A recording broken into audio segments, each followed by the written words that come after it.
increasing value for society, recognizing electronics for our economy, purpose-driven. That's who we are, we work with ingenuity for nation building and the ever-evolving industry. Dynamic, globally competitive is our institute. Excellence is what we aim, yes, humanity our root. Professionalism and prestige is our root. For our country and the world, all of us are resolute. Engineering solutions that have led to many changes. Creativity, intelligence have been our tools for ages. Marching forward for the country, leading it to progress, making sure that you and me are part of all success. One organization, our many chapters, our one profession, walking hand in hand in the same direction. With the help above, we'll do our mission. One organization, our many chapters, our one profession. We are family, guided by our vision, IECEP. Easy is, let's build a nation.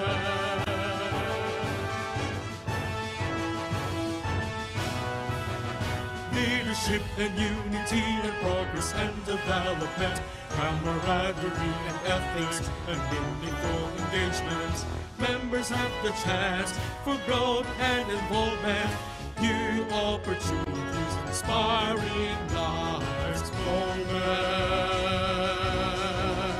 Engineering solutions that have led to many changes. Creativity, intelligence have been our tools for ages. Marching forward for the country, leading it to progress, making sure that you and me are part of all success. One organization, our many chapters, our one profession, walking hand in hand in the same direction. With the help above, we'll do our mission. One organization, our many chapters, our one profession. We are family, guided by our vision, IECEP. Easy is, let's build a nation. Marching to the future for the next generation, always open to innovation, innovation.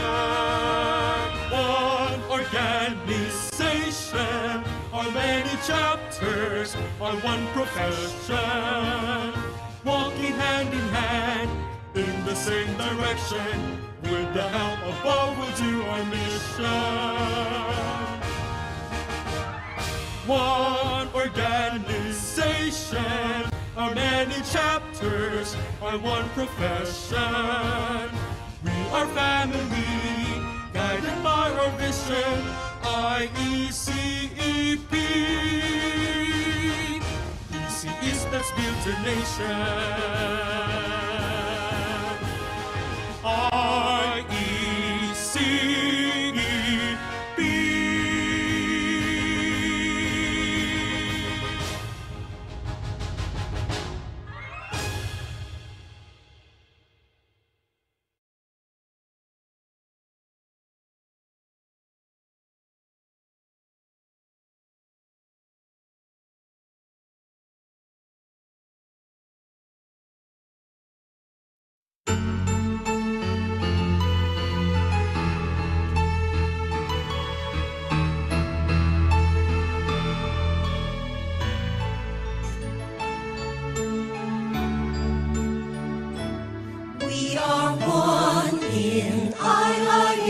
Mission and vision, instilling excellence in electrical profession. having a dynamic professional association, making innovative contributions to our nation.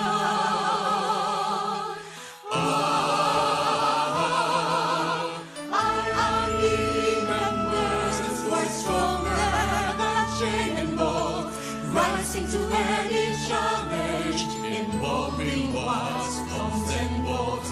BEREE and RME, connecting industries by the electric circuits.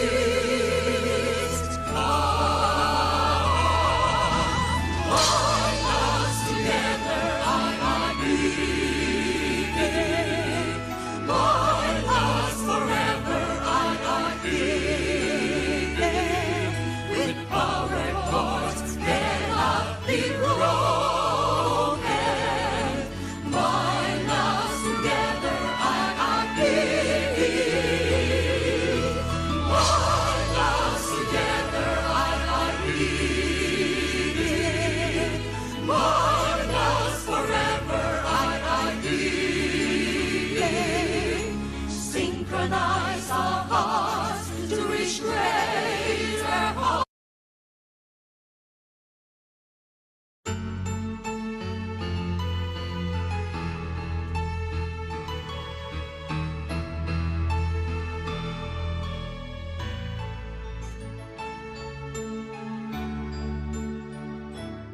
We are one in IIE mission and vision, instilling excellence in electrical profession, having a dynamic professional association, making innovative contributions to our nation.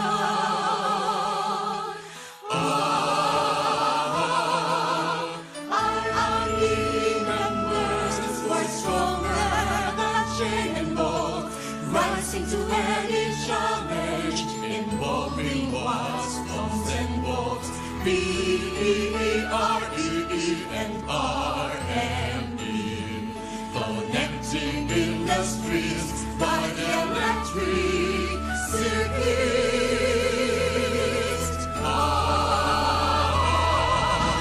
Bind us together, IIE.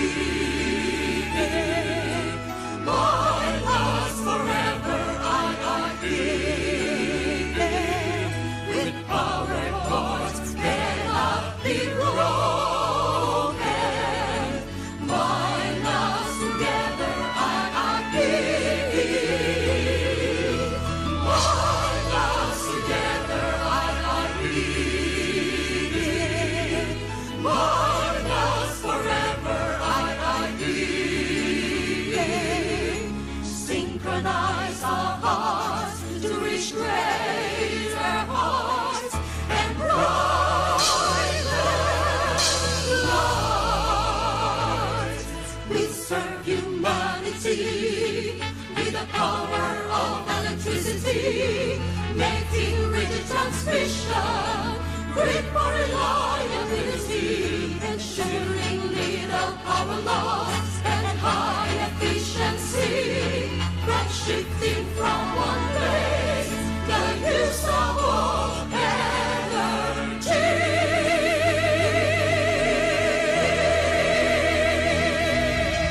Bind us together, IIE. Bind us forever, IIE. With power cords cannot be broken. Bind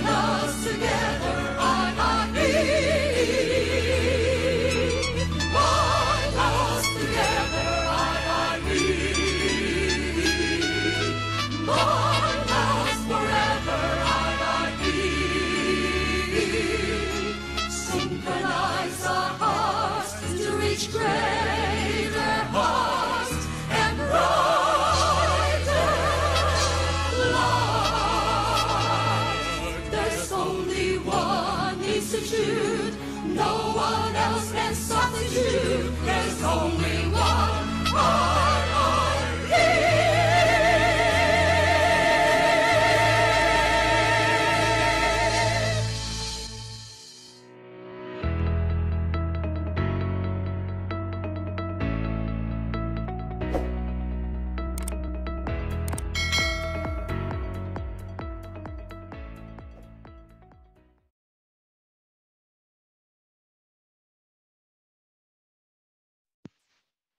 All right. Hello and good day, everyone.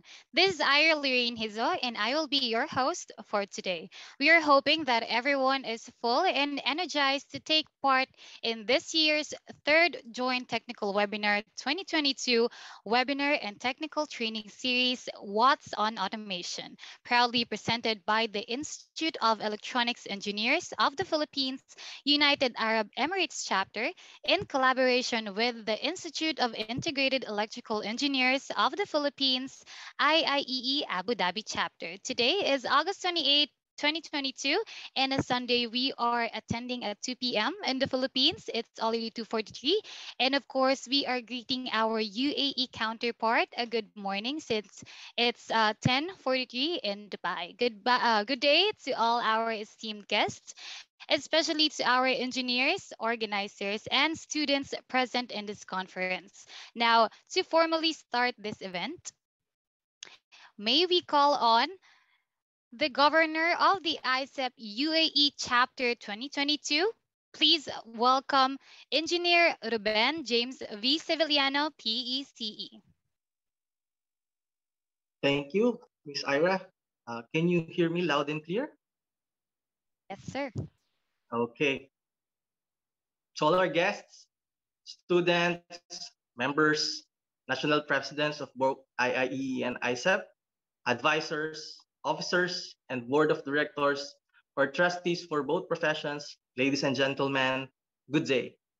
In behalf of IECEP UAE, BOT, I would like to welcome all of you to our third joint technical webinar, which is a collaboration between IEEAUH and IECEP UAE. So we are very honored by your presence, and we are very happy that we meet again for the third time around. So let me take this opportunity once again to give my sincerest gratitude and appreciation to IIE AUH officers, headed by, of course, our President, Engineer Arnold Futan, and ISEP UAE technical team and whole of the BOT of 2022 of ISEP UAE. So who give their full support and effort and cooperation to make this event a success. For that, maraming salamat po talaga. So again, everyone, we will be inspired today because our organization presidents will be here today, and our distinguished guests, which they will give their inspirational message to all of us. So on the next one, thanks to Engineer Paulo Lalaguna, which is our first speaker today, who will share his valuable expertise in home automation. He will introduce us and teach us to enhance our knowledge on how we make our home smarter. This one will be very good, and we will know how to automate our home. So on the other hand, Engineer Rufy Niedo, our second speaker, we will share his valuable expertise in building automation and how this automation system operates. So today, the topics I'm sure are very exciting and very interesting and very timely to our today's technological advancement. So I am sure you will learn a lot and enjoy today. So I will not make my speech very long. Once again, welcome to all of you, and thank you for being here. Just sit back, relax, and enjoy the webinar. God bless and good day to all of you. Thank you very much, sir, for that wonderful opening. Now we will be hearing another welcome address from the 2022 President, IIEE Abu Dhabi chapter. Let us all welcome Sir Arnulfo Tan Jr., PEE.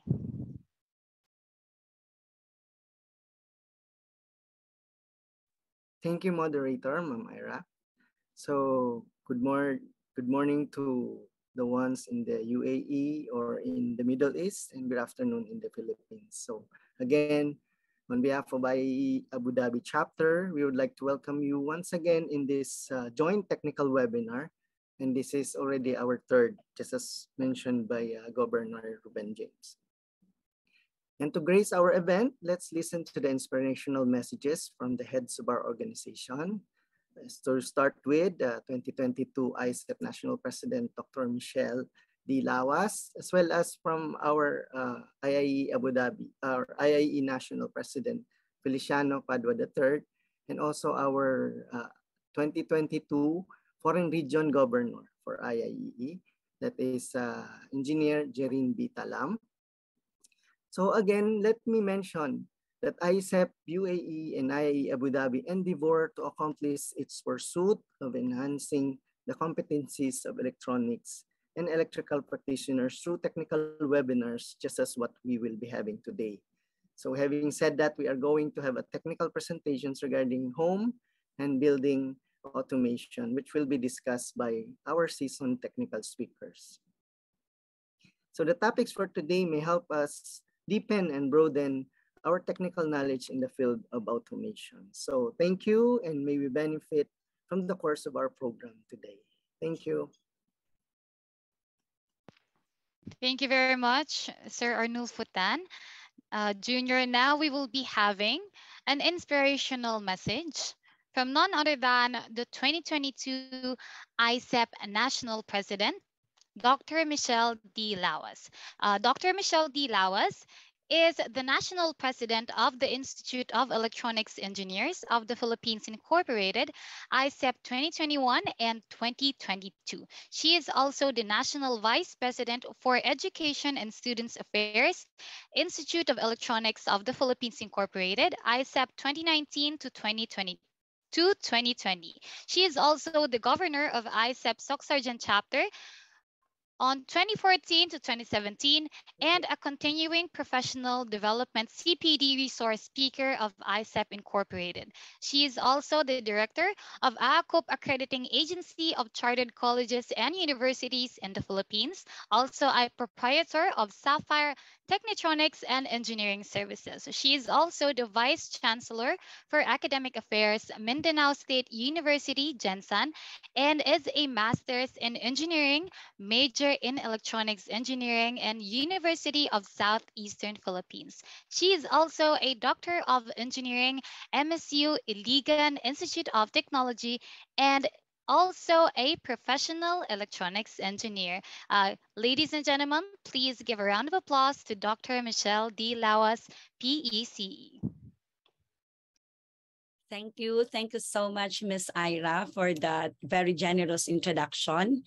And of course, my respect to the Professional Regulatory Board of Electrical Engineering, Chairman Honorable Francis Mapili and its members, and of course to the Regulatory Board of Electronics Engineering, Chairman Dr. Alnar Ditalia and its members as well. Of course, to the national officers of IIEE, to my equally supportive and dynamic IIEE National President, Engineer Feliciano Padua III, guests from the different professional organizations, especially to ICEP UAE and IIEE Abu Dhabi. In fact, this is a very powerful joint technical webinars conducted by the two powerful and APO or professional organization in the Philippines. And of course, to our esteemed speakers for this afternoon who are both members of ICEP, ladies and gentlemen, colleagues in the profession and colleagues from IIEE and all our distinguished guests and our speakers for this afternoon. A pleasant afternoon and greetings from the greetings from the Institute of Electronics Engineers of the Philippines, the duly accredited professional organization of electronics professionals, and our institute is a membership covering a wide array of disciplines from in-building solutions, fire detection and alarm systems, and even all other technology application, frontlining the digital transformation and the home automation, among several others. For most, This is really a wonderful opportunity for the IIEE and for IECEP to come up with this collaboration. And in fact, this is your third week or third from the fourth series of your preparation. The foreign chapters, continued to find inspiration and rediscover our source of strength to sustain our chapter activities for members even this time of pandemic, and where our collaboration comes into what a good feeling for both organizations, for the IIEE and for IECEP, for having this kind. And hopefully this is not the end of our collaboration and a good relationship built within the two powerful. And this activity is to prove that we need each other in providing relevant information to our colleague engineers. So let me personally extend my appreciation to the dedicated engineers, especially to the IIEE, Abu Dhabi, and the UAE chapters, IECEP, chapter members who have tirelessly and selflessly made this third joint technical webinar possible, a collaboration between these participated volunteers and committees. And just to reiterate, electronics engineers who have indispensable roles in the development and growth of the nation's building, contributing to the overall socio-economic and sustainable development of the country. Automation, home automation, and building is just one of the things that we frontline in the nation building.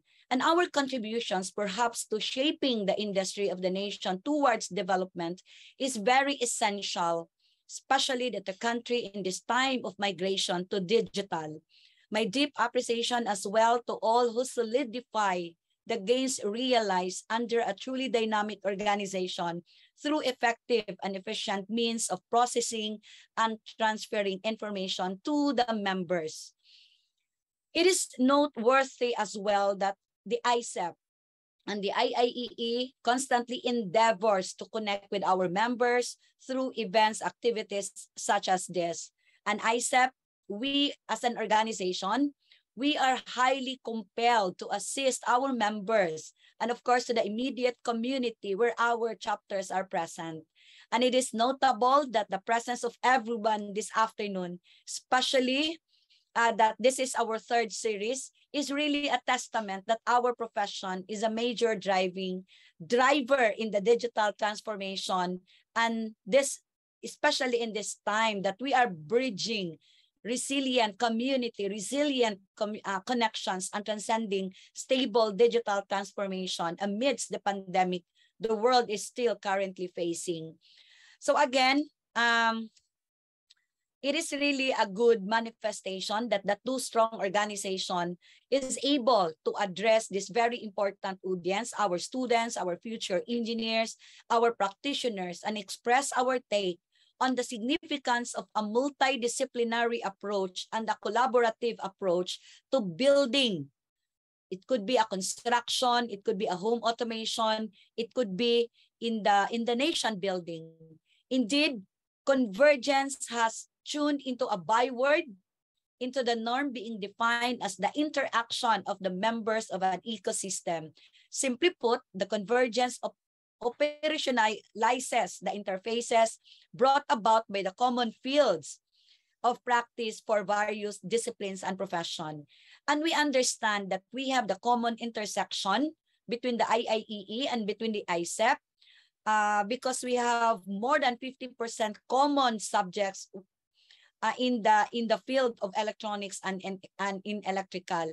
So with that, we need to share our practice and for the various disciplines now and the profession.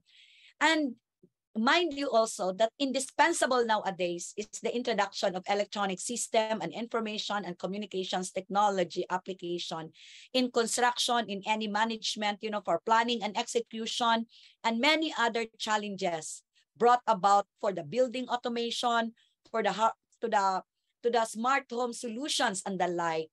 And this field has gained popularity due to the prevalence of the internet and the need for remote monitoring and access for a more comfortable and convenient lifestyle. So this afternoon, we are ready to be shared by our esteemed speakers for that. This is all about, building home automation, because we now live in a dynamic society powered by innovation and driven by knowledge.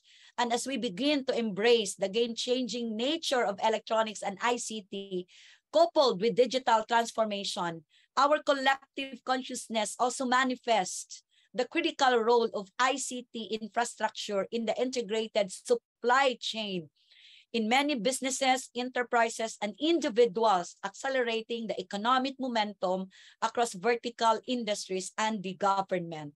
So with that onset, we are ready. I know that two big organizations are now ready, that in light of the digital, transformation, the human resource development is now ready. Our member organizations are now ready to be equipped with such knowledge in that digital transformation. So, as the industry linkages and the more significant as the Philippines gears towards not only the fourth industrial revolution, but in fact to the fifth industrial revolution, which is in line to Education 5.0. So the research and development and the key initiatives such as this to address this gap and bridge professionals towards value creation.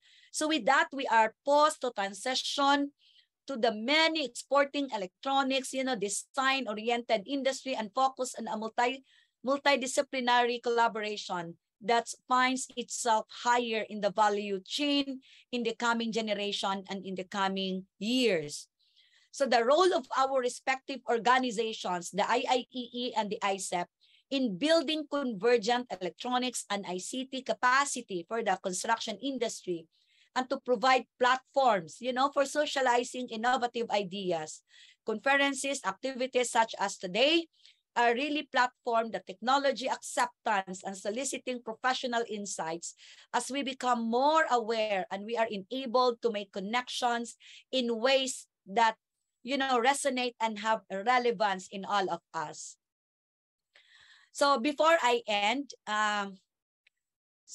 let me also inform everybody that in the coming November 15, 16, and 17, we have our national convention at the PICC, and everyone is very much excited as that the IIEE is also inviting your national president to come and to attend the activity of IIEE. Comes also the first week of November.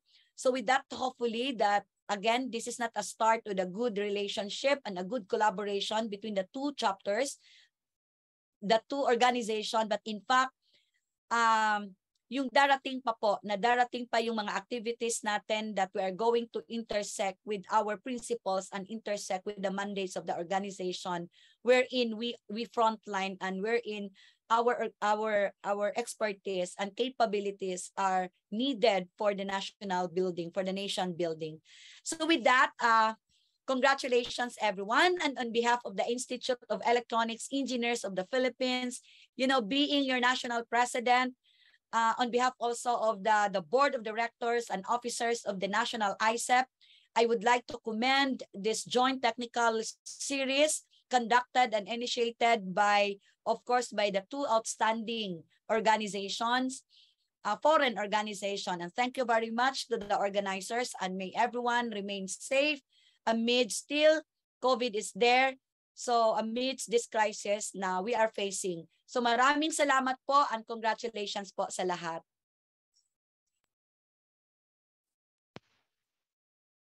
Thank you very much, ma'am. Once again for your inspirational message. Now we will be heading to the awarding of certificate.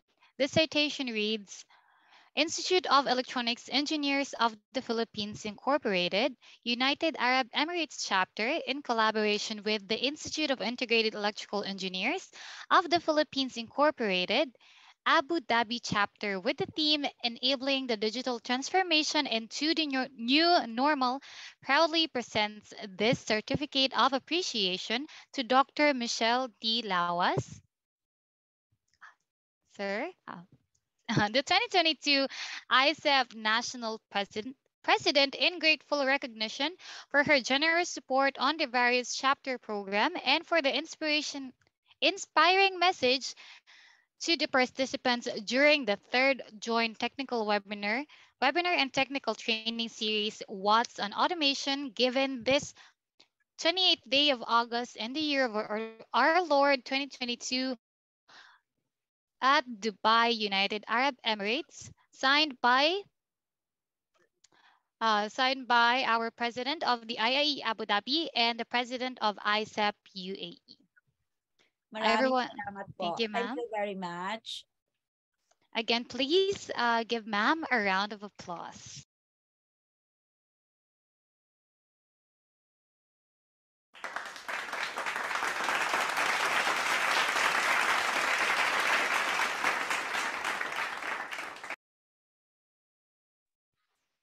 All right, so now we will be hearing another inspirational message from the 2022 Foreign Region Governor, Engineer Doreen B. Talam, the 2022 Foreign Region Governor of the Institute of Integrated Electrical Engineers of the Philippines Incorporated, from 2016 up to present as a chapter advisor of IIEE NWR CSA, an IIEE senior member since 2014, in 2009 as the Vice President for External Affairs, 2005 as the Chapter President, and 2002 as the Vice President of the Technical Affairs of IIEE WRCSA, and in 2001, a leadership awardee by the IIEE WRCSA, and from 2014 up to present, a senior plant inspector PNI Yanbu Aramco Sinopac Refining Company Limited, Saudi Arabia.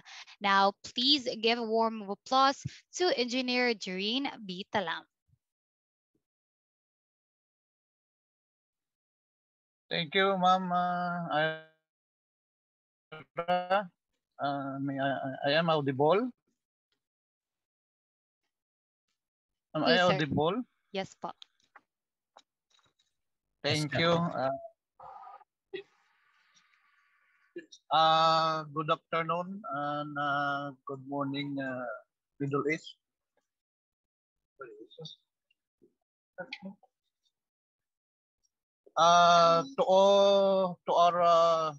To ICEP National President Dr. Michelle Dilawas and IIEE National President Engineer Feliciano Padua III, to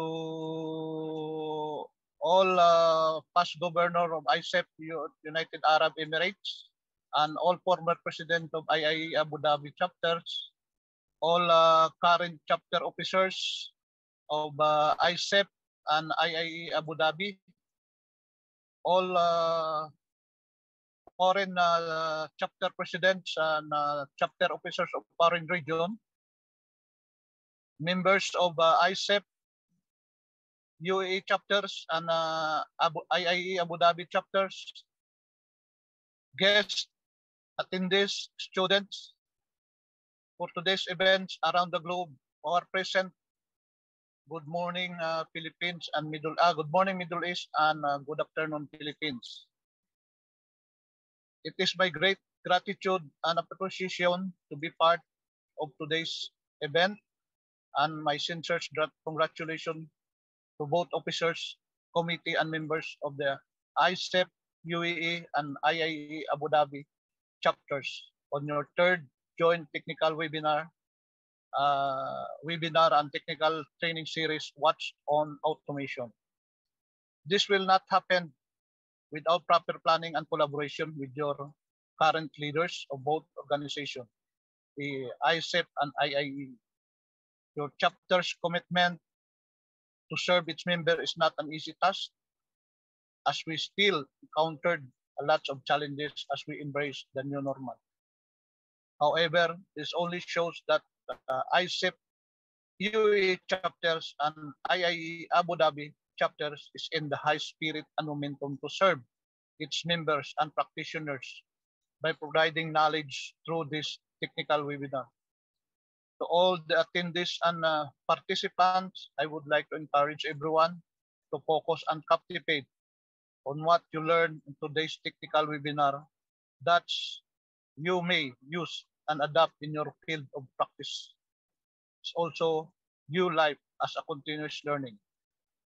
Also, I would like to thank the technical resource speaker, Engineer Paulo Arla Laguna, who will discuss and share the topic home automation, smarten your home against the pandemic.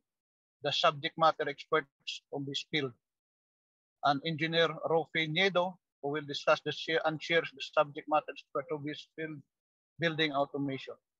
Sirs, thank you for sharing of your knowledge and field of expertise through this technical webinar. My smartest salute to both of you.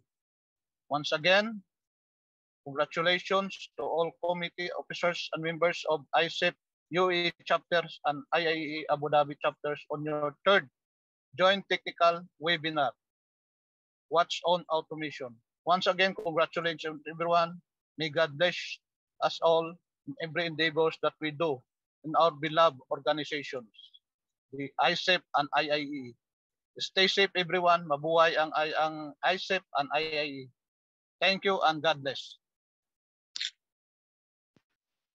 Thank you very much, sir. So let us hear a round of applause for Sir Doreen Vitalam. Thank you, ma'am. Pasensya na.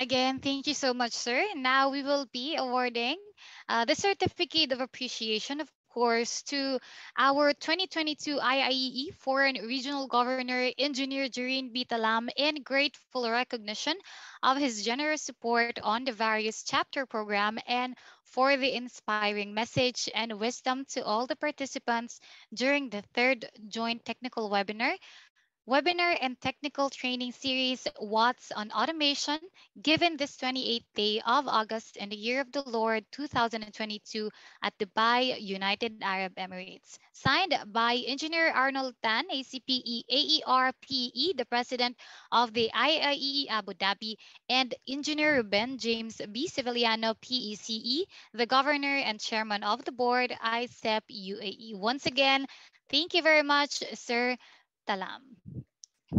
Thank you. Thank you po, ma'am. Maraming salamat po sa sirs, mga officers. Thank you. Thank you so much, sir. Now that we have heard inspiring messages from our esteemed guests from Dr. Michelle D. Lawas, PECE, the ICEP National President 2022, and of course, Governor Doreen Talam, the 2022 Foreign Region Governor. Now we will be calling on the auditor of the ICEP UAE to introduce our first technical speaker for today's webinar. Now may we call on Engineer Leif Marvin Valeras, ECE. Sir? Thank you, ma'am. Moderator, Ms. Ara. Good morning, everyone. And thank you again for joining our joint webinar. Automation. It's very, very good topic. It's really related to my field of job as well. It's automation. For me, my meaning to automation is like making a process automatic or less human interface. Okay, so this topic is like a sci-fi topic when we were young. It during 1980s is just like science fiction. It's just a fiction. It's just part of imagination. We have that series before, which is Knight Rider, which is like when he comes inside his house, he clap his hand and lights will turn on. We'll say lights on and the lights will come on without touching the switch. It's very inspiring, and that's it's really part of my inspiration of taking electronics as my course. Okay, and this I believe also is one of the inspiration to which our speaker take also this subject. Our speaker, who is from originally from Tondo, Manila, who is now residing in Singapore.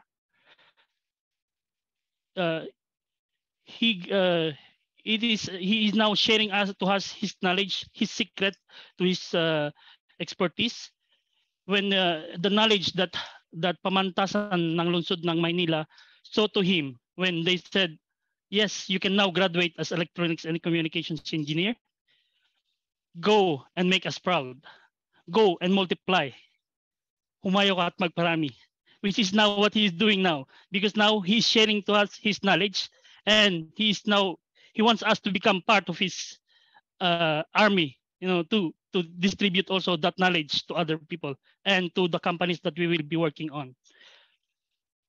He is now also, he made his school proud also when he passed his board exam on the same year, 2000.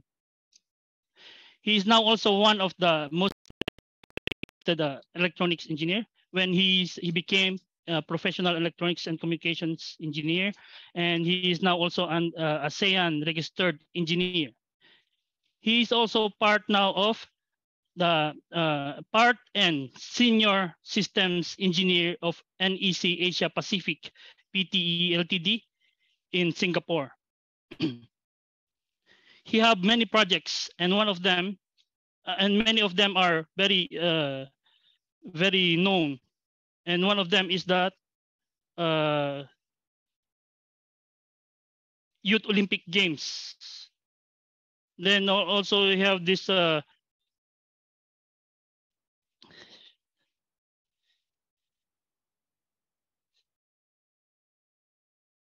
Singapore F1 racing arena. So, but now let us all welcome our speaker, Engineer Paulo R. Lalaguna. Thank you. Thank you very much, sir, for that wonderful introduction. But before that, maybe call on first our inspirational speakers for a while just to take a picture before we formally call on our first technical speaker, ma'am. And of course, Sir Talam, is it okay po to take a picture? Right. So now we are requesting everyone, for those who can open their cameras, to of course join our picture taking for this moment. Sir, now we will be counting just 5 seconds to have our pictures taken. Okay, 5, 4, 3, 2, 1. One more picture. Let's have 5, 4, 3, 2, 1. All right. Thank you very much, Sir Talam, and of course, Ma'am Lawas, for joining our picture taking. Now, may we formally call on our first technical speaker for today's webinar. We have Engineer Paulo Lalaguna, PECE, the Senior Systems Engineer of NEC Asia Pacific PTE Limited. Sir? Hi, good afternoon. Good afternoon, Philippines. Good morning, Dubai and UAE. Okay lang po yung audio? Sir. Okay, thank you. First, I would like to thank yung nag-introduce sa akin, si Engineer Leif Marvin. Sir, maraming salamat po sa introduction. Medyo, pero okay lang. Yun po. And I would like to acknowledge the presence of our President, Dr. Michelle D. Lawas, and yung pong ating regional governor, Engineer Jerin Talam. And I believe wala po ngayon si Sir sa IIEE National President, hindi pa. So anyway, maraming salamat po sa invitation. Maraming salamat sa IECEP UAE chapter headed by Engineer Ruben James Sevillano. At the same time, maraming salamat din po sa IIEE Dubai chapter headed by Engineer Arnulfo Tan Jr. Okay, so siguro hindi ko na po pahabain yung yung mga pleasantries natin. Let's go straight to the meat of the topic, and please don't mind, upon discussion para po makafocus kayo dun sa slides, mag-off po muna ako ng camera. Okay? Let me know po kung nakashare na yung screen ko.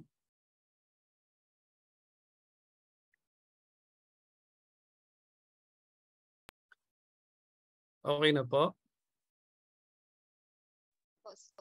Okay, thank you. Okay, so our topic for this afternoon is actually what we call yung smarten your home against the pandemic. So basically, this is an upgrade, or this is an update of the usual topics that I've been holding for IECEP National and IECEP Foundation, and the different IECEP chapters that I have been invited to share with. Pero in-update ko lang siya, obviously, nung nagkaroon ng pandemic. Kasi during the pandemic, parang doon natin nakita, doon natin naramdaman pare-pareho na yung need to digitally transform actually really kicks in. Ano po? So, this is a little update, no, sa mga iba na maaring naka-attend na ng mga previous seminars or webinars ko, na may konti lang time binago mga slides dito. Okay, so again, this is smarten your home against the pandemic. Okay, but before we start anything, let us set our expectations properly. So, what to expect on this webinar? Basically, I would be helping you, to get familiar with the terminologies revolving around the smart technology, specifically the smart home technology. Okay. Hopefully, I could ignite some renewed interest to start you designing your own smart home system. So it doesn't matter if you're an electronics engineer or if you're an electrical engineer. Kung sariling bahay mo yan, definitely if you want to upgrade, if you want to update, syempre, dapat ikaw mismo yung mag-design ng smart home system mo. You will be hearing this phrase all throughout this webinar, all throughout this topic discussion, na as an engineer, electronics or electrical, when we implement smart home system, dapat mas smart tayo dun sa home natin. Okay? So bakit ko sinabi yun? Ibig sabihin, huwag tayong umasa doon sa mga makukuha na lang natin na mga third party or over-the-counter na mga so-called smart devices na sinasabing connect mo lang, download mo yung app, okay na, meron ka ng system. No, we have to be smarter than that. And to be able to do that, we have to understand the design from A to Z. Okay? Then the next thing that you can expect is you will be having a deeper understanding of the process involved in the implementation of the smart home system. So we will be talking about more on the implementation, the applications. Okay? What not to expect. So what not to expect, the first thing is we will not be doing any deep dive into the process of the programming of IoT devices. I believe meron na kayong naging topic yata before from the other Sir Rafael, regarding the Internet of Things or regarding IoT programming. Tama yes, po sir. ba? Yes, sir. Yes, sir. Tama, Okay, sir. so we will not be Sir doing... Paulo, sorry to cut Yes. you. Pwede mong tanggalin yung bar mo? Yung Ay, sorry. bar. Naka-optimize kasi ko eh. Wait ha? Tapos yung hide, may tatlong dot dyan. Tapos makikita mo hide floating. Yes, okay. Yan, okay. Okay, sige. Yun. Thank you. Okay, so thank you, Sir Rafael. Okay, so to continue, again, we will not be doing a deep dive into data analytics, data science, or visualization. Okay? And then lastly, we will not be, or you won't be coming out experts after this 2-hour webinar, no? In the field of smart home technology. But hopefully, meron tayong na-pick na interest. Okay? Para makapag-start na kayo into designing your own smart home application. Okay. So, let's set some objectives. So basically, the objective of this webinar or regarding this topic is to provide additional information to encourage learning in the field of the smart home system design, to promote appreciation of the smart home system design as a means to promote green technology. So gusto po natin ma-promote yung smart home system application, at the same time, ipopromote din natin yung green technology or yung mga sustainability goals na kumbaga ay kinakaharap hindi lang ng ating bansa, yung mga bansa po na pinanggagalingan natin ngayon, mine Singapore, kayo po sa UAE, or yun sa Pilipinas, but rather yung buong mundo. Ano po? And then lastly, we hope that this inspires discussion in the formation of an effective, practicable, and proficient criteria for the smart home system design, especially in the Philippines. Okay? Okay, so let's go with the definitions. Okay, so what is a smart home system? So smart is an abbreviation ng tinatawag nating self-monitoring, analysis, and reporting technology. So yun po yung ibig sabihin ng smart doon sa smart home system. I believe kung naka-attend kayo na ibang mga meeting, no, merong mga smart goals o smart plans, pero ito po, iba yung abbreviation na yun. So this is the abbreviation of the smart home system. Smart home employs devices connected to the Internet of Things or the IoT to be able to be automated and to be monitored by the in-home systems. Okay? This technology was originally developed by IBM and was referred to as predictive failure analysis. So before it was known as a smart home system or smart technology, it was actually developed by IBM to be able to predict yung pong kanilang mga failure doon sa in terms of their manufacturing. Okay? And then later on, nakita nila yung iba pang magiging possible application, kaya nga siya na-develop into a smart technology. The first contemporary smart home technology products became available to consumers between 1998 and the early 2000s. But I can tell you, yung mga itsura ng mga smart home technology products na yun, during that time, sigurado talagang in terms of form factor, ang lalaki pa nila. Tsaka hindi pa ganun ka-user-friendly. Not unlike yung pong mga nakikita nyo na ngayon. Later on, magpapakita ko sa inyo ng mga videos. Then, those are some of the brands. No? I'm not actually promoting them, but those are some of the brands na makikita nyo yung mga commercially over the shelf. No? Commercially over the shelf na mga natin, na mga available na mga smart home products. Okay? So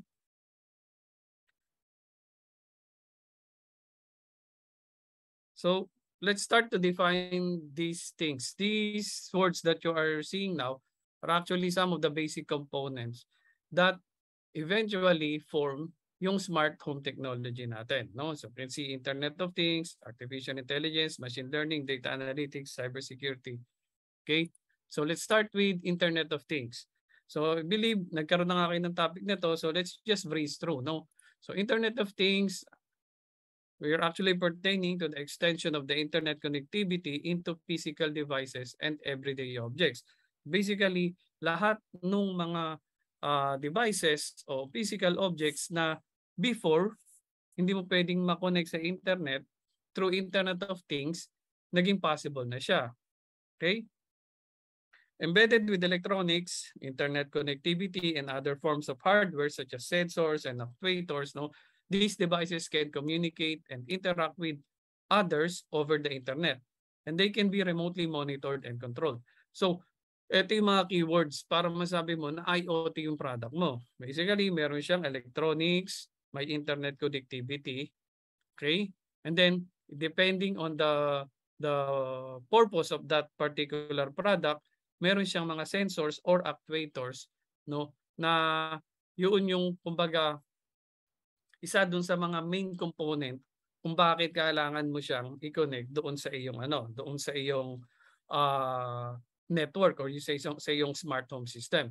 Okay, these devices can communicate and interact with each other through the internet or via the internet, and they can also be remotely monitored and controlled. So pwede mo silang i-remote control, pwede mo silang i-remote monitor, malalaman mo yung status ng mga objects na yon, everyday objects or physical devices, no, through their IoT capability.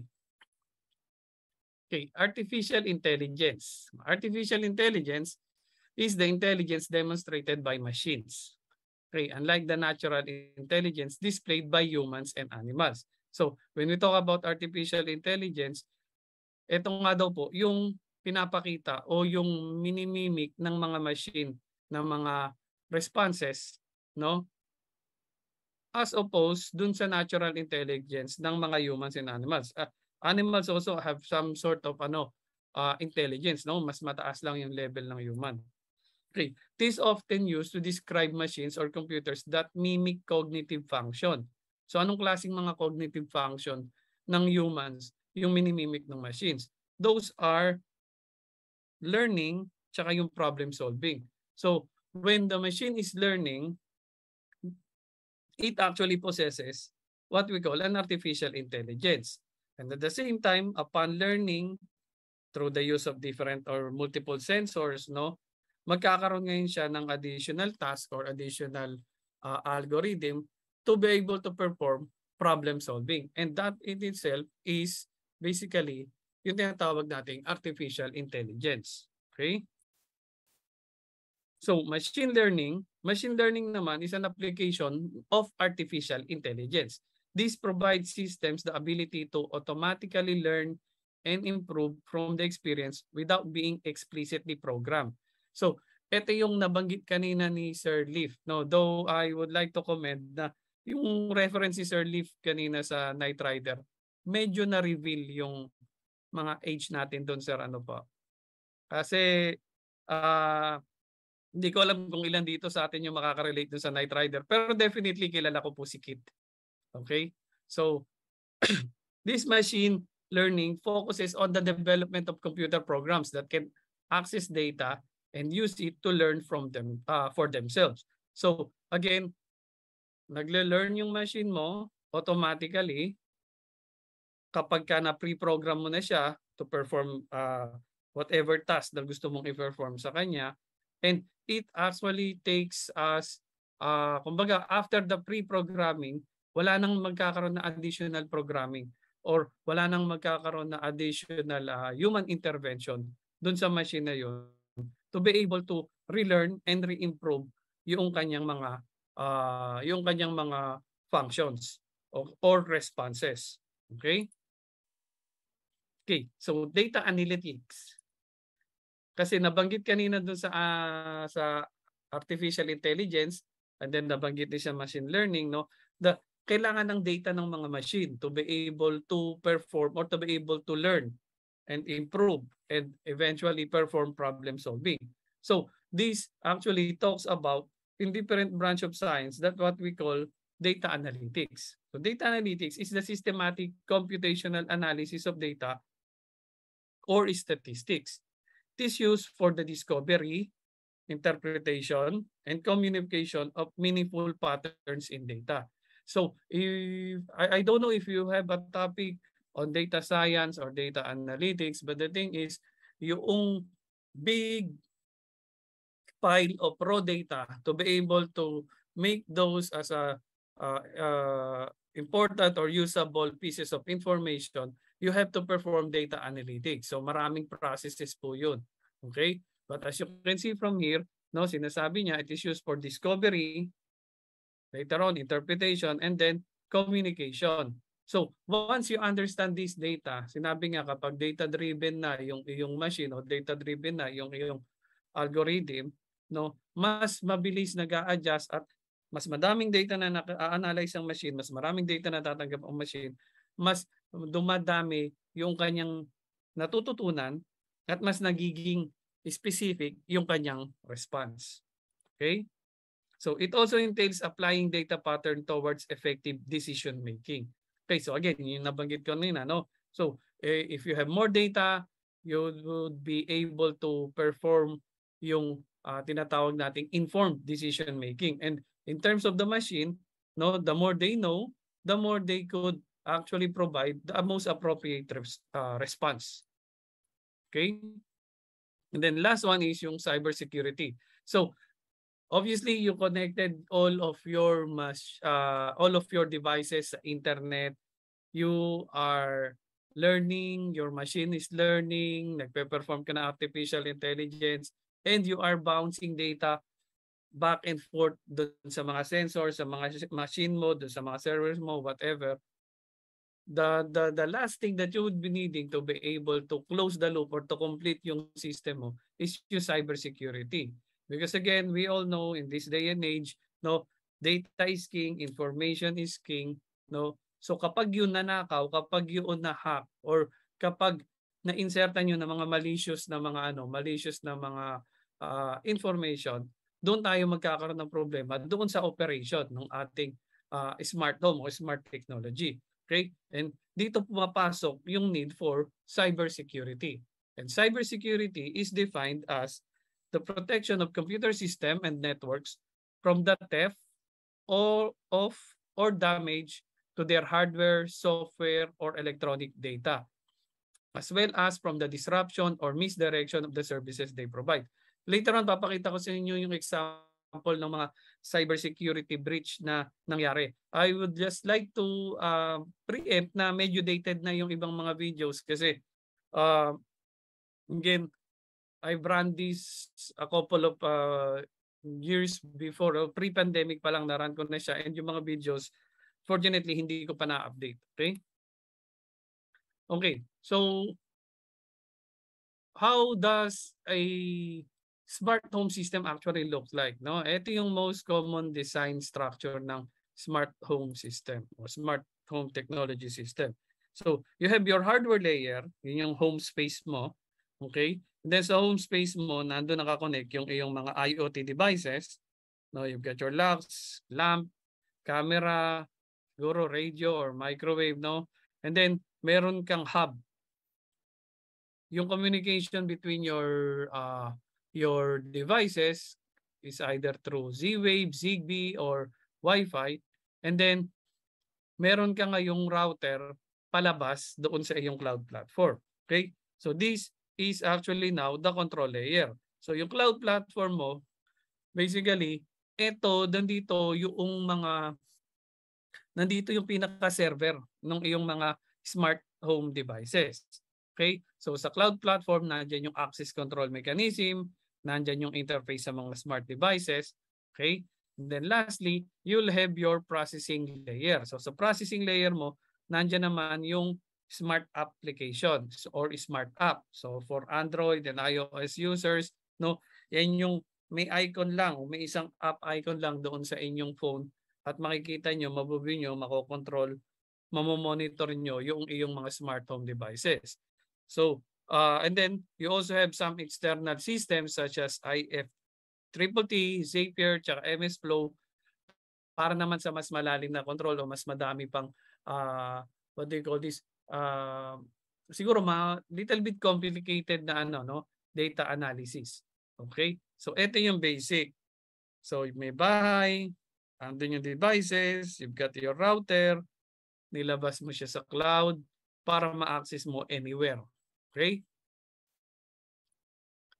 Okay. So, I don't know if everybody remembers this, pero siguro yung mga ibang students in attendance, natatandaan nyo pa o natakil nyo na ito, no?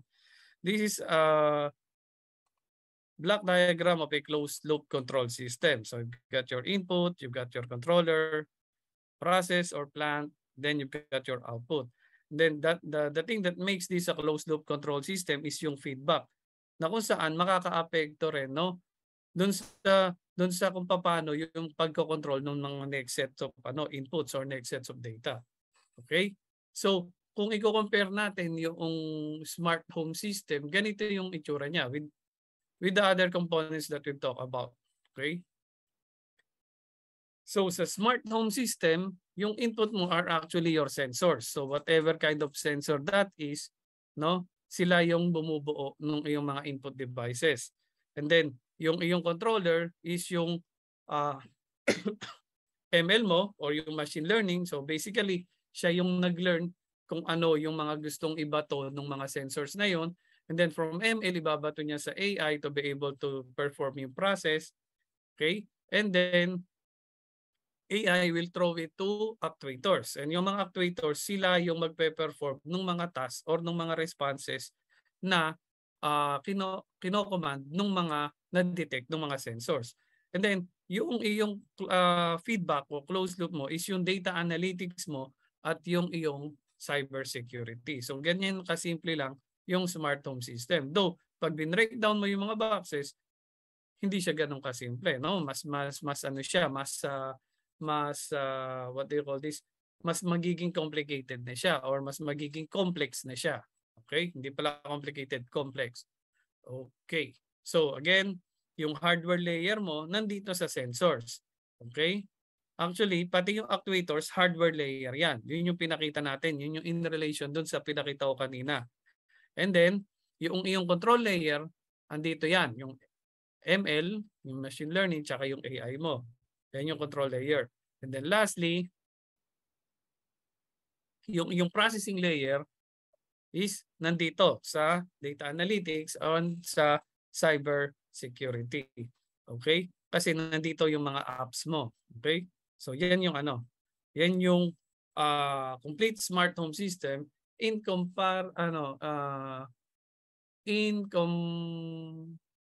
comparison with the closed loop system. Okay. So, pakita ko sa inyo ng video with respect to the smart home system in a nutshell. Are you one of those people who complain out loud to their computer or phone when they're being slow? With the rise of intelligent personal assistants, your device can answer you now. What's more, you can even get other devices to do the nagging for you. Your devices and appliances can now go online and communicate with each other. This world of internet-connected smart devices is called the Internet of Things, and you're already surrounded by it. You've probably got laptops and tablets lying around. They're all smart. Maybe you've got a smart TV to stream your favorite shows. Perhaps you've got a smart plug to turn on your coffee maker or toaster right before you wake up in the morning to help you save energy. Or maybe you went for an internet-connected fridge that reminds you to cook the chicken before it expires and even orders groceries for you.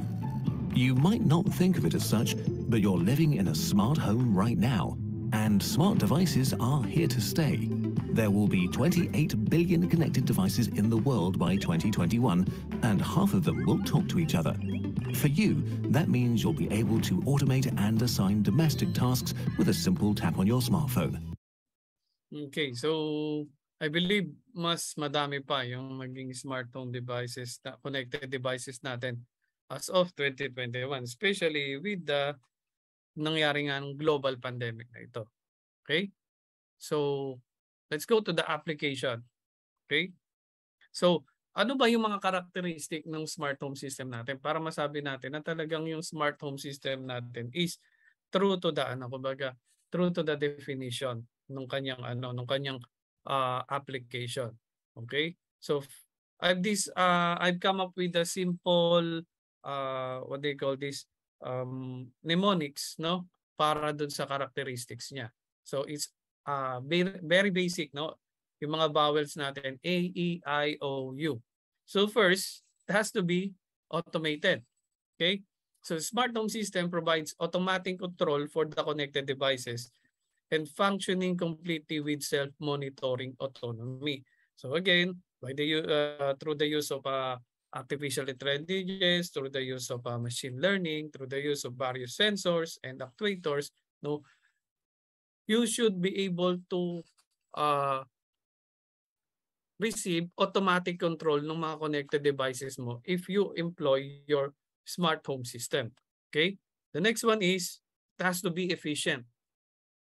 The users can remotely control connected home systems whether they are home or away. Okay, this allows for more efficient energy and electric use as well as ensuring your home is secure. So, maraming mga pinag-usapan doon. Energy efficiency ng ating electrical ng ating mga electrical consumption doon sa bahay, as well as yung home security. So electrical efficiency or energy efficiency can be attained, no? Kasi kung halimbawa walang tao sa bahay or hindi mo kailangan na mag-consume ng sobrang daming kuryente, no?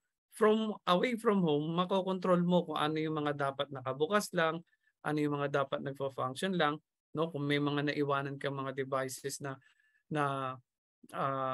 non-essential, kung halimbawang wala ka naman sa bahay, no, you could actually turn them off or magkaroon ka ng scheduled na ano na lang, scheduled na turn on tsaka turn off ng mga ano no, ng mga devices na 'yon. Okay? As well as yung pag-secure mo ng bahay mo kapag wala ka doon. So, these are the times na kung saan yung mga padlock sa ating pinto hindi na enough to secure our home. So we have to put up different types of security devices. One of which is yung pinaka-paborito ng lahat sa tingin ko, no, na lately lang na nare-recognize or lately lang na-appreciate, especially sa Pilipinas, CCTV system. Okay? So isa siya sa mga pwede mong i-connect doon sa isang smart home system mo na masisensure mo na meron kang security doon sa bahay. So you've got access control system, you've got intrusion detection system, na lahat yun pwede mong i-integrate.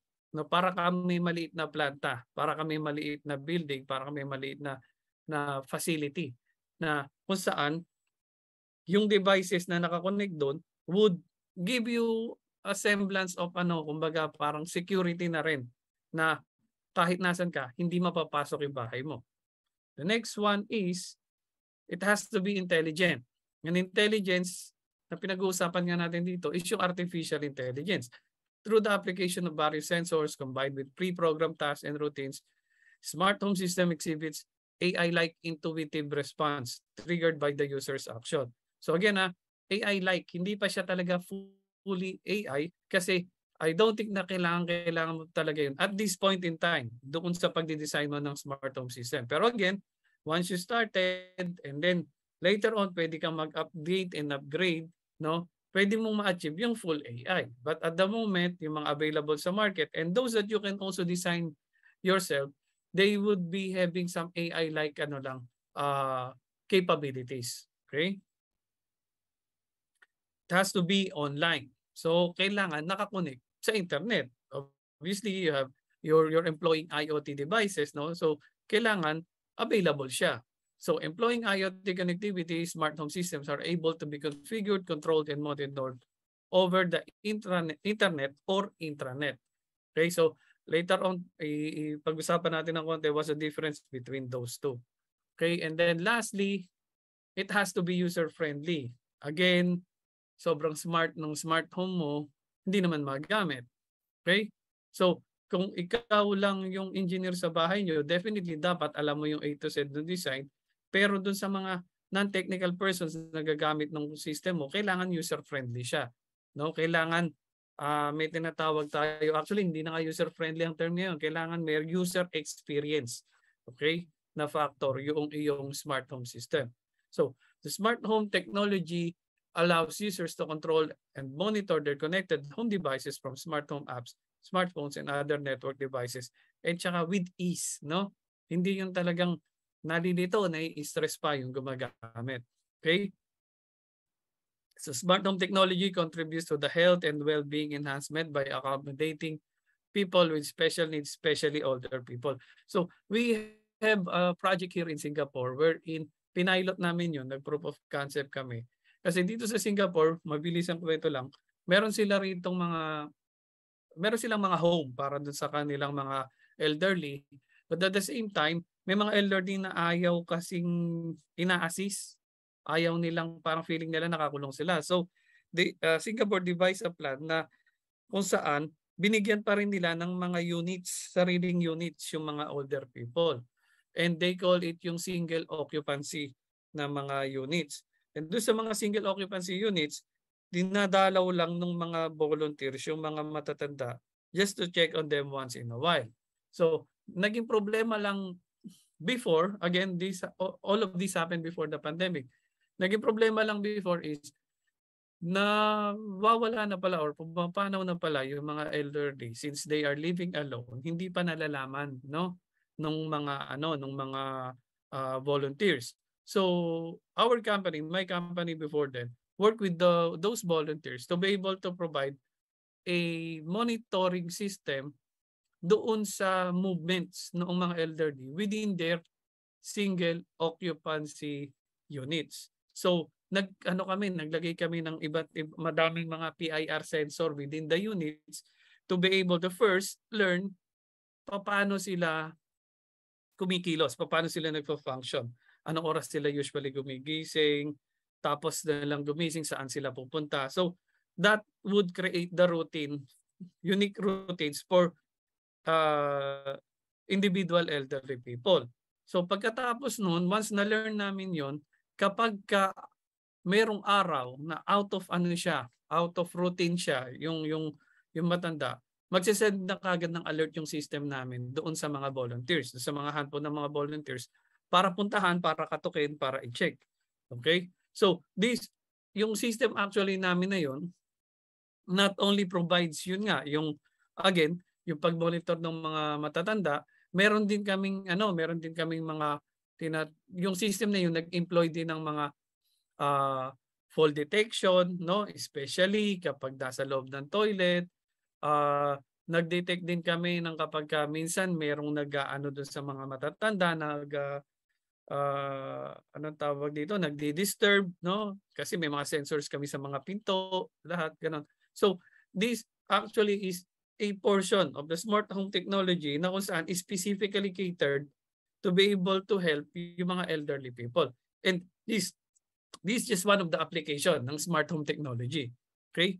Another one is smart home system power supplies designed to utilize renewable energy sources. Again, kung lahat nakakonect sa internet, kung lahat pinapower, tataas naman yung ating energy consumption. And to be able to ensure na hindi tumaas yung energy consumption and to be able to help yung campaign to decrease our carbon footprints per capita, no?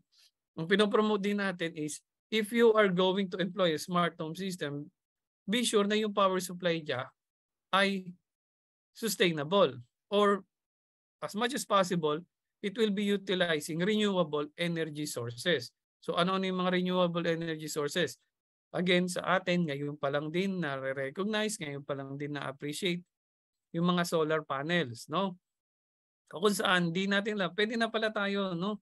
Pwede na tayong mag-install ng solar panel doon sa ating mga bahay to help decrease yung carbon footprints natin, to help din yung government, no, to be able to lower our consumption, no? So again, if you're going to design yung mga ganitong system, solar panels, again, smart home system, if you yourself won't be able to do it, no, pwede ka lumapit sa mga experts and yung mga students diyan, no, hindi pa professionals, no, you can tap your professional electronic engineers, your professional electrical engineers to be able to help you design your own smart home system.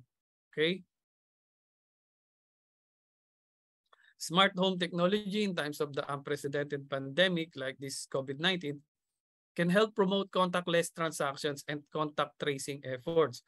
Specifically, meron na tayong, during the COVID-19 talagang tumaas yung ating reliance, no, doon sa mga deliveries, doon sa mga So let us ensure na ang sinishare lang natin, ang nadi-deliver lang sa atin, yung talagang in-order natin, no, and nothing more. So we could actually employ smart home technology to help us na magkaroon ng mga contactless transactions. Paano mo i-receive yung mga delivery mo in a contactless manner. At the same time, malalaman mo kung sino-sino yung mga sino yung mga nakahalubilo mo, sino yung mga nakasama mo for some time, and those can be achieved also by the use of a smart home technology. Or sino yung mga bisita na pinapasok mo sa bahay mo, magkakaroon ka ng mga ganong contact tracing efforts. Okay? Okay, smart home technology is now being used to create smart cities. So Let's start small with the home. Later on, i-connect mo lahat yan. You'll be having a smart city. Eventually, those smart city actually functions like a smart home where the systems are monitored to more efficiently to run the cities and save money. So actually, it will save your taxpayers money. Dito sa Singapore, merong movement na tinatawag, yung Smart Nation Campaign. And if you're not familiar sa Singapore, yung land area namin dito, halos ano lang, siguro kasing laki lang yung land mass, halos kasing laki lang ng Quezon City. So yung Smart Nation Campaign nila actually can easily be a smart city doon sa atin dyan sa Pilipinas. And I think probably sa ano rin, sa UAE. Ano? So meron ditong tinatawag na Smart Nation Campaign na kung saan yung buong country, rather yung buong city-state ay tinatransform para mag-implement ng iba't ibang klaseng smart technology. Okay? Another example din ng mga smart city is yung city of Fukuoka sa Japan, no, situated on the northern shore of the Japanese island Kyushu. So dun sa mga interested, no, you can screen grab tong ano na to, tong website na to, you can view ano yung ginagawa nila doon sa Fukuoka to be able to implement yung iba't ibang klaseng smart technologies. Okay? Okay, so what you're looking at now is some of the very typical applications na ginagamitan ng smart home technology. So let's start from the outside. No, you'll have your smart door lock and then your security system in the form of a CCTV camera. Sa loob, you have smart air conditioner, lighting control system, no, na kung saan maaari silang scheduled, maaari silang remote control, no? And then you'll have energy management to be able to see magkano na yung nako-consume o how much na yung nako-consume ng buong bahay. Kasi nga, ang dami mong devices na nakakonect. Okay? Then you have appliance control. Na kung saan, no, you have your smart coffee maker, yung mga microwave oven, refrigerator, na kung saan ino-optimize nila yung kanilang function to be able to respond better dun sa needs ng mga nakatira. Then, I believe yung smart thermostat, hindi siya applicable, I think, both in our countries. I don't know, sa Dubai ba, lumalamig ba kayo? Nagne-negative ba kayo dyan? Hindi sir, hanggang ano lang kami. I think 15 degrees, 10 yung extreme. Yes. Pero hindi kami nagne-negative. So hindi pa rin kailangan ng thermostat, ano? Mas sa air conditioner pa rin ang pangangailangan. Pagdating ng winter, patay lang ang AC dito. Or patay minsan lang, okay. Heater. Heater sa sasakyan, no? Hindi, pero kahit sa bahay. Kahit sa bahay. Meron na rin heater sa bahay. Yung sa tubig, sir. Heater na. Okay, pero hindi yung radiator heater nung sa bahay mismo, no? Ay, hindi sir, hindi parang UK na ganun, may radiator. Yun yung mini itong smart thermostat na to, basically parang i-maintain niya yung ambient temperature sa loob ng bahay. Then you've got your smart bathroom appliances. Ito maganda to para malaman mo naman yung usage mo ng tubig. Merong mga shower heads na may kasamang LED na kung saan depende doon sa dami ng tubig na nagagamit mo, magbabago yung kulay ng LED. So parang you can set it to start in blue, going to green, hotter, hanggang mapunta ng pula. Kapag pula na, yung ilaw doon sa ibig sabihin, ang dami mo na nako-consume na tubig. So that also helps you doon sa consumption naman ng iba't ibang klaseng resources. Then lastly, you have your garage door opener, no? Again, smart din para hindi mo na kailangan bumaba, hindi mo na kailangan i-manual operate yung garage door. Okay, so ito yung mga sample ng application. Okay, ito pa yung iba, no? Again, all of these are before the pandemic. No, ito yung mga usual natin na magiging application ng smart home system. So hindi ko na isa-isahin, no? I-share ko na lang yung slides sa ating mga organizer na later, no, if you would like, you could request it from them. Okay, so I have another video. Ito na naman yung example. Again, I'm not promoting these brands. I'm just giving you a glimpse, no, kung ano na yung available ba dyan sa market.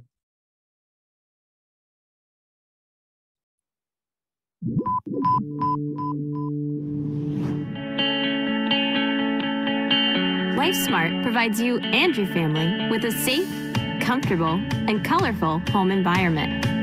Simply connect any of your existing electronic devices with the easy-to-set-up LifeSmart station and take control of your surroundings with the LifeSmart app. Every electric device is now available at your fingertips, bringing you peace of mind and a comfortable lifestyle. LifeSmart open, close, and motion sensors are ideal for home security. They can notify you if a door or window is accessed, or if something is moving in your home. LifeSmart will then send you an alert wherever you are. Travel with the assurance that your home is secure with LifeSmart. LifeSmart is also your personal home assistant. Environmental sensors will detect changes in light, temperature, and humidity, and automatically activate appliances to improve your home's ambiance. Distance is never an issue with LifeSmart, which features a range of over 5,000 feet square. From anywhere in your home, LifeSmart devices only need one station to run sensors, cameras, and outlets.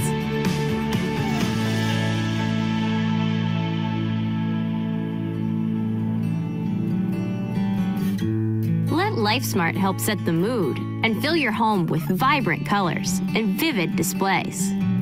The LifeSmart Magic LED Strip features fully customizable light displays in a rainbow of colors. Alter the atmosphere of any room by setting the Magic LED Strip to change brightness based on the time of day and have the perfect lighting wherever you need it. Every aspect of the LifeSmart system is easy to install and intuitive to use. You don't need to have complex technical knowledge. All you need is a smartphone, an internet connection, and the LifeSmart app to enjoy the convenience of an intelligent home.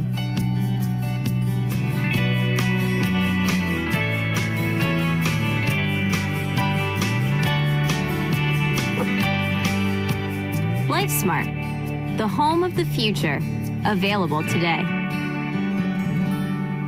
Okay, so again, that's an example of some of the commercially off-the-shelf na mga brands ng mga smart devices. Pero wow, if there's something that I don't agree dun sa sinabi niya is, again, yun nga, yung hindi mo na kailangan alamin, hindi mo na kailangan pag-aralan, hindi mo na kailangan maging complicated, no, na bili ka lang, install ka ng app, install mo sa bahay, and then meron ka ng ano.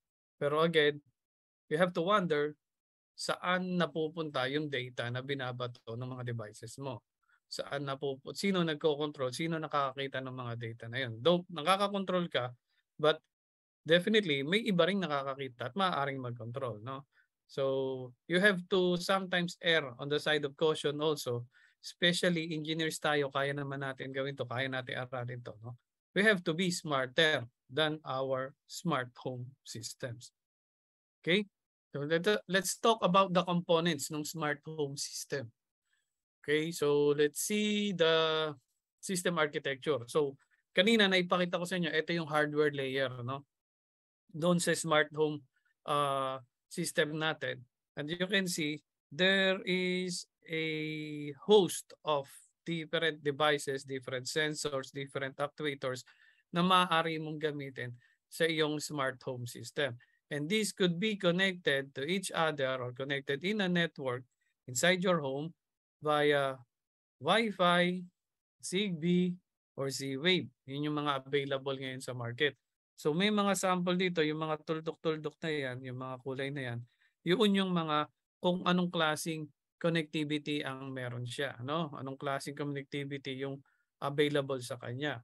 So you have different types of plugs, you have different types of repeater, dimmer switches. And if I may know, just a little bit on the dun sa pagbabago-bago ng halimbawa, pagbabago-bago ng kulay ng bahay, ng ilaw ng bahay, no? I'd like to encourage you, if you have, especially sa ICEP UAE and sa IIEE Dubai, Abu Dhabi, no? Na kung meron pa kayong slot for speaker, kontakin niyo si Engineer Kensley Manese, no? Kasi pwede niya explain sa inyo how or what yung difference in lighting could actually affect yung health, even yung performance ng mga tao doon sa space na yon. No, kasi pag nasa bahay ka, gusto mo iba ang ambience niya as compared sa labas, sa clubs, no? As compared kapag nasa office ka. So kailangan nyo doon mo mas ma-optimize rin yung health mo, no? Kapag nasa bahay ka, kapag ka nagpapabago-bago at kumbaga nagre-react o nagre-respond yung ilaw ng bahay doon sa iyong doon sa iyong kumbaga pangangailangan. Okay? So going back, you have different types of sensors and actuators, again connected via either of the three types of connectivity, Wi-Fi, Zigbee, and C+, and then all of these will be connected to the internet. Again, you have the cloud. Maaari kang magkaroon ng outdoor control through your mobile apps. Magkaroon ka ng indoor control through your desktop station, no? Through your desktop. And then, but the thing is, ang problema ko dito sa architecture na to is, again, nasa labas yung control, nasa labas yung database, nasa labas yung yung processing. So, ang ini-encourage ko dito is, if you could, kailangan on-premise yung inyong server, on-premise yung database, kasi ikaw na rin naman ang ikaw na rin naman ang magdi-design ng system mo no? You can buy different types of sensors, you can buy different types of actuators, or i-connect mo doon sa mga existing electronic devices na to be able to have your own smart home system. Na-protect mo pa yung data mo, na-protect mo pa yung process mo.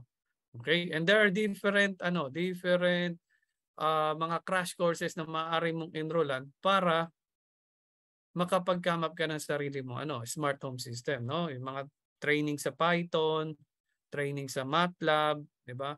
So lahat 'yun, pwede mong i-take 'yun if you're really interested to have your own smart home system design. Okay? So similarly, ito yung mas simple, no? You will be having your home automation gateway. This home automation gateway connects yung mga similar devices na may same types of connectivity such as Zigbee. Kita nyo yung orange, lahat yan Zigbee. So kumo-connect sila dun sa home automation gateway. And then yung mga devices na directly nakakonect sa Wi-Fi, pwede nang connect directly dun sa cloud server. So si home automation gateway, kino-connect niya lang lahat yung mga non-Wi-Fi devices. And then same way dito sa taas, no? Go to the cloud server and then can be accessed through your tablet or smart home. Again, if you could design that, your own application, much better. Hindi ka magre-rely ngayon doon sa server o doon sa cloud server nung third party na nag-provide ng iyong mga smart home devices. Okay, so again, you would be needing gateway or central hub. This gateway doesn't necessarily have to go out, no? Pwedeng siya lang yung mag-connect internally or through the intranet doon sa iyong bahay. Okay, this device provides connectivity to all the control devices. First generation utilizes Zigbee communication protocol and acts as a bridge between the control devices and the Wi-Fi network. So example of these are yung mga Xiaomi tsaka LifeSmart. Okay? Second generation utilizes AI and operates on a pure Wi-Fi network. So ibig sabihin lahat ng mga connected devices mo pure Wi-Fi na rin siya. So ang example niya ay mga Amazon Echo, no, si Alexa, Google Home, Apple's HomePod, Samsung SmartThings Hub. So ito yung second gen. Okay? Okay, sa home Wi-Fi router naman, again, it depends on your internet service provider. Okay? So this device provides connectivity of the smart home system to the internet. If again on-premise ang iyong on-premise ang iyong mga system, ang internet connectivity na lang na kailangan mo is yung para sa iyong smart home app. Okay? And through the smart home app, pwede ka na gumamit din ng additional layer ng firewall para masiguro na ikaw lang talaga yung makakapag-access doon sa iyong smart home system. This also provides Wi-Fi network for the home's controlled devices. Okay. Question, kapag ba ako ay may home Wi-Fi, pwede ko rin i-connect doon yung aking mga smart home devices na pure Wi-Fi? No? Pwede po. Kaya lang, magiging problema nun is, una, kita-kita lahat ng mga mo. So lahat ng kumukonek sa home Wi-Fi mo, kahit mga guest lang or kumbaga mga random na detect yung SSID mo at na-hack yung password mo, pwede rin maka-access dun sa mga smart home mo. So I'd suggest kung meron kang home Wi-Fi, i-isolate mo siya, no? Hatiin mo sa dalawang VLAN o VPN, no? Hatiin mo siya na kung saan lahat ng mga smart home devices mo nasa isang subnet at yung ginagamitan ng internet nasa kabilang subnet. Okay? Na kung saan may isolation, hindi nakikita at hindi ma-access kung halimbawa ma-hack man yung smart home. Okay? So, control devices. Control devices, these comprise of various sensors, automation control devices, temperature control devices, power management devices, surveillance camera, etc. So this makes up the home system's IoT inventory. So again, yung mga control devices mo, yun yung iba't ibang klaseng mga kinakabit mo doon sa iyong smart home system. Okay? Then another one is the user interface. User interface provides a platform to control the system either through wall-mounted terminals, tablet or desktop computers, mobile phone applications, or a web interface that may also be accessible off-site through the internet. Okay, so yung user interface mo is basically ito yung platform na kung saan maaari mong makita, maaari mong ma-monitor, ma-control yung mga connected devices mo. So again, pwede kang magkaroon sa loob ng bahay mo, no, yung mga wall-mounted terminals, touchscreen terminals, maaaring gumamit ka ng tablet. It depends kung anong klaseng UI app yung ma-develop mo. Okay? If you going to rely dun sa mga third-party app, obviously, madali mong madadownload yung mga application na yun. But again, somebody is hosting those applications and somebody is connecting to your home connected devices na hindi mo malaman kung gaano sila ka-secure, no? Wala sa iyong control kung gaano sila ka-secure at kung gaano rin ka-secure mangyayari yung access sa iyong mga devices at yung access sa iyong data. Okay? Then lastly, data processors and storage unit. Most often, this component is referred to as the cloud server. However, end users could offer a home-based server, again, yung mga on-premise, database system to preserve data integrity and security. Okay? So, etong mga data processor and the storage unit na to, basically are servers, no? So, pwede kang magkaroon ng on-premise server, tapos on-premise na mga NAS, no? Yung mga storage mo, para doon sa iyong sariling system. Okay? Okay, so another one, ito example na naman natin. Xiaomi brand naman. Okay?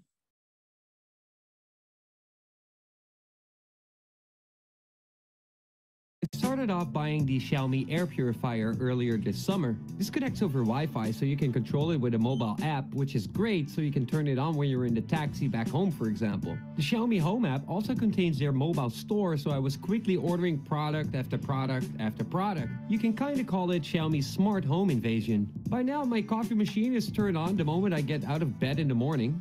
When I get home after 5 p.m., the door sensor automatically turns on the lights in the hall, and as soon as I walk into the kitchen, the living room, or the bathroom, the motion sensors there will tell the lights to turn on. My air conditioner can automatically turn on when the temperature sensor notices that it's too hot or too cold. I've removed all the old power strips for new Xiaomi strips with fast charging USB ports. I know when the plants need water because of the Xiaomi plant monitoring device, and I can turn on the cooker when I'm on my way home. And all of this can be controlled and set up from within a single app, the Xiaomi Mi Home app. This app is like the mothership of all the Xiaomi devices, as most of them can be controlled and automated through it. I noticed there's a lot of people wondering how these devices work and how you can set them up, which is actually quite easy. Most devices work standalone, where the switches and sensors do need to connect to a sort of a base station called the gateway. This gateway works as a hub for the switches and sensors, but it can also function as a nightlight. It can be set up to be your doorbell ringer, alarm clock, and home alarm, and it even plays Chinese internet radio. Well, if you wanted to, that is. You can easily install it by plugging it into a socket and setting it up through the Xiaomi Home app. The sensors and switches can then connect to the gateway and be used to control all kinds of devices. How this is actually set up is quite simple. All the switches and sensors communicate with the gateway through their own network. Gateway itself is the only device in this group that is actually connected to your internet router. Any other Xiaomi smart home devices can be connected to the router as well and receive commands from both the sensors as well as the app. Through the app, we can control all these devices and set up their automation. This allows you to set up all kinds of rules and parameters in scenes. We could, for example, set up this door and window sensor in our window and program a rule that the air purifier needs to be turned off when the window is open. Let's first look at all the different sensors and switches that Xiaomi has to offer at this moment. The door and window sensor can perform a task when a door is opened, closed, or when it's open longer than a minute. The light switch or doorbell unit can perform 3 tasks on a single click, double click, or long press. It's a portable device, but it can be attached to a wall with the included double-sided tape. The motion or human body sensor can perform a task when motion is detected or when no motion has been detected for a certain amount of time. The cube is the most gimmicky one of the sensors. It's a controlling cube that can be programmed to perform 6 different types of tasks. Turning it 90 degrees, 180 degrees, shaking it, tapping it on a surface, moving it, and pushing it are all ways to control your devices. Like I said, it's pretty much a gimmick, but I actually use it quite often as it sits on my desk right in front of me. I use it to turn on the AC by tapping it, turning the lights on or off by turning it 90 degrees, dim the lights by moving it forward, turn on the air filter by shaking it, etc. The temperature sensor tells you what the temperature and the humidity of your room inside the app. It can also be used in conjunction with other devices to perform a certain task when a certain temperature or humidity is reached. This brings me to the AC partner or AC control gateway. This device can be plugged in the power socket where your AC is normally connected and connect your AC with this gateway. This is not just a Wi-Fi enabled power socket, as it can actually fully control your AC over infrared and even monitor its actual power usage. It also behaves as a base station and has much of that functionality. It can act as your doorbell, home security alarm, and yes, it also plays internet radio. And then there's also this built-in electrical switch. This light switch unit can be built into your wall and functions as a regular light switch with Wi-Fi, making every light a smart light. It works as a regular analog light switch, but it can also be controlled and programmed through the app and completely integrate in that smart home environment. This can be great if you have existing lights you want to be able to control with the app, and it also comes with a Wi-Fi only version of that switch. This pretty much has the same functionality as the round switch that we just saw, but then it's got a different design. All of these input devices kind of behave as an on-off switch, and they're pretty easy to set up. Okay, so again, these are the kumbaga arsenal ng Xiaomi, no? Hindi ko alam kung sino nag-invento ng cube, pero as an engineer parang hindi siya ganoon ka-impressive, 'di ba? Malilito ka pa kung paano mo itatap sa mong sa idea ano. Pero again, you could design your own also. So this is a far callback doon sa nasabi rin kanina, nabanggit din kanina ni Sir Leaf, no? Yung pagpalakpak mo lang bubukas yung ilaw, sunod na palakpak papatay yung ilaw, no? So yun before, those were controlled by a clapper switch. Pero ito ngayon mas sophisticated na kasi mas dumadami na yung functions, and as you can see, yung mga functions niya minsan in combination dun sa iba't ibang pang functions ng iba't iba pang klaseng sensors and actuators or devices, no? Okay, so wala tayong short break. Tuloy-tuloy na to, sir, no? Yes, sir. Tuloy-tuloy na. Okay, sige po. So how do we apply our smart home technology in terms of the new normal? Okay, so new normal is a state to which an economy, society, etc. settles following a crisis, when this differs from the situation that prevailed prior to the start of the crisis. So what we have now, no, we're actually experiencing new normal. That this is in response to the COVID-19 pandemic, na nagkaroon tayo ng mga safety measures na kung saan kailangan magkaroon tayo ng distancing, no, magkaroon ng isolations. So all of those prevented us or prevented yung movement natin, yung mobility natin. But that doesn't necessarily mean that yung progress natin o yung ating communication will be prevented also. So itong example na ginagawa natin na kung saan, sorry, andito ako sa Singapore, marami tayong mga guests na nasa, or marami tayong mga audience na nasa Pilipinas, yung mga keynote speakers natin, yung mga VIPs natin, no, nasa Pilipinas din, and then yung organizer nasa UAE. This is a new normal. Dati, para maging possible to, we have to be physically be in the same space. Kailangan face to face, kailangan sama-sama, no, para mangyari yung ganitong klaseng event. Pero now, we are basically breaking borders, and that is part of the new normal. Okay? As a response, again, to this COVID-19 pandemic. Okay? So, example ng new normal application for smart home are yung tinatawag nating FR or FI door access. So, FR, usually narinig nyo na to, no? Facial recognition. FI is facial identification. So, the only difference there is sa FI, i-identify niya lang na yun ay mukha ng tao. Hindi maskara, hindi siya kumbaga parang hinahack lang yung system, no? Yun namang FR, facial recognition, dito kailangan it entails the use of or kumbaga comparison with a specific database. So nakita na mukha yun ng tao, ngayon kailangan ma-recognize, malaman kaninong mukha ito. So yun yung pagkakaiba niya, no? So and most of the kumbaga parang mga access control system readers natin ngayon utilizes this type of technology, no? Okay.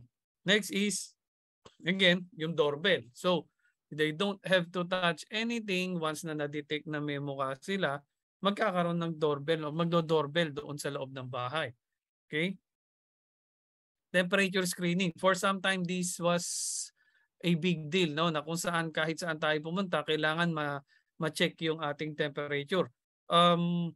The more we go into the endemic mode, the more na medyo nababawasan na o nalilesen na yung mga ganitong klaseng application. But again, if you would like to protect your own home, no, it doesn't hurt kung implement mo pa rin sa bahay mo yung temperature screening. At least you would know na lahat ng mga bisita na tinatanggap mo walang fever or walang possible na baon pagpunta ng bahay nyo.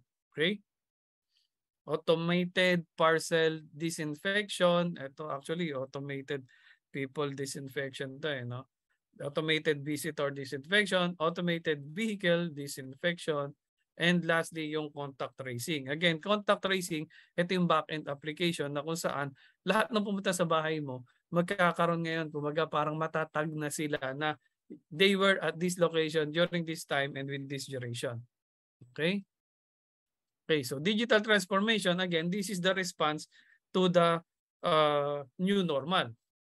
So digital transformation is the adoption of digital technology to transform services or businesses through replacing non-digital or manual processes with digital processes or replacing older digital technology with newer digital technology.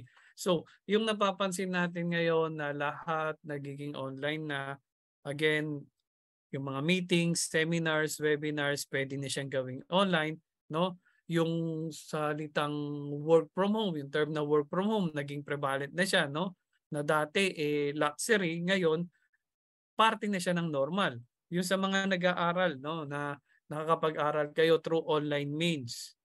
And if needed, para sa laboratory, doon lang pupunta sa school, doon lang magkakaroon ng limited face-to-face, no? So, those are part of the digital transformation kasi lahat ng mga processes natin before nadi-digitize na. At the same time, lahat ng mga data, no, madali nang nako-compile kasi nga nasa digital format na siya. So, sa atin, sa mga professional, I believe ang mga makikita natin na isang example ng digital transformation is the way how we are performing renewal ng mga licenses natin, no? At least sa PRC, they have embraced digital transformation na kung saan pwede ka nang mag-renew ng license, pwede kang mag-apply ng initial registration, pwede kang mag-apply ng what do you call this? Ng advanced level engineering through digital means, mababayaran mo lahat, no? Of course, meron pa rin siyang mga measures na kung saan kailangan mo i-collect yung mga ID mo face-to-face. But the thing is, hindi na tumatagal yung ano mo doon. Hindi na tumatagal yung exposure mo doon sa lugar at yung mga documents mo in digital form na kagad, no? May copy na both ends, ikaw tsaka yung regulation commission. Okay? So personal data protection. Personal data protection are protective measures often aided by legislation against the exploitation, misuse, and even theft of any information which is related to an identified or identifiable natural person. So in some of my topics, I have actually discussed this intensively, no, yung personal data protection. Dito sa Singapore, meron kaming tinatawag na PDPA. We have the Personal Data Protection Act, and that is yung legislation para protektahan yung mga personal data ng mga tao dito sa Singapore. I don't know kung ano, I'm not really familiar with UAE kung meron kayo noon, but I believe sakop din kayo ng GDPR, di ba? So yung sa EU, tama ba? In a way may ano diyan ng ano, di ba? May anong tawag dito? May clout din yung GDPR diyan, di ba? Sa Pilipinas, meron din tayong personal data information naman. Ang tinatawag nila. Personal information protection. Okay? So, lahat yung mga yun, yung tinutukoy natin dito, again, if you anything that could identify you as a person, a natural person, kailangan i-protect mo yun because you could be running doon sa threat of being kumbaga parang magkaroon ng ano yung term identity theft, no? And yung identity mo gagamitin for some other malicious transaction. Okay? So yung bahay mo, yung ma-produce mong data sa loob ng bahay mo at ginagamitan ng system mo, ng smart home system mo, that could very well be part also of your personal data protection. Not only your personal data, but rather yung talagang overall na behavior, yung overall na activity sa loob ng bahay mo. So in a way, parang pag hindi mo na perform yung protection, parang inopen mo yung buong bahay mo sa buong mundo kasi you won't know who's watching, di ba? Okay. Carbon footprint, this is, I think, familiar naman tayo lahat dito. Specifically, we have colleagues na mga electrical engineers. No? So carbon footprint is a total greenhouse gas emission caused by an individual, an event, an organization, a service, or product expressed as carbon dioxide equivalent. So the more na nagiging high-tech yung ating the more na nagiging high-tech yung ating mundo, the more na maraming devices, maraming gadgets na naiimbento na kailangan i-charge, kailangan gumamit ng electrical power, no? The more na tumataas yung carbon footprint natin as an individual, as an organization, and even this as an event. Okay? So how are we going to control these carbon footprints is we have to ensure that we are using yung mga energy efficient devices. At the same time, we are utilizing kumbaga yung renewable sources of power. No, again, dapat maipush natin yung campaigns, paggamit ng solar power, paggamit ng mga hydroelectricity, wind turbine, yung mga kung possible, kung kayang i-implement, even yung mga geothermal, di ba? So just to make sure na hindi tayo masyadong heavily reliant na doon sa ating carbon, kumbaga fossil fuel source of energy. Okay? And again, kakambal ng carbon footprint actually is yung sustainability. So sustainability is defined as the ability to exist constantly. So in terms of power consumption, yung sustainability na tinatawag dito is we should be able to ensure na yung pag-consume natin ng energy doesn't really cause naman yung mga para sa mundo, no, to be able to have a depleted source of energy or depleted what do you call this, power source. Okay, so or power resources. So we should be able to promote din sustainability even in our homes. Again, dami na nating ginagamit na gadget, ang daming nagko-consume ng electricity, nagrereklamo tayo, ang taas ng bill ng kuryente, but we're not doing anything about it. Diba? So again, if we are planning, if we are dreaming of implementing a smart home system, we should be smarter than our smart home, and we should be able to look also doon sa overall complete solution na kung saan pati yung mako-consume mong energy o pati yung pagpapower ng mga devices mo na-cover mo. Okay? And you are not kumbaga parang causing to have a bigger carbon footprint in the process. Okay? So sa mga magi-implement, make sure mabababa consumption ng mga ginagamit yung device. At the same time, yung power source nyo, renewable. Okay? So, skip na natin to. Okay. Consideration na lang when you're trying to design a smart home system. We have to remember, no, every IoT device have to serve a specific purpose within the smart home system. Ngayon, kung wala siyang magiging specific purpose doon, baka luxury siya, baka palamuti lang siya. So baka you can kumbaga you can skip that that device di ba? Kung hindi mo rin naman talaga gagamitin. So pareho nung tinanong ko kanina kila sir, no, doon ba sa lugar niyo merong necessary talagang gumamit ng thermostat? Kasi kung di naman necessary gumamit ng thermostat, hindi mo kailangan mag-install ng smart thermostat, di ba? Kailangan ba smart yung toothbrush mo? Kailangan ba smart yung anong tawag dito? Yung smart yung mo, anong tawag doon? Smart yung toothbrush mo o smart yung hairbrush mo. Kung hindi naman kailangan, hindi mo na di ba? Hindi mo na kailangan i-consider as part of your smart home system. Okay? The purpose will determine yung extent ng control, response, at saka yung monitoring ng smart home system mo. Okay? So, types of control that we have at the moment, no, for the smart home systems are automated, or it can also be yung scheduled na tinatawag na kung saan alam mo na yung oras ng uwi mo, alam mo yung oras ng alis mo. So, you could schedule yung pagbubukas ng AC na or air conditioner unit, no? Yung pagbubukas noon na sa ganitong oras lang. automatic na siya, wala ka nang pipindutin. Okay? At kailangan at certain time, papatayin na yung AC kasi definitely wala nang tao doon sa bahay. Okay? Pwede rin naman sensor triggered.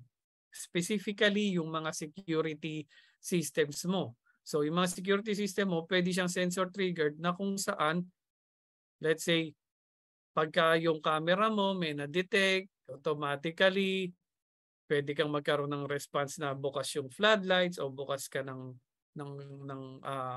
LED spotlights, di ba? Kapag ka nag-vibrate yung window mo na parang meron nagpupumilit pumasok, may pagpapadala ng alarm dun sa cellphone mo, di ba?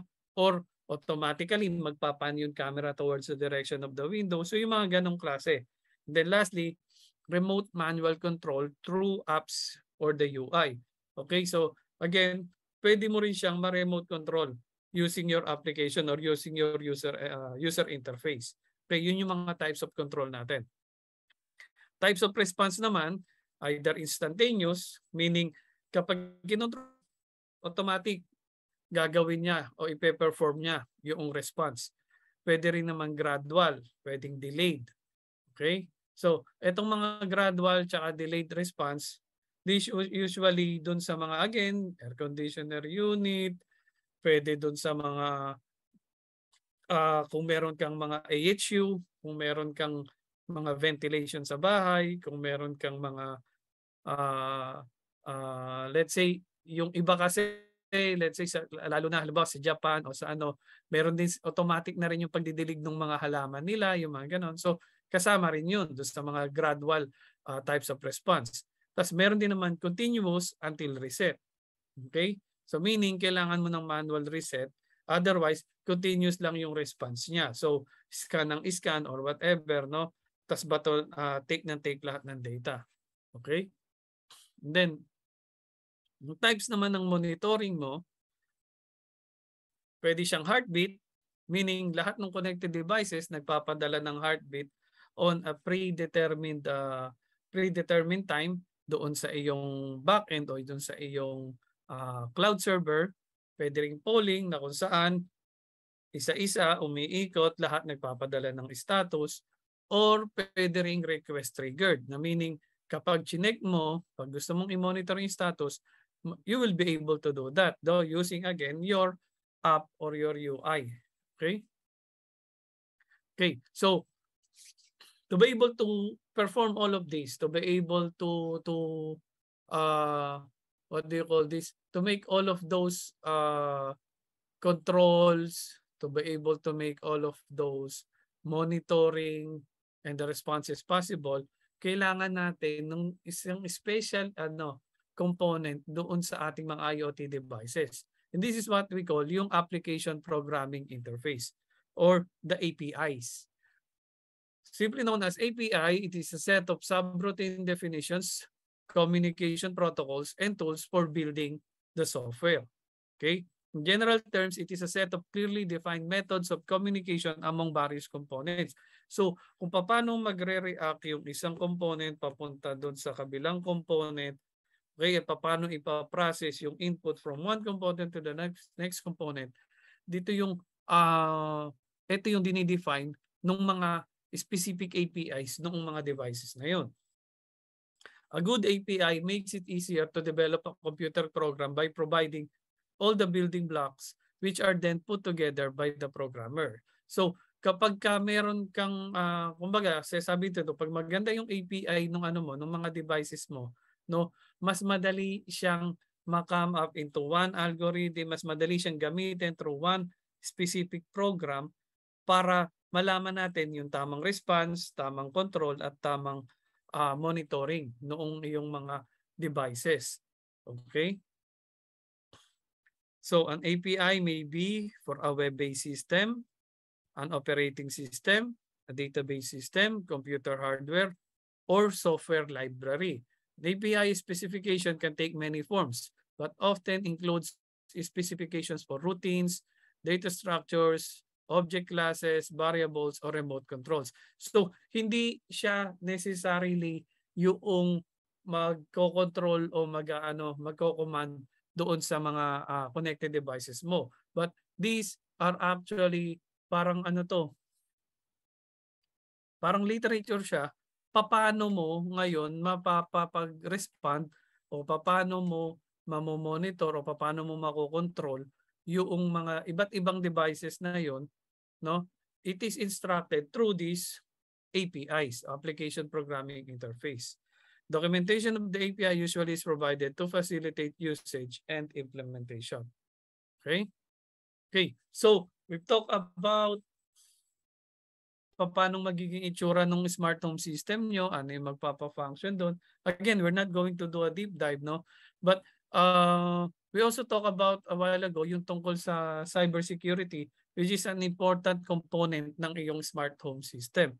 So, pakita ko sa inyo, ito yung type ng vulnerability naman ng smart home system nyo. So, it's not all bells and whistles. Ito yung mga tinatago. Kasi again, ang daming feature, ang daming kumbaga high-tech yung system. Pero, ganun ba talaga yun? Lahat ba puro positive? Okay? So, you have to account also yung vulnerability.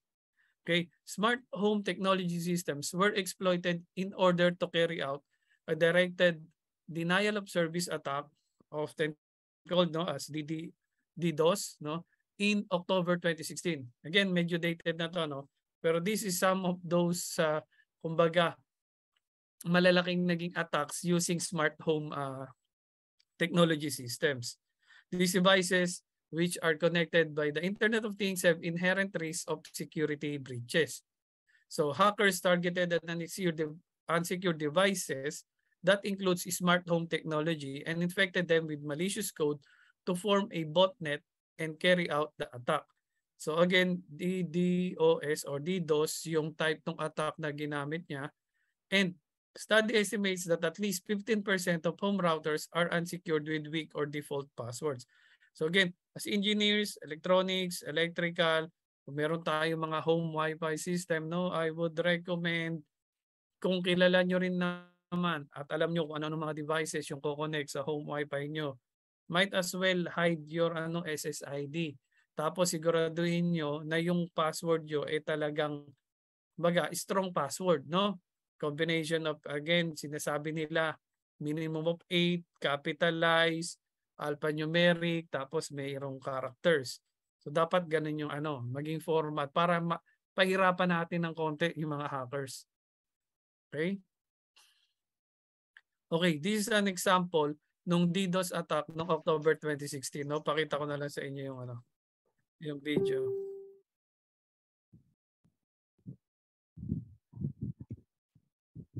On Friday in October 2016, a big chunk of the internet went missing. The internet company Dyn, which routes traffic to Twitter, Netflix, and thousands of other sites, had been paralyzed by bogus requests from hundreds of thousands of computers, all infected with the malicious software called Mirai. But these weren't just any old computers. Many were webcams, smart light bulbs, fitness trackers, and other everyday devices that connect to the internet. Collectively, they're known as the Internet of Things, or IoT. As these gadgets gain new abilities, like how a Wi-Fi-enabled doorbell might be able to unlock your front door, they also offer fresh opportunities to cyber criminals. So just how worried should you be about that smart toaster? And what can we do to make our stuff safer? Internet of Things gadgets are vulnerable to the same takeovers as regular computers, but their access to the physical world can make the consequences much bigger. For instance, if your live streaming dog monitor is hacked, your private data can be exposed. Things like pictures of your family or the layout of your house. Or someone could make your kid's Wi-Fi enabled talking teddy bear say anything. That's pretty creepy, but it gets even scarier when you replace the teddy bear with a home security system, a car, or a pacemaker. The damage isn't limited to the thing that's being hacked either. A lot of these devices, and sometimes even your laptop, assume that they can trust other machines connected to your home Wi-Fi network. So if your smart water bottle is compromised, the hacker might be able to send commands to the smart lock on your door, too. Now, there are also serious risks beyond individual owners. The most common thing that hackers do with their machine victims is weaponize them into botnets, armies of enslaved drones. Then, criminals can hide their nefarious activities behind the normal internet traffic of thousands of machines. For example, in 2014, a massive botnet that included TVs, routers, and at least one smart refrigerator was caught sending millions of spam emails. And if a botnet like Mirai suddenly floods a company like Dyn with traffic, it can take down web services in a distributed denial of service attack. It's like if your telephone was forced into a pool of thousands of auto dialers, constantly calling a pharmacy. Real calls can't get through, and there are so many involuntary fake calls that the company can't block them all. Now, these issues aren't unique to the Internet of Things, but IoT devices are extra vulnerable. Manufacturers bring them to market as quickly and cheaply as possible. All too often, the place they cut corners, you guessed it, security. Many companies grab off-the-shelf software and don't customize it for each device. For instance, smart light bulbs don't need printing software, but manufacturers might not bother to delete it from the stock operating system. So if the chunk of code that accepts files for printing mistakenly allows a hacker to inject their own program, you're in trouble. And these things rarely update automatically. Nobody wants to flip the light switch and hear, please wait until your lights finish updating. So even if a security bug is fixed, those app-controlled bulbs may never hear about it. Plus, any operating system is only as secure as the password you need to log in and make changes. And manufacturers of IoT devices often set passwords to dumb, predictable defaults like admin1234. And who wants to change the password on their smart egg tray anyways? To make matters worse, the hardware might have too little memory and processing power to run standard defenses like firewalls, which try to block unwelcome intrusions from the internet. And how would you even know that your smart weight loss fork is infected with a virus when its only way of communicating is buzzing? Finally, the sheer scale of the Internet of Things intensifies the problem. Mirai grew way bigger than most botnets simply because there were so many vulnerable IoT devices. So this can all sound pretty terrifying. But the truth is that for now, the main threat to an average user is your garden variety data theft. Most of the fancier attacks are too difficult and their payoffs are too low for crooks to bother. After all, if your enemies are so committed that they'll track down your glucose monitor and hack it, you probably have other things to worry about beyond IoT security. But it may not be long before a hacker can lock your smart thermostat at its max while you're on vacation, running up your energy bill until you pay a ransom. If manufacturers don't start baking security into the design of their products, experts worry that we're heading for a train wreck. They suggest a couple of solutions, including being selective with what data to record and encrypting whatever data is sent around. They also recommend that manufacturers set a unique default password for each device and only accept commands from someone who's logged in. Automatically monitoring for suspicious activity would help too. There are also a few steps you can take to protect yourself from your devices. You can manually check the manufacturer's website for updates and change any passwords that the software allows you to. Don't put webcams anywhere you wouldn't broadcast. Isolate smart devices on separate Wi-Fi networks from your computers and phones. You can do that with a second router, or on some routers, you can just set up a second untrusted guest network. And, consider whether you really need that hairbrush to connect to the internet. Ultimately, though, it's going to take pressure from all of us. Manufacturers need to hear that we don't just want cool features, but guarantees that they'll keep us safe. Okay, so yeah, so that's the one major vulnerability ng mga smart home system ngayon, and specifically yung mga commercially available na mga smart devices. Okay? Okay, so solution natin as engineers, you have to be smarter than your smart home. So you have to be systematic, mindful, aware, reasonable, and you should possess a troubleshooter attitude. Okay?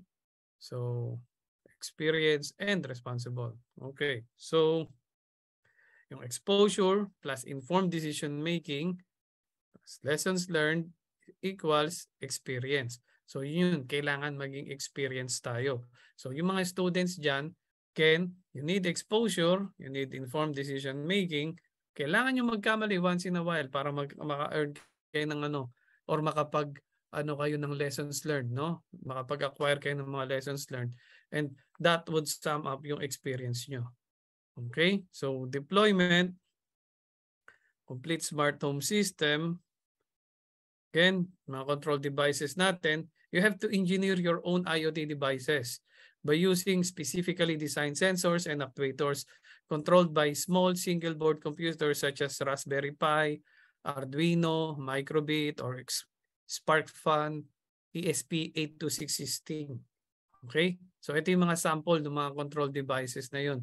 I don't know if you already have some webinar about yung programming ng Raspberry Pi tsaka ng Arduino, pero I believe sa IECEP with some of the other collaborations noon, meron tayong mga trainings na ganon. Meron din tayong mga available resource speakers for these particular topics. Okay, so we got Microbit and SparkFun. So ito yung sila yung mga devices na magtutulong para yung mga simple or yung rather yung mga ordinary home appliances nyo magiging IoT devices. Okay? And kung paano gagawin yun, no? You have to explore this. Again, meron siya mga crash courses, meron mga trainings available. Okay? Okay. Then you have to consider yung alternative type of connectivity. Instead of using the internet for your IoT devices, you may opt for your own intranet.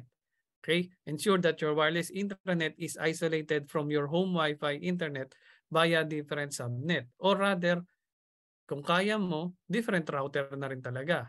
Okay? Wherever possible, prefer to hide your intranet SSID to better conceal your network.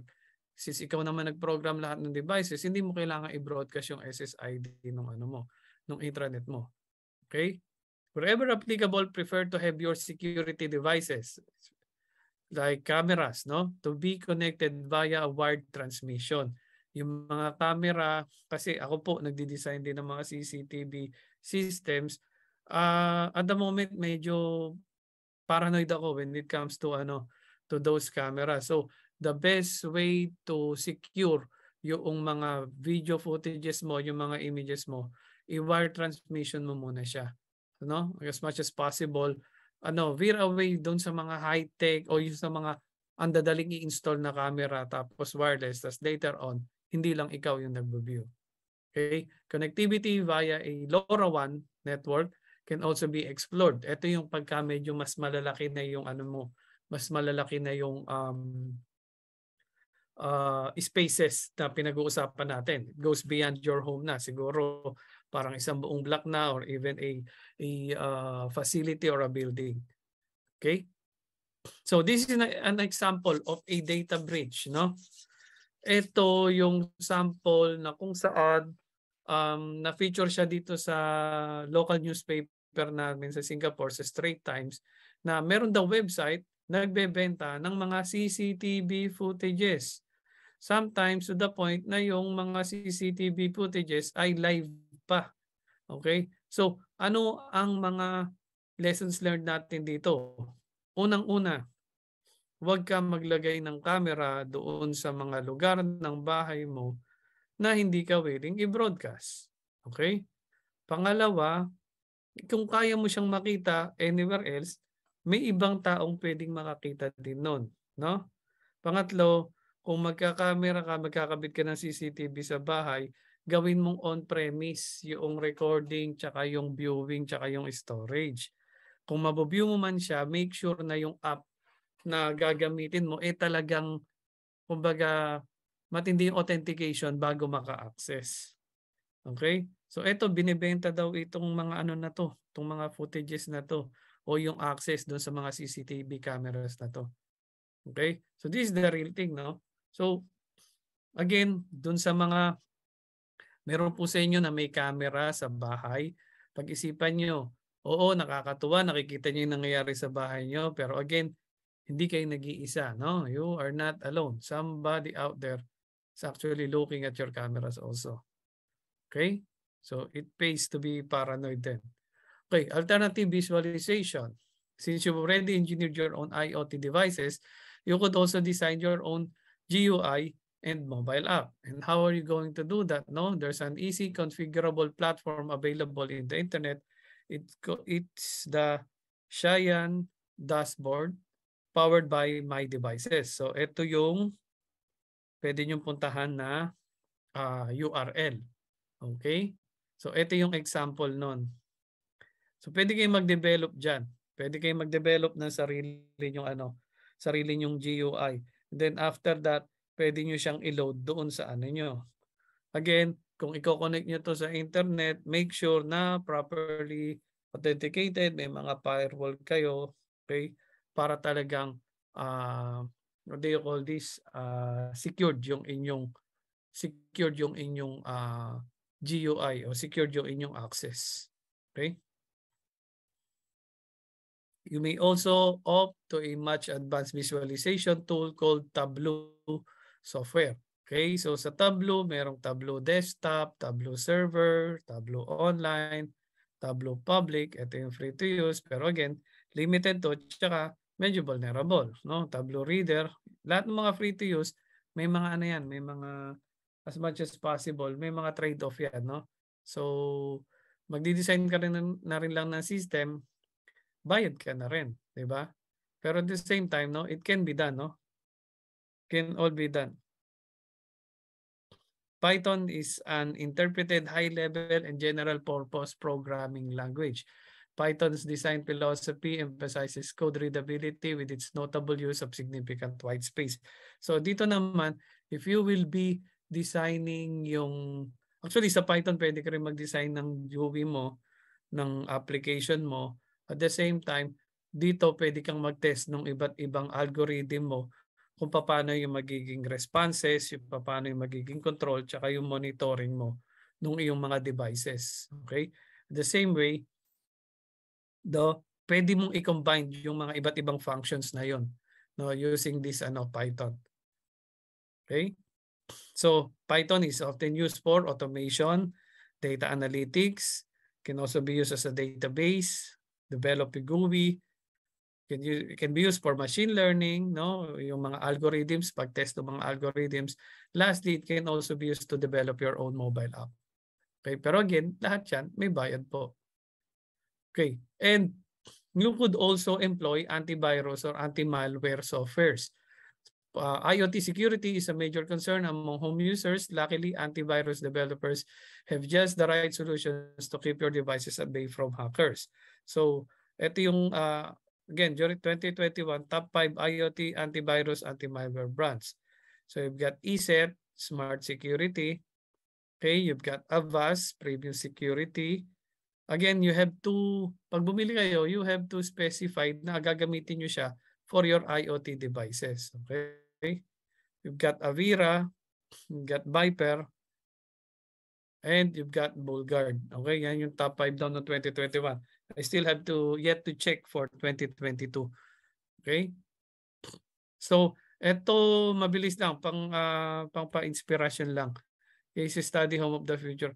Unfortunately, yung ano natin dito, yung host dito o yung speaker dito, I think pumanaw na siya last year, no? Pero kilala siya kung mahilig ka manood ng mga ganitong mga ganitong klaseng mga videos. Yeah. Getting smart home technology for a home of the future has never been easier. There are smart versions of just about every household item. Smart lights, smart speakers, even a smart refrigerator. But connecting them all together to make a truly smarter home can be a nightmare. So how do we connect the home of the future? Well, you need a serious brain, like this thing. And to integrate it requires some serious brain power.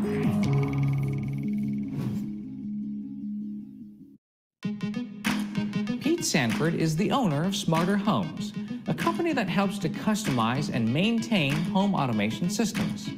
He's what's known as an integrator, and his role is to bring all the smart devices of the home together, which is essential for the home of the future we're building here in Austin, Texas.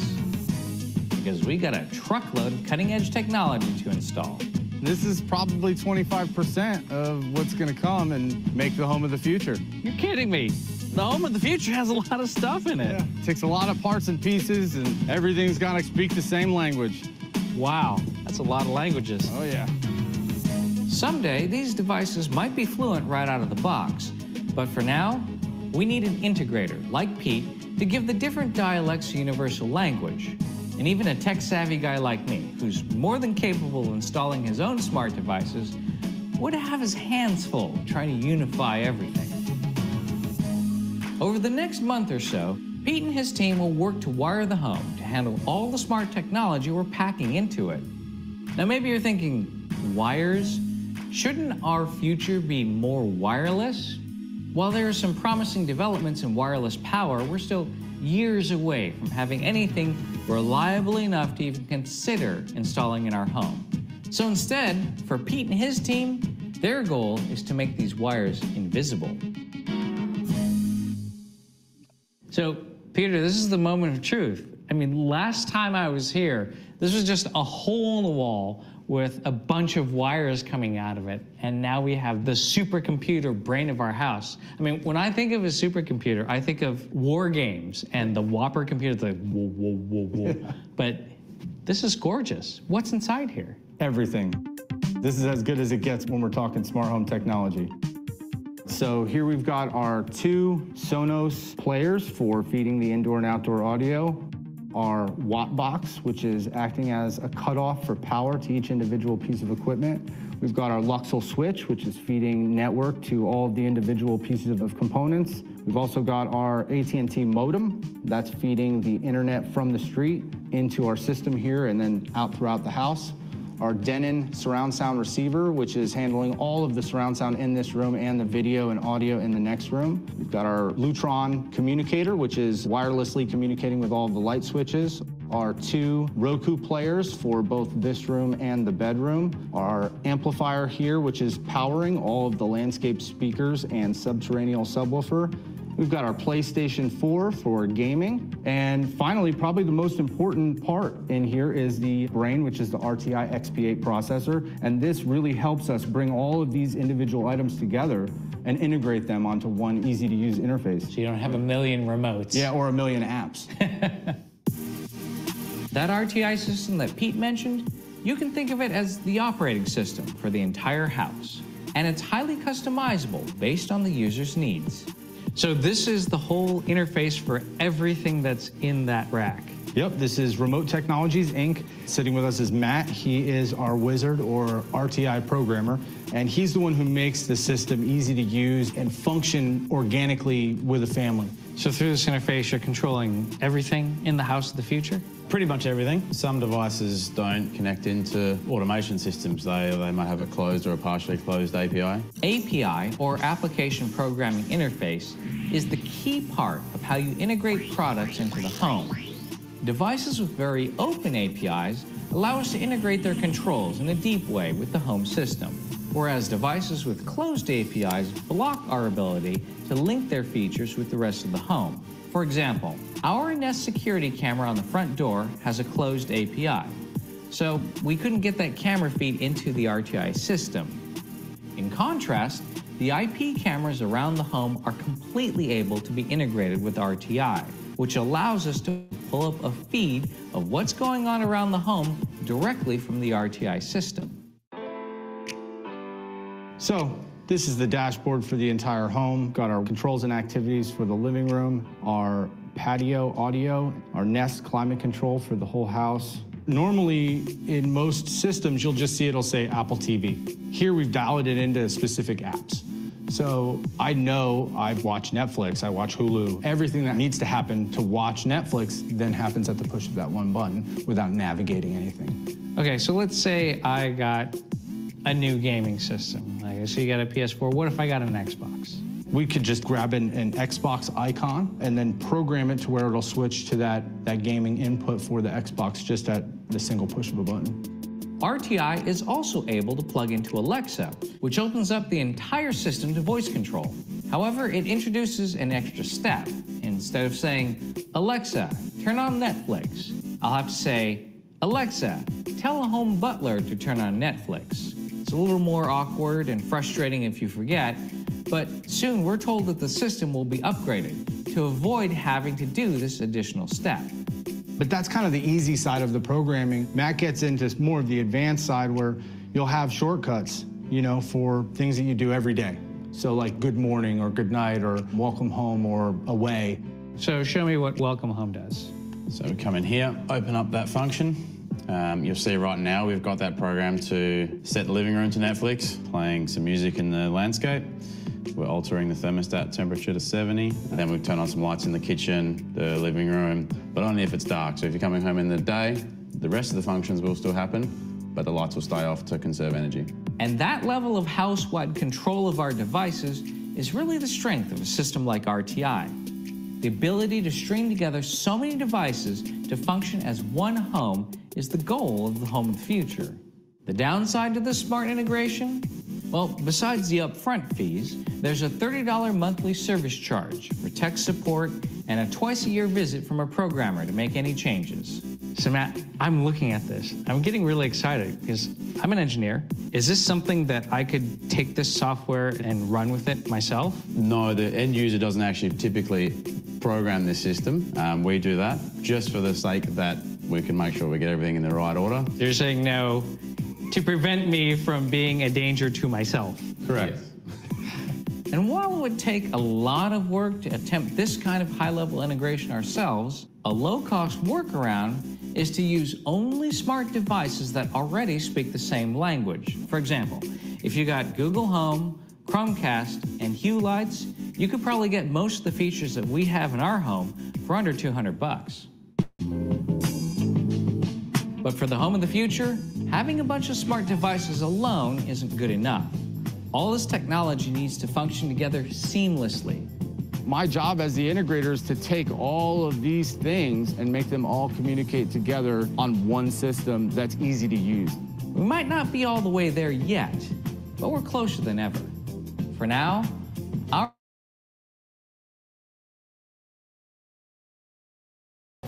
with the push of a button. Okay, so that's an example of a home of the future, no? Smart home or intelligent home. Okay, so value add. Ito, skip ko na lang, no? I just want to show you how are they powering up the home of the future. And actually, this is my last slide. So I will be taking up questions if there are some, no, after this. Remember the Jetsons? They had gadgets galore, from holograms to a robotic maid, but they also probably had an astronomical electric bill, as well as a massive carbon footprint. That's still an issue for our own home of the future. But unlike the Jetsons, we're actually using some of that cutting-edge tech to solve it.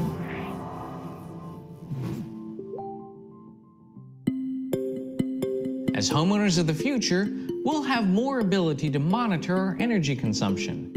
But before we get to that, let's talk about where that energy is coming from, because the home of the future will always need power. We built our home to generate a lot of its own power from solar panels installed on the carport roof. In fact, the solar panels are the carport roof. It's an integral part of their house architecturally, and that was part of the design of the house from the beginning. Stan Pipkin is the owner of Lighthouse Solar here in Austin, which specializes in integrated solar design. When Carter put up panels on the White House, nobody liked them because they were big, they were bulky, they stood out. But this is something entirely different. This gives architects something to go wild with. If you look around Austin, this is very different than most solar retrofits that have the panels tacked onto the roof. Our solar installation is deliberately and artfully designed, made to feel like a natural, essential part of the house itself. I think the whole industry understands it's silly to sort of slap solar on top of the building. Why not make the building electricity generating itself? This is Catherine Beisner, an expert in solar technology. People are definitely trying to make the solar panels better looking. It's still, by and large, in residential, putting solar on top of a roof. Now a lot of them look like just gorgeous black flat screen TVs, and it's very low profile. And I suspect we'll see a lot of these products in the future. Here's how the system actually works. Each one of those squares individually is a solar cell. They produce collectively DC power that flows to the inverter, and then it's changed to AC power, and that's what the house can run on. And any energy not used by the house flows into a lithium-ion battery. So let's say a homeowner installs solar. Does that make them impervious from a blackout? So unless you have a system that can island away from the grid, or basically a microgrid, your solar system will not help you during a power outage. So here in our home of the future, we have a battery, and so we're prepared for a blackout. That's right. So this is a really special home. You have energy storage that's wired to your critical loads, and if there's a blackout, you can pull that energy to power your home. This array, it'll produce enough energy to power, say, 60% of their needs on a given day.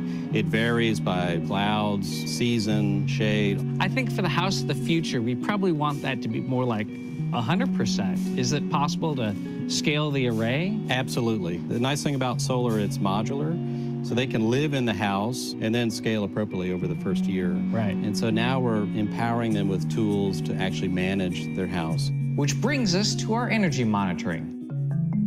Our smart home integrator, Pete Sanford of Smarter Homes, has given us the ability to see a real-time readout of the energy usage of our home. We just jumped from 900 watts to 4,700 watts. That jump is going to tell me somebody just turned on the air conditioning, and it gives you the idea of, wow, that's how much energy I'm using. Wow.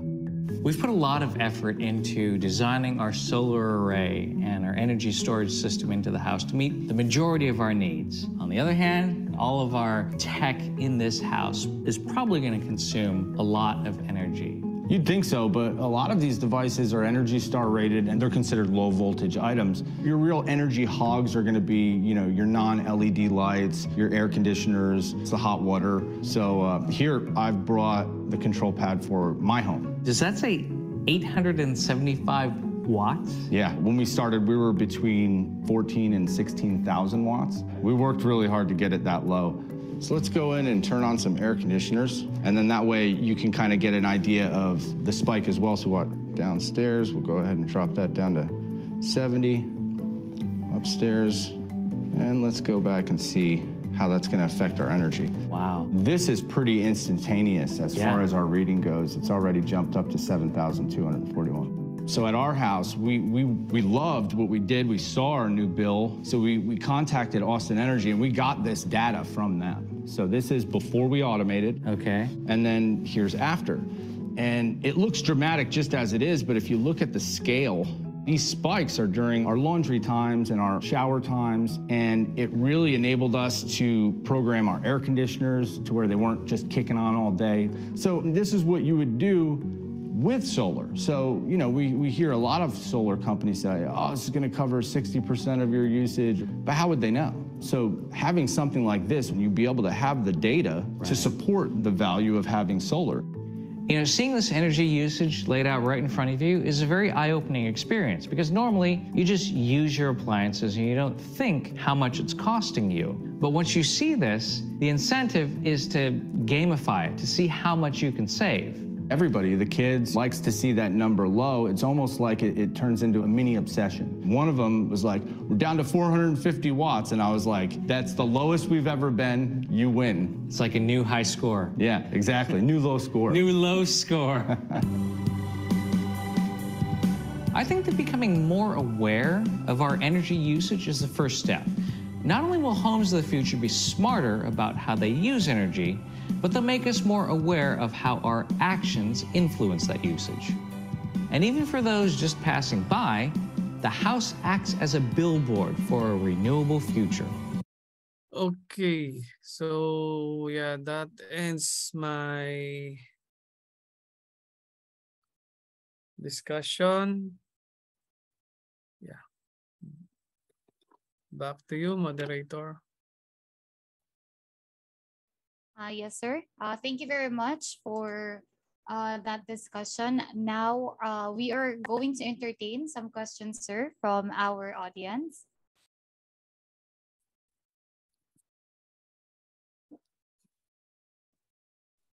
So before that, sir, again, thank you very much for that discussion. Now, we would just like to give acknowledgement to our participants that are here in this meeting, of course, and for those participants that listen eagerly on your discussion. We have the ECEP former governors, Engineer Lloyd Allen M. Ondona, Engineer Leonardo G. Mendoza, PCE, and as per online registration, these are the universities that our student attendees are coming from.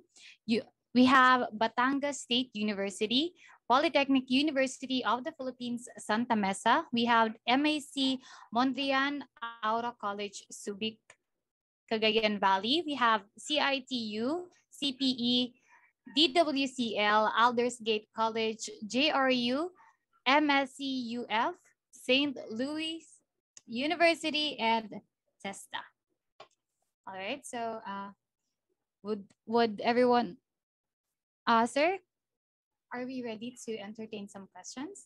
Yeah, please. Thank you so much, sir. Now we have here, the first question is from Ariel Gomez.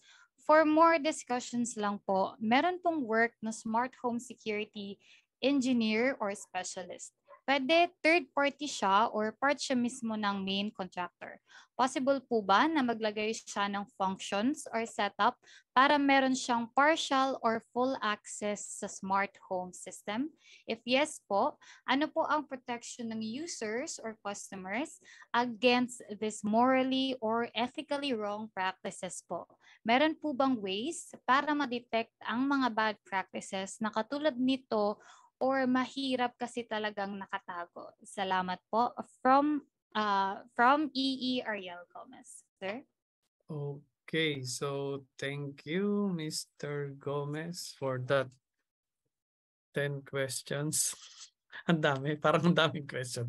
Okay, pakibalik, patingin po ulit. Okay, again, dun sa discussion natin, yung commercially off-the-shelf na mga available na mga smart home system at the moment is, ang pinopromote nila dun is DIY, do it yourself. Bili ka nung system, download ka ng app, i-power up mo siya, connect mo sa home wifi, okay na. Ngayon, when it comes to yung mga professional system integrators, kapareho nung ipinakita nating sample kanina, I believe meron yung customer tsaka integrator agreement before they go into the to the contract ng pag-install ng mga smart home system. So I advise kanina na let's err to the side of caution, medyo maging paranoid tayo when it comes to the practice, but that is actually to be able to encourage us as engineers to come up with our own smart home system design. So kung halimbawa naman na may ibang magpo-provide ng smart home system design ng bahay mo, ng mga professional system integrators, just make sure meron kayong tamang kasulatan. No, definitely meron silang tinatawag na mga super user account. At hindi yun ibibigay doon sa mga end user, especially kung hindi technically versed yung mga end user kasi baka lalong madisgrasya. Pero that doesn't mean na kung yung super user account nila, yun yung gagamitin nila to be able to perform malicious or damaging acts doon sa kung nagbi-business ka, no yun di ba? Parang pinasara mo na rin kagad yung business mo. Okay? So, again, to be able to answer yung kabuuan ng tong question, Engineer Ariel Gomez, ang dyan is, let's go back to the fine print. No, wag mahiyang magbasa ng mga terms and condition kung meron tayong, if we are employing a system integrator. But definitely expect as developers, merong mga super user account yun. But that doesn't mean na aabusuhin kagad nila yung na yun. No? Sir, pwedeng patagdag ako dun, sir. Okay lang? Yes, of course. Yes, Sir Marvin. Yes, sir. Actually, related din lang doon, sir, is yung logs, di ba? So, hindi ka man nila pwedeng bigyan ng full privilege ng users mo na pwede kang mag-change ng mga settings. Pwede ka nilang bigyan ng access ng logs. Kasi doon from logs, makikita mo kung sino yung nag-access. So, yung mga users na yun, makikita mo kung itong user na to, super user na to, nag-access during this time. So, mamamonitor mo ngayon kung sino yung mga ma-access at makikita mo na bakit kaya uma-access siya ng ganitong time na wala kang permission. So mayroon siyang ginagawa or tinutulungan o may tinutroubleshoot siya in the background. Yun yung mga pwede mo para malaman mo siya na mayroon ngang ibang nag-access nun. Tama. You can Yes, sir. specifically ask for the audit trail also para Yes. makita mo. Oo, tama. Yeah, thank you, Sir Marvin. Ma'am Ira? Yes, sir. Thank you so much. Now we will be entertaining another question from REE Lar Rochain G. Arlante. What are the standards that may use our reference to smart automations? With the smart automation itself, no, I don't think there are specific standards, but we can refer to BICSI, no, for let's say if we're doing a wired connectivity ng mga smart devices natin, no, mag-refer tayo sa BICSI, mag-refer tayo sa ITUT para doon sa mga applicable standards on yung cable natin. Cable, what do you call this? Structured cabling. Okay? When it comes to IT security, now we could refer to different applicable standards. Again, meron ng BICSI, meron din ng ITUT para dun sa network security. Okay? Pero yung smart automation per se, at the moment, although I don't think na may ginawang standard, pero maraming mga established standards, existing standards na kumbaga pwede mong i-apply to be able to fully deploy a what do you call this highly effective smart automation system. Okay? All right, sir. So, is that it, sir, for the question? Yun may question pa ba? Sir Paulo, additional lang. I think ang IEEE ay meron na rin technical working group na nag-check din dito para mag-come up ng mga standards para sa smart automations. Pero ano pa, TWG pa lang? Parang TWG pa lang. Okay. Yeah, thank you for that, Sir Rafael. May humahabol yata, Ma'am Ira. Yes po, sir. So, Sir Rafael, may questions pa po bang we can read on the slides? Sir, so I'll be reading from the chat box. We have a question from ECE Ruben. What are the fail-safe options when the smart home system bugs down? Magandang question yun, pero masyadong general. Kailangan ko ng specific. Anong specific smart home system device yung nag-bug daw?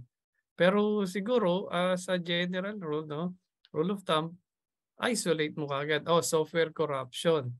Kung software corruption nung mo, i-isolate mo kung ano yung device na ano.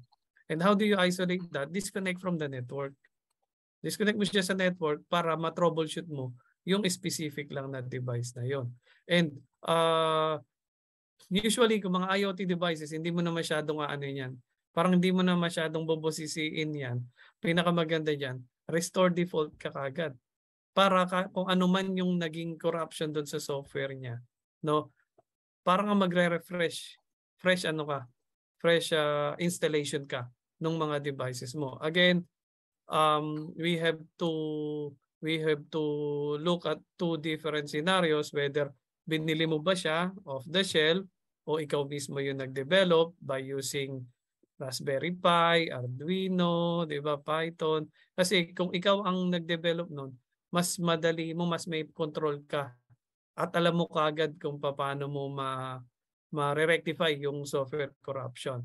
Okay? Pero ang kumbaga first line of defense, isolate and then doon mo siya doon mo siya agad mato-troubleshoot. Okay? And then if possible, lalo na kung off the shelf, restore default mo agad. I-ano mo siya, restart mo. Yeah. Thank you very much po, sir. So, thank you very much daw po, sir. Are there still any questions that you would like to raise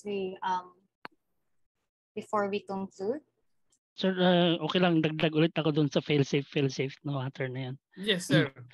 Actually, automation kasali rin dyan yung access control system, di ba? Which is talaga yan. So, nandoon may mga locks doon, lock na pwede kang matrap. So, yun yung mga kasi noon is meron tayong mga break glass at saka yung mga locks na kakabit mo doon pagka hindi naman siya yung area na kailangan secured siya, pwede mong lagyan ng fail-safe locks na sinasabi and fail-secure locks pagka secure, kaya gusto mong i-secure. So, yung mga locks na yun, pag ikakabit mo siya dun sa normally open or normally closed, para pag pinatay mo yung power, mag-open na kagad yung pintuan, makakalabas ka. So, yun yung mga fail-safe na with regards to access control system na lalo pagka automation ng pag-open ng pinto, mga ganun.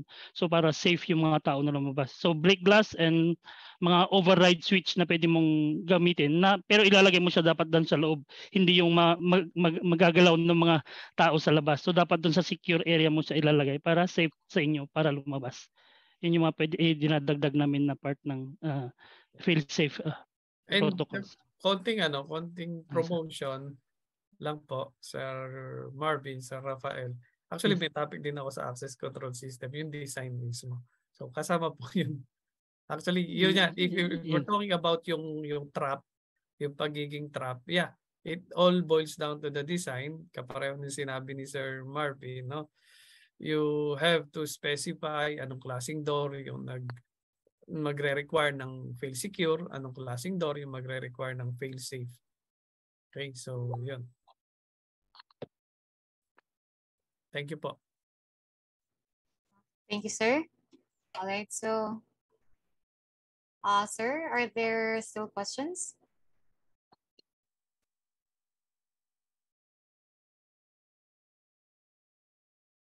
I see. So, sir, none so far. Now we have concluded our question and answer segment for our technical speaker 1. Now we will be proceeding to the awarding of the certificate of appreciation. So, sir, we would like to award the certificate of appreciation from the Institute of Electronics Engineers of the Philippines Incorporated, United Arab Emirates Chapter, in collaboration with the Institute of Integrated Electrical Engineers of the Philippines Incorporated, Abu Dhabi Chapter, enabling the digital transformation into the new normal, proudly presents this certificate of appreciation to Engineer Paulo R. Laguna, our resource speaker, in grateful acknowledgement of his distinguished and invaluable knowledge and contribution during the 3rd Joint Technical Webinar and Technical Training Series, What's on Automation? Smarten your home against the pandemic. So once again, sir, we would like to give appreciation to you. We also receiving this appreciation and thanks in our chat box. So thank you very much, sir. So would you like to please give, sir, a big round of applause?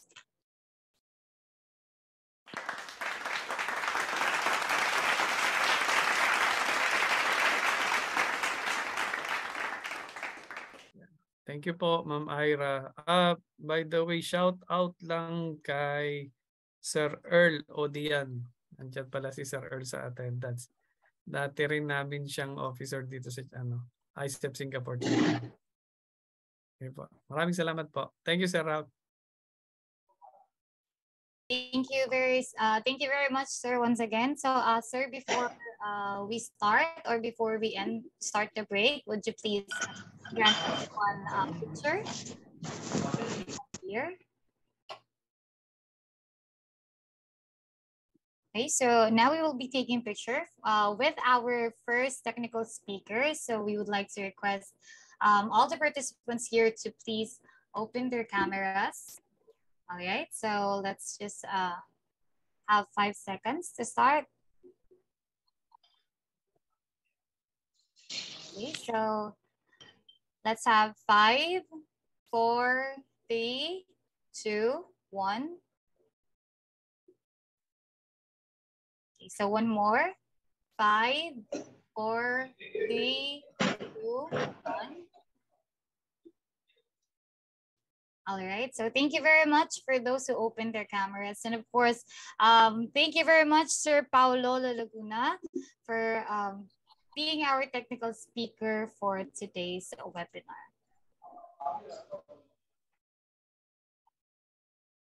All right, so before we start our break, we would like to again acknowledge our participant and attendees for today's webinar. We have the IECEP former governors, Engineer Lloyd Allen M. Ondona, Engineer Leonardo G. Mendoza, PECE, and as per online registration, these are the universities that our student attendees are coming from. We have from Batangas State University, Polytechnic University of the Philippines, Santa Mesa, Mondrian Aura College, Subic, Cagayan Valley. We have CIT University, CPE, Divine Word College of Legazpi, Aldo State College. We have JRU, MAC, MSEUF, St. Louis University, and of course, we also have TESTA. All right, so now we will be having a short break. Am I right, sir? Before we start the next technical speaker for this event. Yes, I think we should be back at say 2 p.m. or 6 p.m. 2 p.m. Dubai UAE time and 6 p.m. Philippine time. Right, so everyone, please enjoy your lunch break and be back at 6 p.m. Philippine time and 2 p.m. 2 p.m. All right, so, yes. Thank you very much and enjoy your break for this day.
Hello and good day, everyone. Now that the break is finally over, we would like to welcome you again to this year's third Joint Technical Webinar 2022 Webinar and Technical Training Series, What's on Automation, proudly presented by the Institute of Electronics Engineers of the Philippines, United Arab Emirates Chapter, in collaboration with the Institute of Integrated Electrical Engineers of the Philippines, IIEE Abu Dhabi chapter. So right now we will be calling on the Director of Finance of the IECEP UAE to introduce our technical speaker number 2 for today. So ladies and gentlemen, please all welcome Engineer Deo Evangelista, ECE. Do I have an audio? Can I confirm, please? Yes.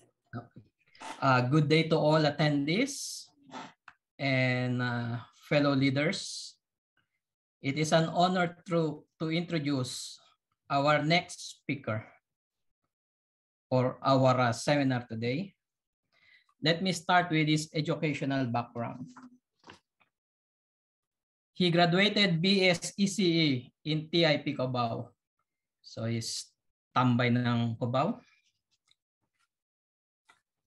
He also finished his BS in Electrical Engineering from Manuel S. N. Varga University at Lucena City. He just recently finished his master's degree in Business Administration, specialized in project management from Singhania University, Rajasthan, India. And for his some professionals affiliations and membership. Okay. He is a member of IECEP UAE branch. He is also a member of Society of Engineers UAE. He is also a member of Institute of Electrical and Electronics Engineer, New Jersey, USA. And also an International Association of Engineers member from Kung To Road, Hong Kong. Big time. And also a professional chartered engineers member at Abu Dhabi, UAE. So, big time yung speaker natin. And also, from his latest, tatlo lang latest trainings he did. Kasi marami to eh. Matagal pag nilahat. One of his latest training is deep dive to data science, machine learning, and AI from Uni Athena, Dubai. And also, he has a training on blockchain mastery program from DAPP University. And also he has a training on cyber threat intelligence by IBM. From July 1 until currently, he's doing the training from Siemens. And for his professional skills, he's a freelance blockchain developer, proficient in building management system, BMS, programming and commissioning. He is proficient in PLC programming, logical operation, power system data analysis, and system engineering. Also proficient in energy managing system, energy savings, and promoting green building concept. His experience also in HVAC operation, electromechanical operation, and electrical operation. And lastly, for his professional experiences, he humbly started as a service engineer from Multiband Electronics, which is a Sony center in the Philippines. At this position, he handles various types of electronic devices, home industrial electricity, computer automation, and system integration to maintain, set up, install, terminate, and troubleshoot. including medical equipment and apparatus to the hospital. He also worked as a system engineer to Roadrunner Network. Kaya pala artistahin eh. Which is a post-production firm and a division of Star Cinema. He is in charge of all types of audio and video equipment operation, assuring the best quality output of film and movie making, dubbing, recording, playing, and digitizing. He has also an experienced hardware engineer at Dingo System Management, a US-based company. He designed, assemble, construct, maintain, repair, set up, install, and troubleshoot of electronics and computer-based international gaming machines. He has also became a system specialist at ABS-CBN Broadcasting Corporation. He facilitates for supervision, monitoring, and implementation of security access control and CCTV management operation. And on his experience in Dubai, he became a commissioning engineer for Bari and Mazrui Technical System. He commissioned, test, fix, install, troubleshoot, and do technical support of all security cameras, access control system, BMS system, and its associated hardware and software of the system.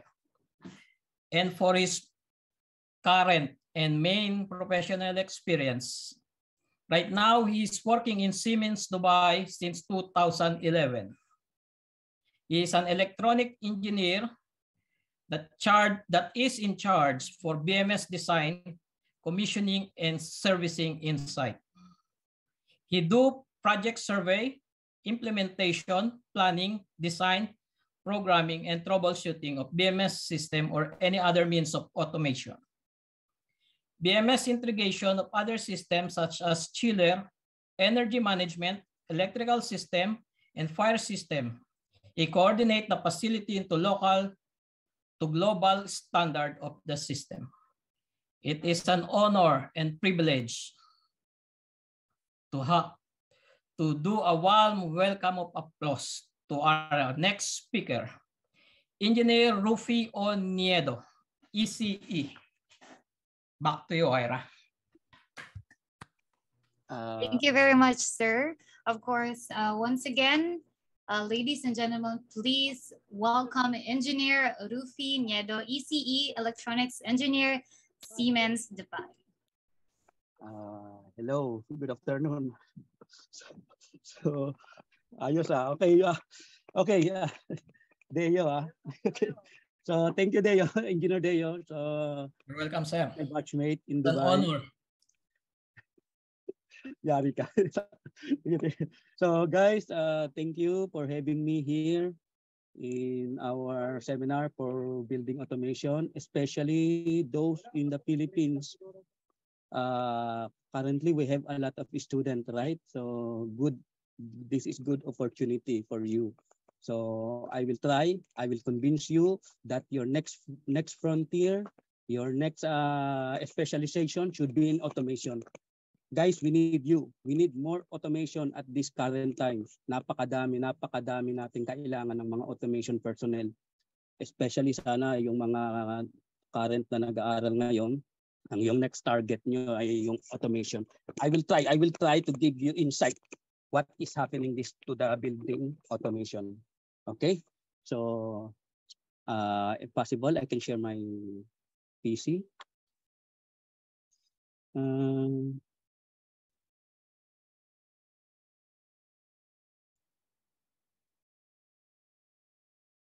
Naka-share na ba?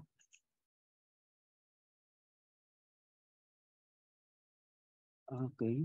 Hindi pa. Hindi pa? Okay.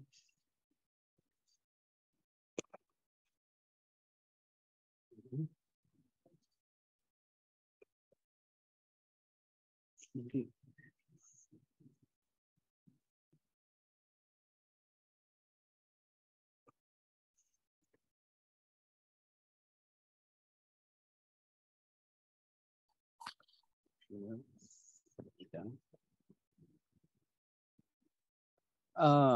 guys, currently, nasaan po tayo ngayon? So siguro mostly dahil sa Philippines, nasa ano na tayo, 'di ba? Nasa every hour home.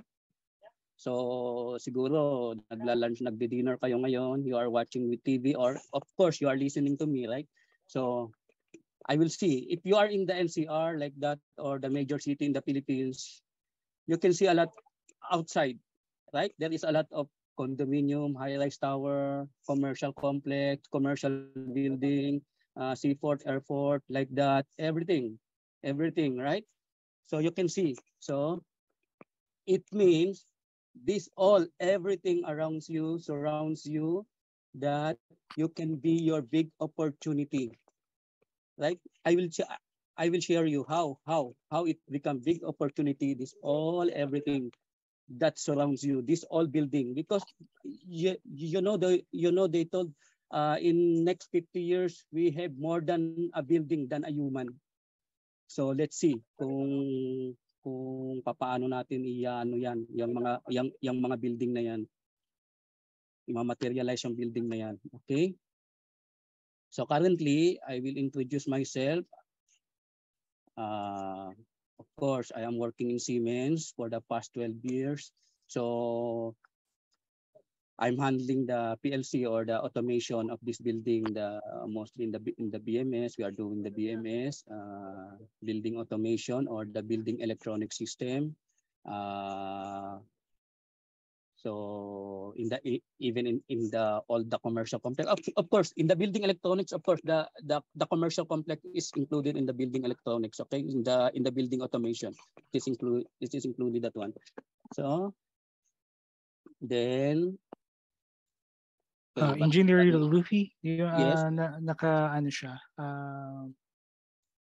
presenter view. You want to do the presentation view instead? Okay. Iyan ko siya. Ayan. Yan. Yes. Okay. Then, so, okay. But anyway, it is my series of training in PLC, but I'm conducting also the series of training in PLC here in Dubai. So, no need this one. So, this is a 1-month schedule. Okay. Guys, pwede bang activated yung ano natin, sir, di ba? Yung mga chat. So, gusto nyo i-chat nyo rin sa akin kung ano yung ano nyo. Previous ko muna. Okay. Especially those in the Philippines, what is building automation? Sige nga, kung maano nyo sa akin kung anong ibig sabihin ng building automation.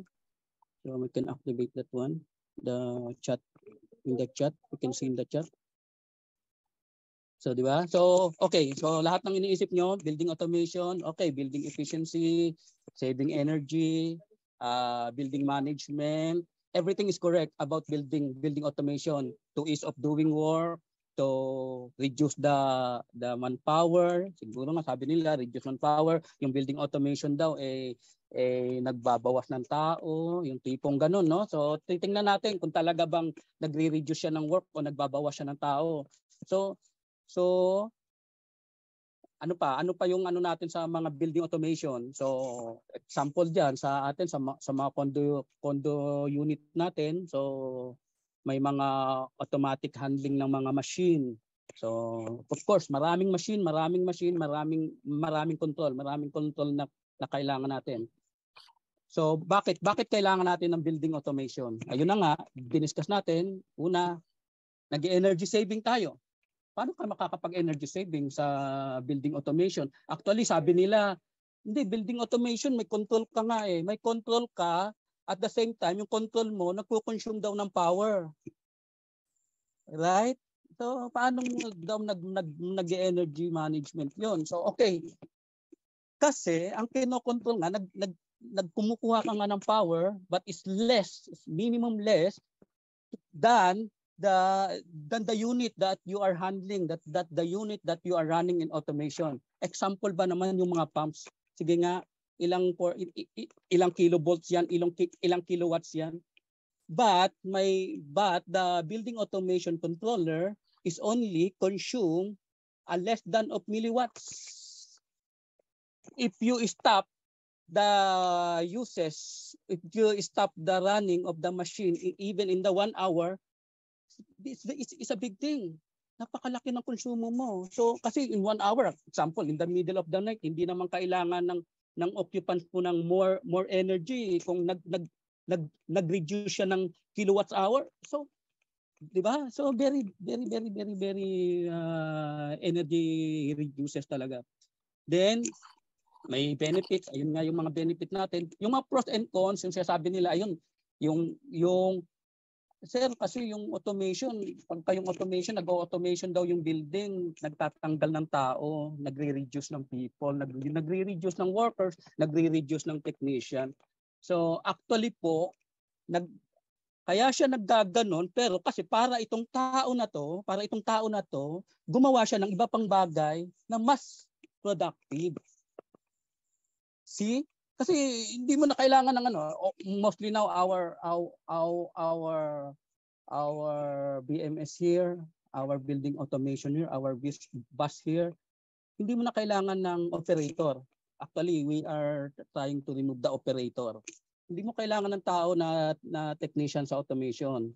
Hindi mo na kailangan ng mga maraming diyan. So it means kung ikaw na operator, may chance ka na i-upgrade yung knowledge mo, yung skills mo para maging automation engineer ka. O, di ba? Bakit ka pa mag-operator? May chance na pala kasi yung automation ngayon, unmanned na siya, unmanned station na siya, pwede ka na maging automation engineer ngayon. Di ba? Ayun yung maganda sa building automation. Okay? So, meron tayong pinaka-objective. Nawala ba yung ko? Sharing. Okay. Pwede bang So I will give you the brief discussion of what we are doing in the site, of what happening in our control. So since it is Siemens, so makakapag-share ba ako ng video?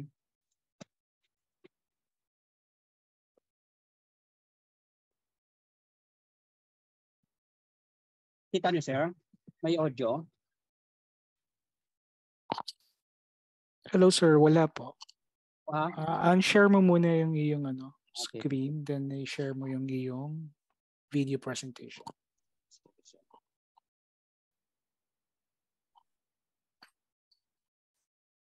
Okay, yeah, there is another one video. Okay. This is my company.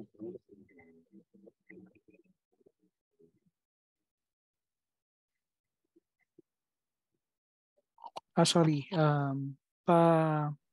Reshare mo ulit, then optimize mo yung presentation para sa sound.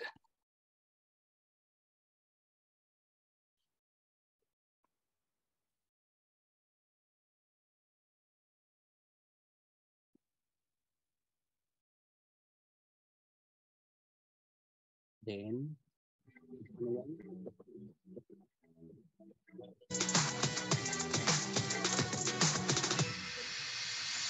may sounds na, sir? Wala. Meron na. Okay. Ulitin ko po ulit.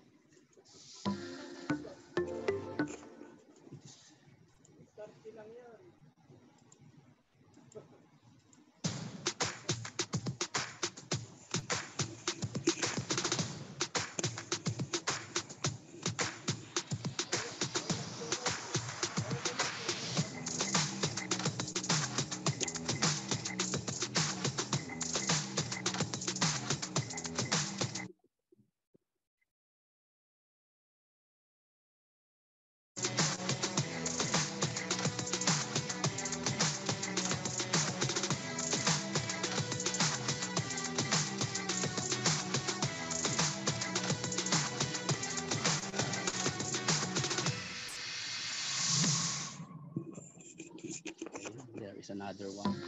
So, right, diba? So, it's nice. It's nice to have the building control. And this is some of our colleagues there in the US.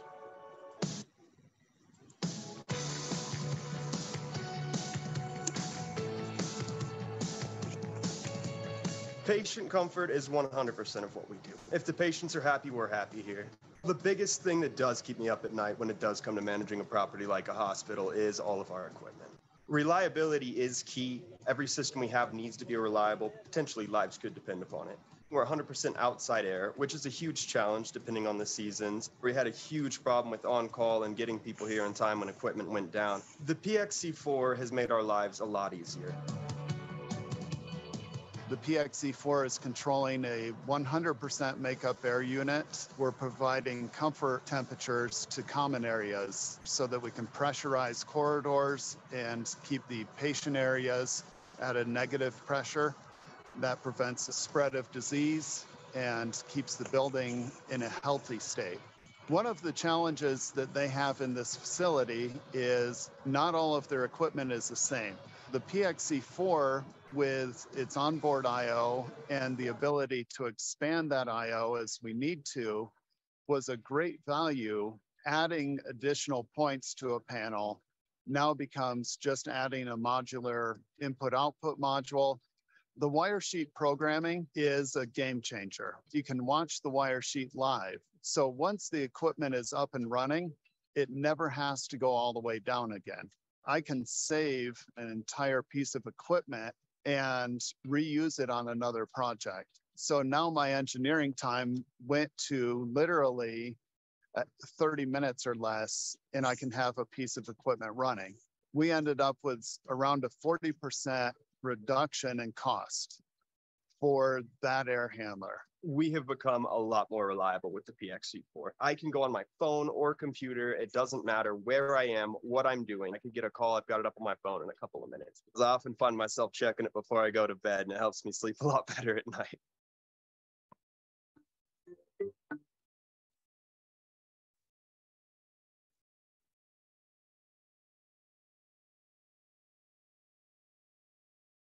Okay, so what you see is the benefit of what this building is have the building automation. As what they call that PXC is based on the PLC. That is the programming language of this building automation. Okay. Okay, class tuloy, So nasanay ako sa PLC training. So anyway, guys, sa building automation, to this building automation, we will able to learn. Okay, I will try to give you the insight to learn the design concept and methods of how this building automations work, identify the major component of PLC, and describe their function. So don't be confused. Basta yung PLC, although malawak yung PLC, yung building automation, but based on the PLC lang din yan.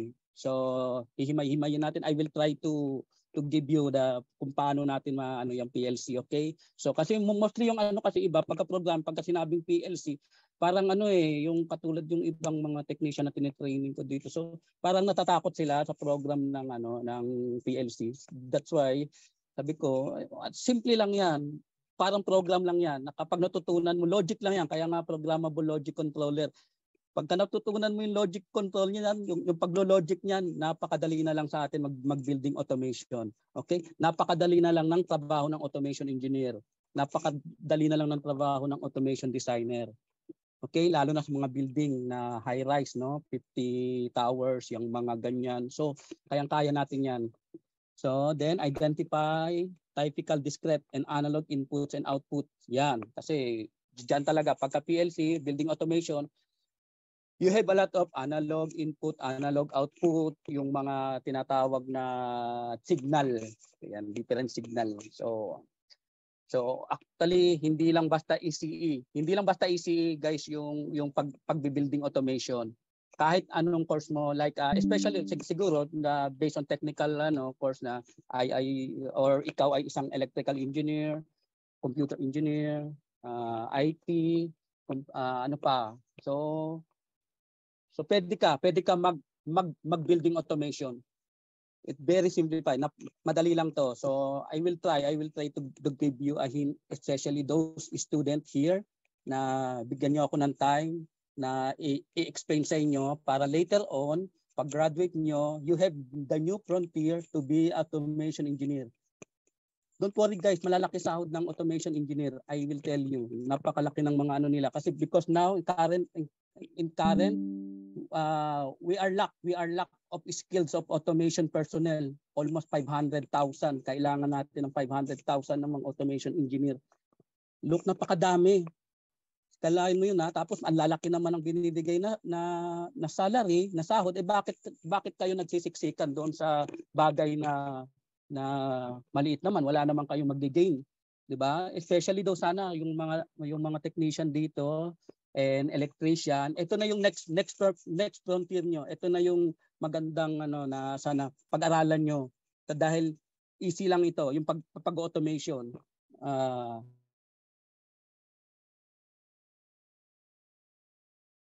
Hiring, continuous yung hiring ng mga automation personnel, ng mga automation engineer.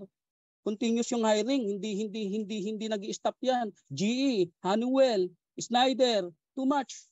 Ang dami. So I don't think so. Tapos tapos malaki naman yung compensation, malaki yung salary. I don't think so that you will not to do the automation. Okay? Then describe, read a ladder logic diagram FBD statement. Okay. Sa PLC kasi kasi sa PLC kasi guys, so nakaano siya sa yung dati, 'di ba? Nagla-ladder logic tayo dati. So dadaanan ko po 'yun, ipapahapyaw ko sa inyo kung paano nag-i-evolve yung ladder logic diagram hanggang sa FBD, na ngayon, hanggang sa yung ginagamit ng mga industry standard based na ngayon, kung ano na yung ginagamit nilang PLC ngayon, okay? So then describe the operation of control family. Yan. So napakaganda ng kung matutunan nyo lang kung paano yung pagko-control, pagpo-program, sasabihin ko sa inyo. So ito na yung magiging nyo, kumbaga next big thing nyo sa buhay nyo. So let's see. Then able to apply practically in concept of building automation. Ito yung gusto ko sana so maging dumami kami na building automation kasi tingnan mo sa company namin, almost ilan lang, ako nga lang yung sa may department na ako, tapos yung iba, kita mo, ilan nga lang ako sa department ko, halos ako lang, di ba? So out of 40 kami, ilan lang kami Pilipino, 2, 3, kita mo? Ganun ka big things to, kaya bumalik ako. Next. Okay. Example, this is the tower. Okay, this is the tower, this is the building. So, siguro 50 story, ilang stories yan ng building na yan. So, alam nyo, yung basement pa niyan, hindi natin alam, di ba? Yung basement niyan, meron pang basement 1, 2, 3, 4, 5, hindi natin alam kung ilan yun. Mula sa basement niyan hanggang sa pinaka-rooftop niyan is controlled by the building automation. Lahat ng mga equipment na nasa building, nakokontrol ng building automation. So, isa-isahin natin kung ano-ano yun. Yung pwedeng nating dyan. Ito, halimbawa, ito sa commercial building. HVAC. Alam niyo man yung HVAC, of course, mga AC, yung ating mga heating, ventilation, di ba? Paano? Yung HVAC. Kasi, siguro na sa inyo, sa mga building nyo ngayon, nakikita nyo, puro lang, yung window type, split unit. So, di ba? Ayun yung nakikita nyo. Ayun, kumbaga, basta meron kang AC. Meron kang AC, yan, tinitrigger mo yung temperature, lumalamig yung room mo. Di ba? But guys, in the commercial building, HVAC na yan, ibig sabihin, naka-chilled water yan. Yung pagpapalamig ng building using chilled water system. Ano po yung chilled water system? So although bigyan ko lang kayo ng although pang mechanical to, pero kasi kinokontrol ng mga automation engineer yan. Ang chilled water, kumbaga po, yung fresh water, yung chilled water, palalamigin mo lang ng up to 6 degrees. Tapos ipapump papunta sa building. Tapos So siya yung ngayon magpapalamig sa mga unit. Hindi na siya split unit, hindi siya window type. Hindi siya window type na unit, kundi ito yung mga FCU, AHU, yan mga PAHO, mga fresh air unit, mga BAB, mga CAB. Yeah? So ibig sabihin kung yung AC nyo ngayon ay meron kayong compressor, meron kayong blower, kapag naka-HVAC yan sa building, pag naka-HVAC yan, blower na lang yan. Kasi dumadaan sa coil, yung chilled water, ayun yung pinapalamig. Ayun yung nagpapalamig ng building, ng room sa mga occupants. So anong ibig sabihin? Ibig sabihin, mas cheaper. Mas tipid ka. 'Di ba? Kasi chilled water lang yung inano mo, pinadaloy mo. Wala kang preyon at wala kang compressor. Oh. 'Di ba? Mas tipid siya kapag gumamit ka ng at least kailangan ng building automation kasi mataas nga yung building na yan, high rise yan, para nakokontrol niya yung lamig, yung flow ng chilled water mo. Kailangan mong kontrolin, 'di ba? Then kasi saka guys, the best and only the best things pa rin na cooling system is water. Okay? Is water pa rin. So kahit anong pang trillion ng nilalabas nila ngayon, although kahit sa Pilipinas, kahit yung R22 ginagamit pa, although hindi na dapat ginagamit yan, although 410 na dapat, pero trillion pa rin yan, pero kung mapapalitan sana natin yan ng chilled water, mas maganda. Mas maganda. Napakatipid. Ito, guys, titingnan niyo lang, yung lalo na yung mga nakatira sa Pasig River. Do you see the Pasig River? Shit, napakalaking opportunity niyan. 'Di ba? Because Pasig River is a fresh water. Then what? Then it is flow around how many cities? Right? And how many buildings, occupants and people living nearby the areas? Ano pong ibig sabihin? Bakit ako mauuwi sa Pasig River? Kasi guys, napakagandang opportunity. Napakagandang opportunity din. Napakalaki ng opportunity natin, lalo na yung mga building automation, and lalo na ikaw na magiging engineer. Ikaw na magiging engineer, Pasig River lang ang titingnan mo. It will, nagkaroon ako ng computation yun last 2 years, 3 years. Kasi last time na nagbakasyon ako, nakita ko yung mga bago nating mga condominium, no? Yung mga binebenta ng mga malalaking company, no? Pero nakita ko puro mga naka-window type, no? Naka-split unit. Window type, split unit. Ang takaw sa kuryente noon. 'Di ba? Ang takaw sa maintenance noon. Ang takaw sa operation yung ganun. Kumbaga, ang nangyayari kasi guys, nagkanya-kanya ng cooling system yung bawat room. And hindi ko masabing that is wrong, pero kung naka-centralize yung cooling system, mas maganda. Oh, di ba? Oh, tapos ano pa? Kukunin mo yung chilled water mo through Pasig River. Ano ibig sabihin? Hindi ka na nagbayad ng chilled water. Magpo-flow lang yun, nagsa-cycle lang yung chilled water mo. So, naglagay ka lang sa Pasig River ng cooling system, naglagay ka ng energy company doon na magsusupply ng chilled water, tapos yung chilled water mo galing sa Pasig River. Hindi ba pwede? Hindi mo naman iniinom eh. Kasi meron silang inaano diyan sa dumadaan na yan sa may district cooling, mga energy company, tinitreated na yung water na yan. Dumadaan na yan sa napakalaking it's a big opportunity. Ang laki ng ang laki ng potential ng Pasig River natin, lalo na sa mga buildings surrounding the areas of the Pasig River. Napakalaki, ang ganda ng opportunity niyan. So kayang-kaya natin 'yan sa lalo na mga magbi-building automation engineer ngayon. At this time, sana mag-automation engineer kayo because ang automation engineer guys, hindi lang basta ikaw ay ECE. Hindi lang ikaw ay knowledgeable sa electronics. Kasi, look, kapag nga kami nasa project, we are communicating a lot with the electrical engineer, mechanical engineer, yung mga HVAC engineer. Nag-brainstorming kami niyan kung paano talaga yung proper control ng para mas satisfy, talagang mas yung ng system, mas productive yung system. Di ba? Ang ganda, di ba? Ang gandang opportunity, di ba? So lalo na diyan sa atin, kaya be thankful na may Pasig River. Shit, napakagandang ano niya kasi dito guys, yung chilled water dito, yung sa may district cooling, yung sa mga energy company, dahil yung water ay nanggagaling sa ocean, dinadaan pa sa desalination. Napakamahal mag-desalinate. Oh, tayo diyan, i-treated mo lang, pipilter mo lang. May water ka na, may fresh water ka. Ilang city ang dinadaanan niya. Right? So, ano pa? So pwede mo siyang gamitin sa irrigation, no?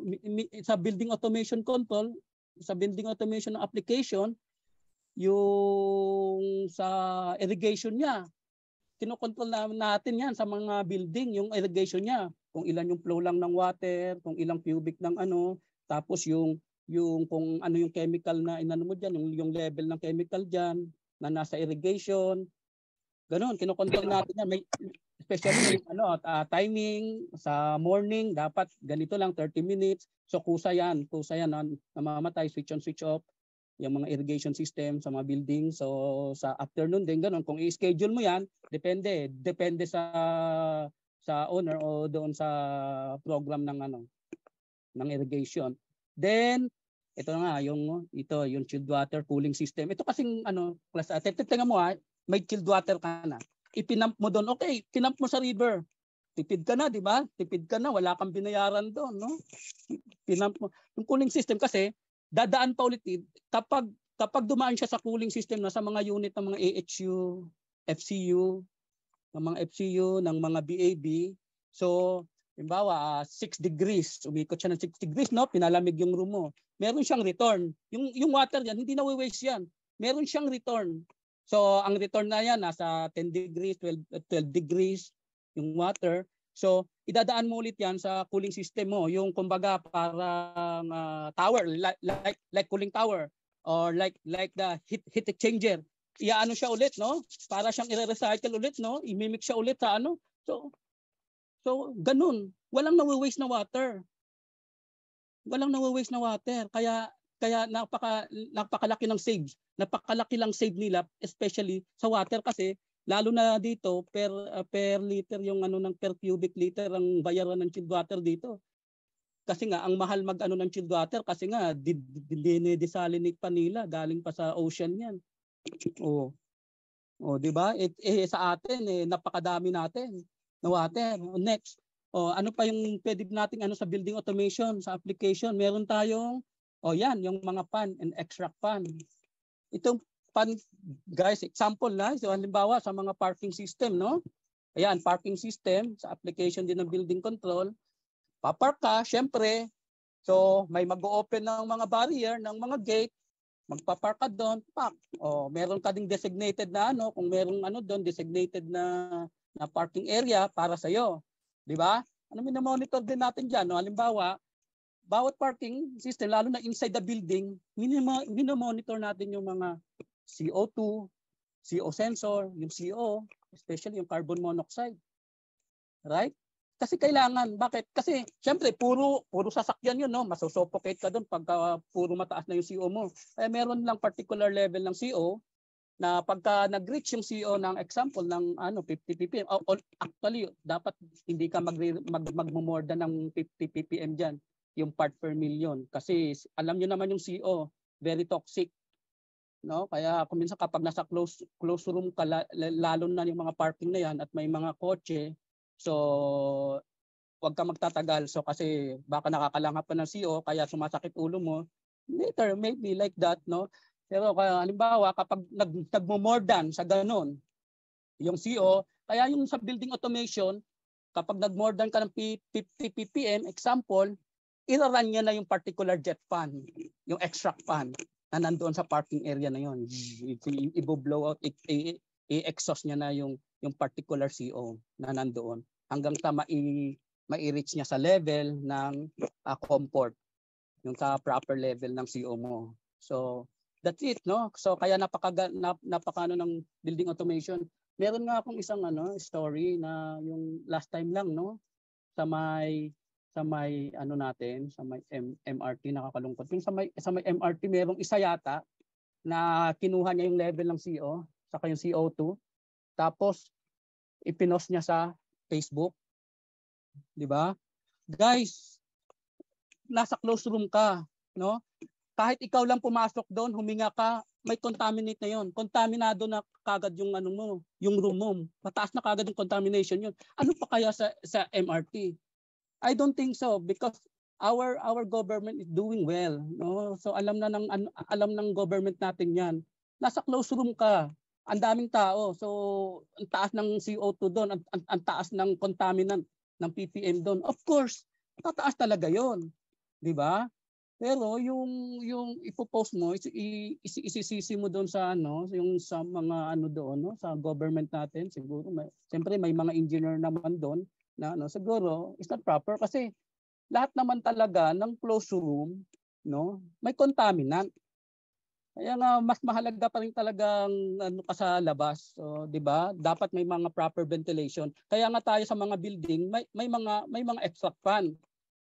May mga extract fan, itong halimbawa itong mga fresh air unit natin, yung mga PAHU, mga AHU, na kapag nakaka-detect na ng mataas na level ng ppm, no? Nag-o-open yan ng full, yung mga extract damper, nag-o-open yan, yung actuator.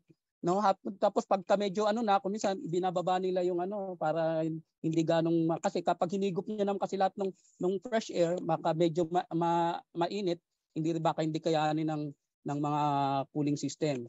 So ganun yan, depende yan sa automation engineer ng particular areas kasi talagang iba't ibang building, iba't ibang needs. So napaka-importante talaga na meron talagang building automation engineer na nag-aano doon, na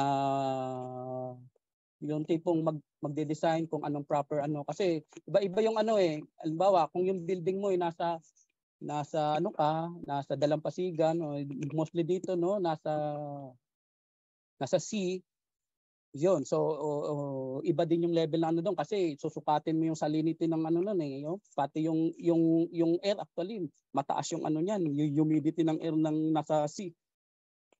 So nasa sayo yun kung paano mo ipo-program. So then may mga damper tayo, hot water, yung hot water system. Ayan, napaka-important. Yung hot water system, guys, kaya kinokontrol natin yan kasi ito katulad yan, Pasig River, pero sa Pasig River na naman ako, kukuha ka lang ng water doon.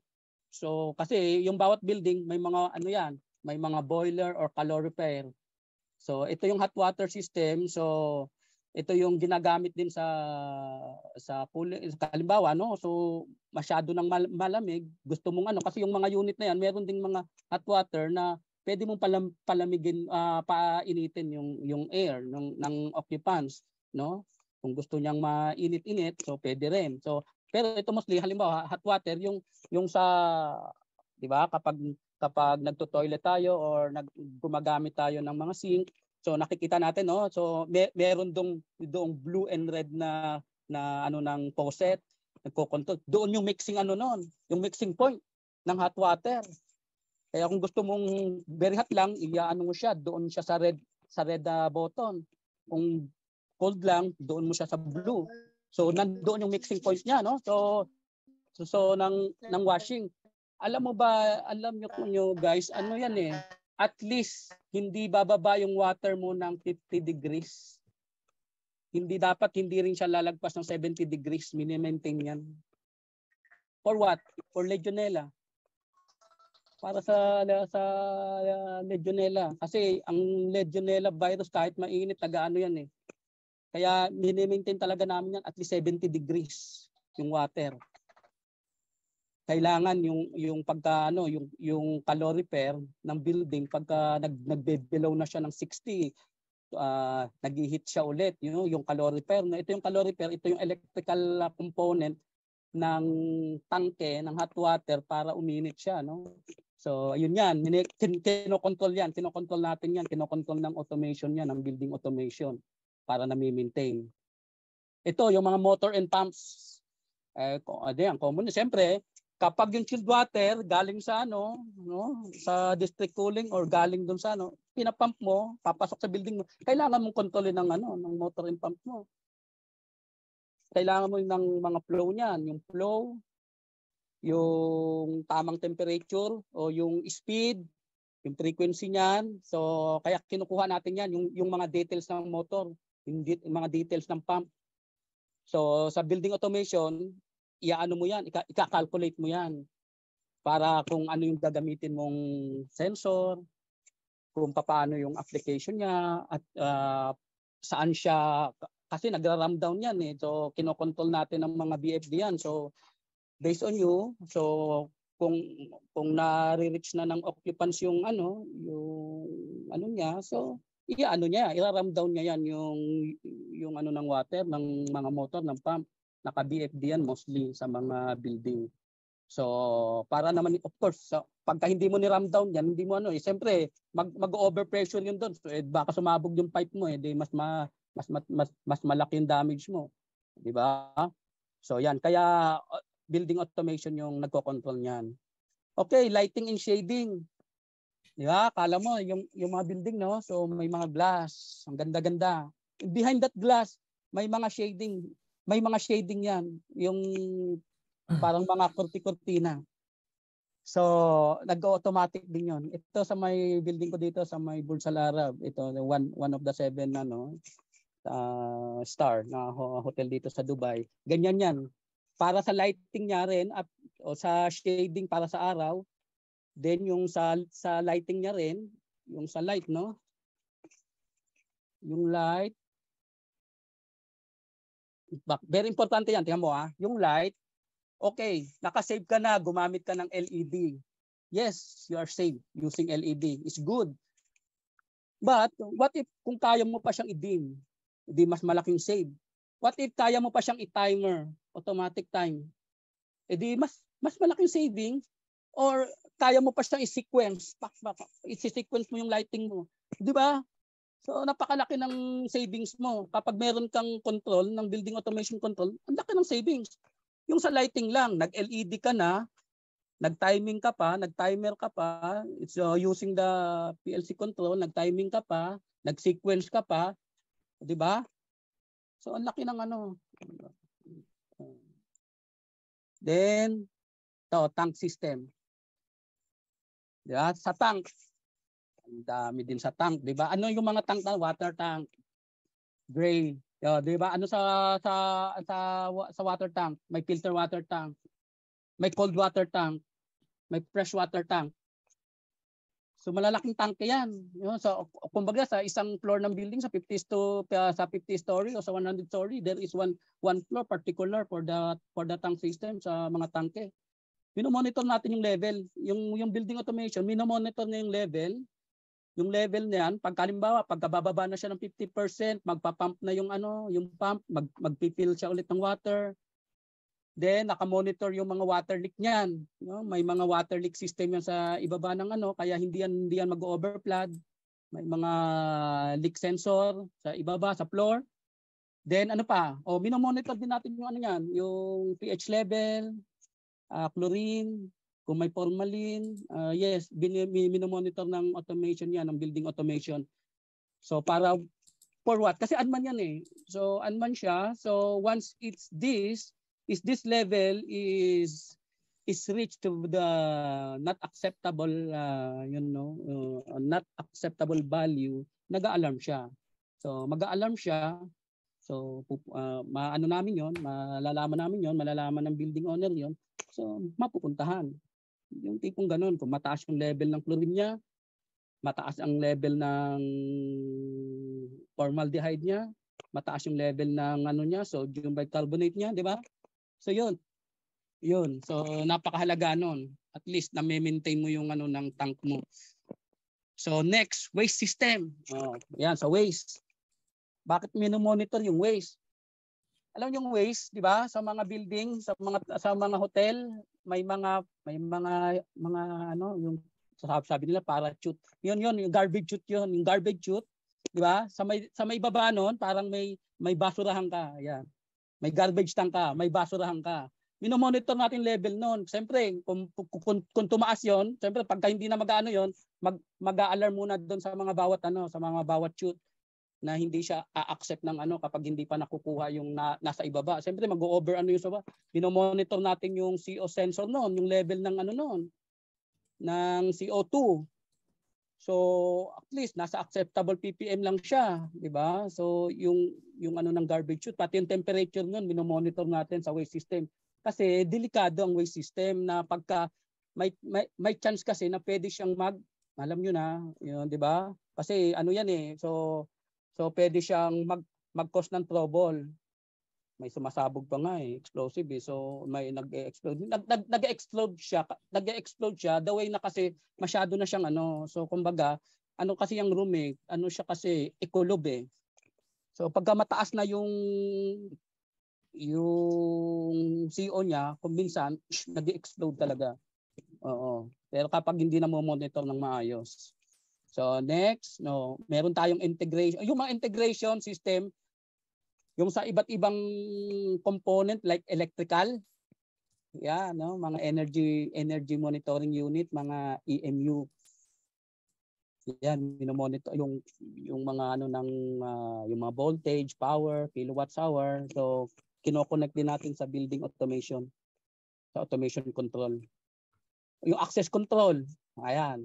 Paano natin na monitor yung access control? Although may sarili siyang system, pero kasi kino-connect nila sa BMS, at least na-monitor natin kung gumagana ba yung access control, kung alin yung merong fault doon, di ba? So kaya naka-integrate siya sa building automation.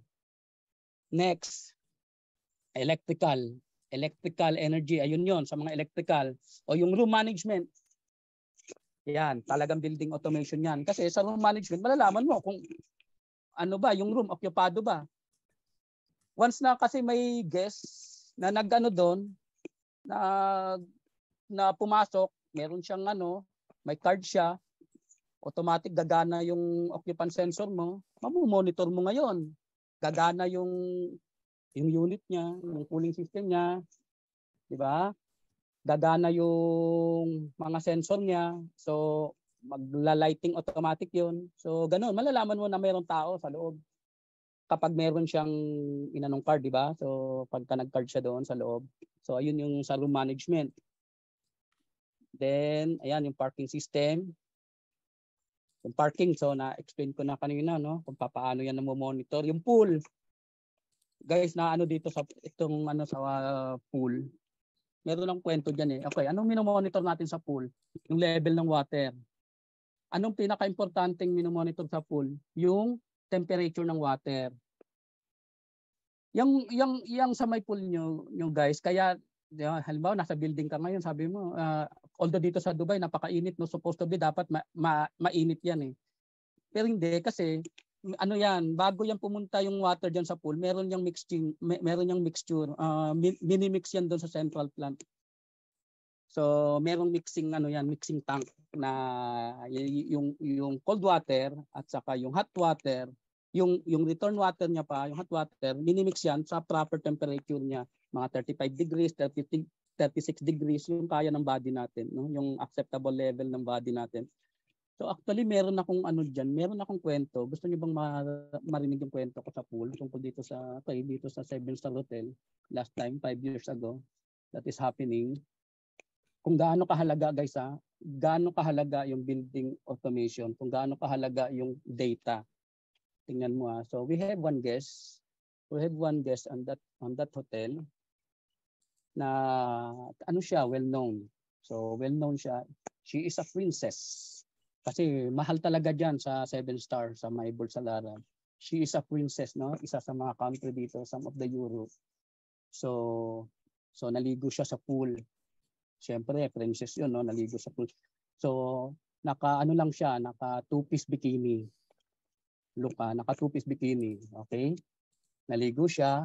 Then ito na ang nangyari, guys. Nag-complain siya, no? Kasi bakit daw yung two-piece bikini niya ay biglang namuti? And that two-piece bikini is worth $50,000. Siyempre, kinomplain niya sa management, no? So this is, siyempre, 7-star hotel to. So ano yan, ibig sabihin, malaking, kumbaga, ano yan building reputation, no? Kumbaga, brand name reputation yung nakasalalay doon kasi namuti nga naman.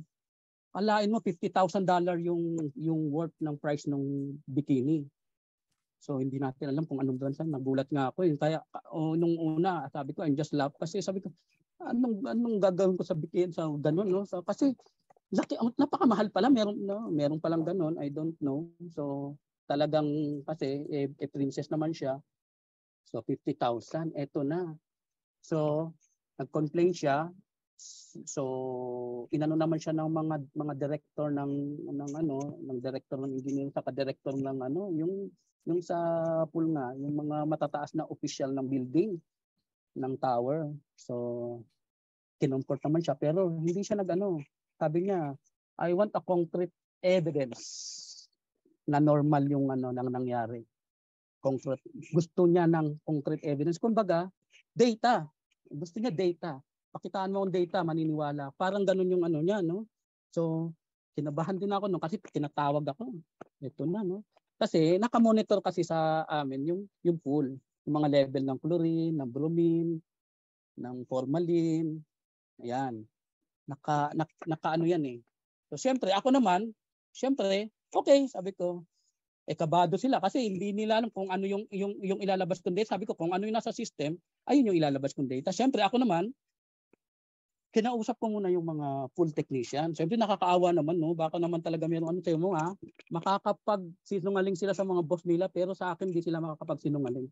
Okay, sabi ko, sige, sabihin niyo lang ang totoo sa akin. So I do kung ano yung proper.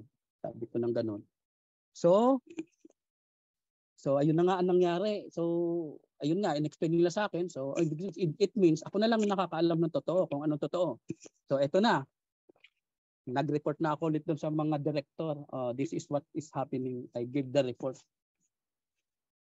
I make it normal. Nakalagay doon sa report ko. It's normal. The level is normal. Walang problema. Bakit? Nasa akin na lang yun. Di ba? Kasi hindi naman safe in basta so nasa na lang yon. So ito, okay, na-comfort yung customer, yung client, yung guest, yung si Princess. Na-comfort siya kasi so wala palang problema sa may system. Na-comfort siya. Siyempre, ayun yung report ng ng BAS, ng building automation o ng building management system. Ako nagbigay ng report na. So, ganun pa rin kahit na siya, at least yung brand name namin, yung brand reputation na maintain. 'Di ba? Na-maintain, nakalain mo 50,000, no? And this princess is occupying the royal suite worth it how much? $50,000 per night. She is occupying that room. So, yung $50,000, so at least yung building, itong Burj Al Arab, nagbigay pa rin kami ng yung complimentary. 'Di ba? So at least naging happy siya, natuwa siya. At least hindi yung system, kung ano yung nilabas ng system dahil normal nga na-maintain namin yung brand reputation ng building namin. So that is the important nung namomonitor mo yung yung building mo, yung occupants mo. Tingnan mo kung yung itong princess na to ay hindi siya na-satisfy sa report namin, do you think ano mangyayari? It will ruin, no? Yung mga guests namin doon, yung mga guests namin dito is not like hindi lang basta-basta. No? Hindi lang basta-basta. So meron silang grupo, itong mga mayayaman na to, meron silang grupo. So ayun yung napakaganda sa building automation. So dahil sa meron kaming reporting na maayos, ayun yung nakapagpa-comfort sa kanya. So hindi ko na alam kung ano nangyari sa bikini, di ba? So basta ako tapos na yung trabaho ko, tapos, di ba? So ito pa guys, meron pa, gusto niyo pa ng kwento? So meron pa, isa pa. So how's the important the building automation? Building automation. Kapag meron din kami isang customer, he is Nigerian, the big man. He is a businessman. Napakayaman niya rin. He is occupying the room worth 20,000 per night. Dollar.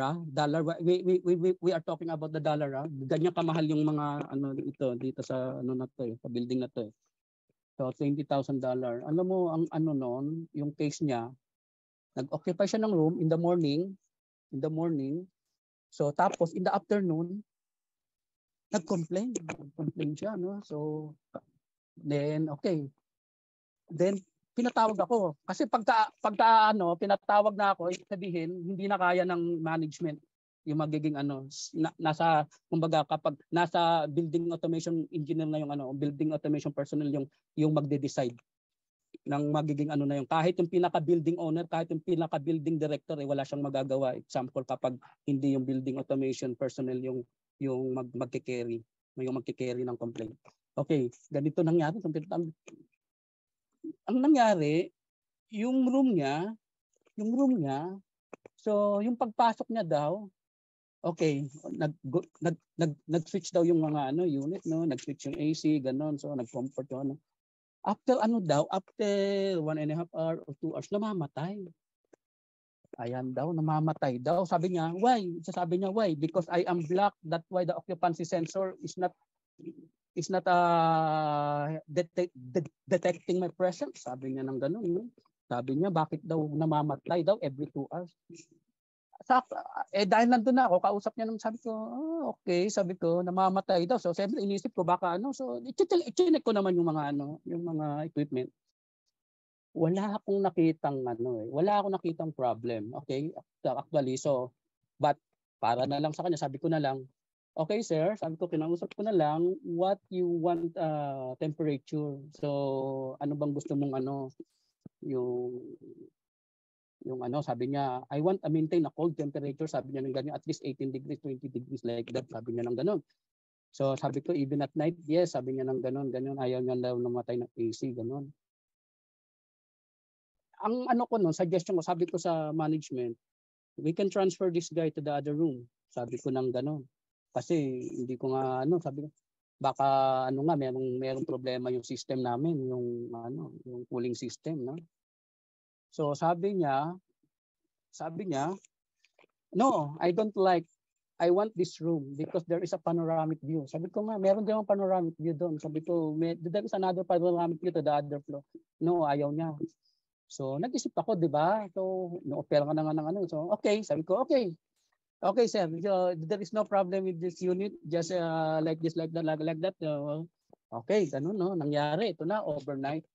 Kagabi. Siyempre, engineer tayo yung gumawa nun, ako nag-program nun, alam ko nangyayari dyan sa building na yan, no?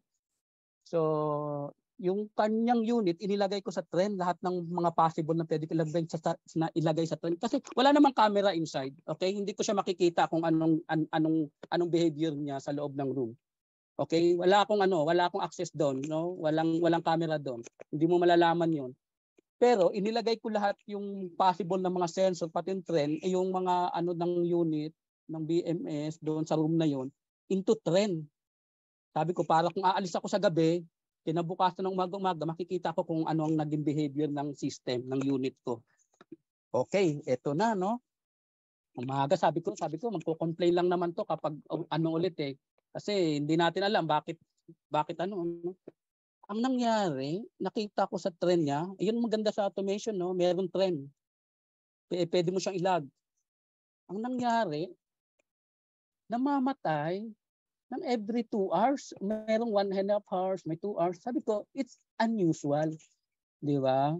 Na mamamatay yung unit. Pero dahil magaling yung system, intelligent yung system, pero hindi ko hinayaan na mag-ano yung temperature. Binago ko yung settings ng na kahit patayin niya, kapag umakyat yung temperature na sa ganitong level, umakyat ng 24, mag-automatic mag-on. Although kasi meron silang control din sa loob, may control din, kinokontrol pa rin namin. So may control pa rin ako. Hindi ko hinayaan na yung temperature umabot sa mataas na level. Kasi pwede niyang picturean yung temperature na ganito yung temperature, umabot ng ganito. So pero dahil alam ko na, hindi ko hinayaan na ganun. Nag-automatic lang yung unit. Pero pwede niyang patayin. Namamatay niya pero mag-on ulit yung unit. Ganun ginawa ko. So ito na. So So ito, tinanong ko yung yung sa may room management, yung sa may room director doon.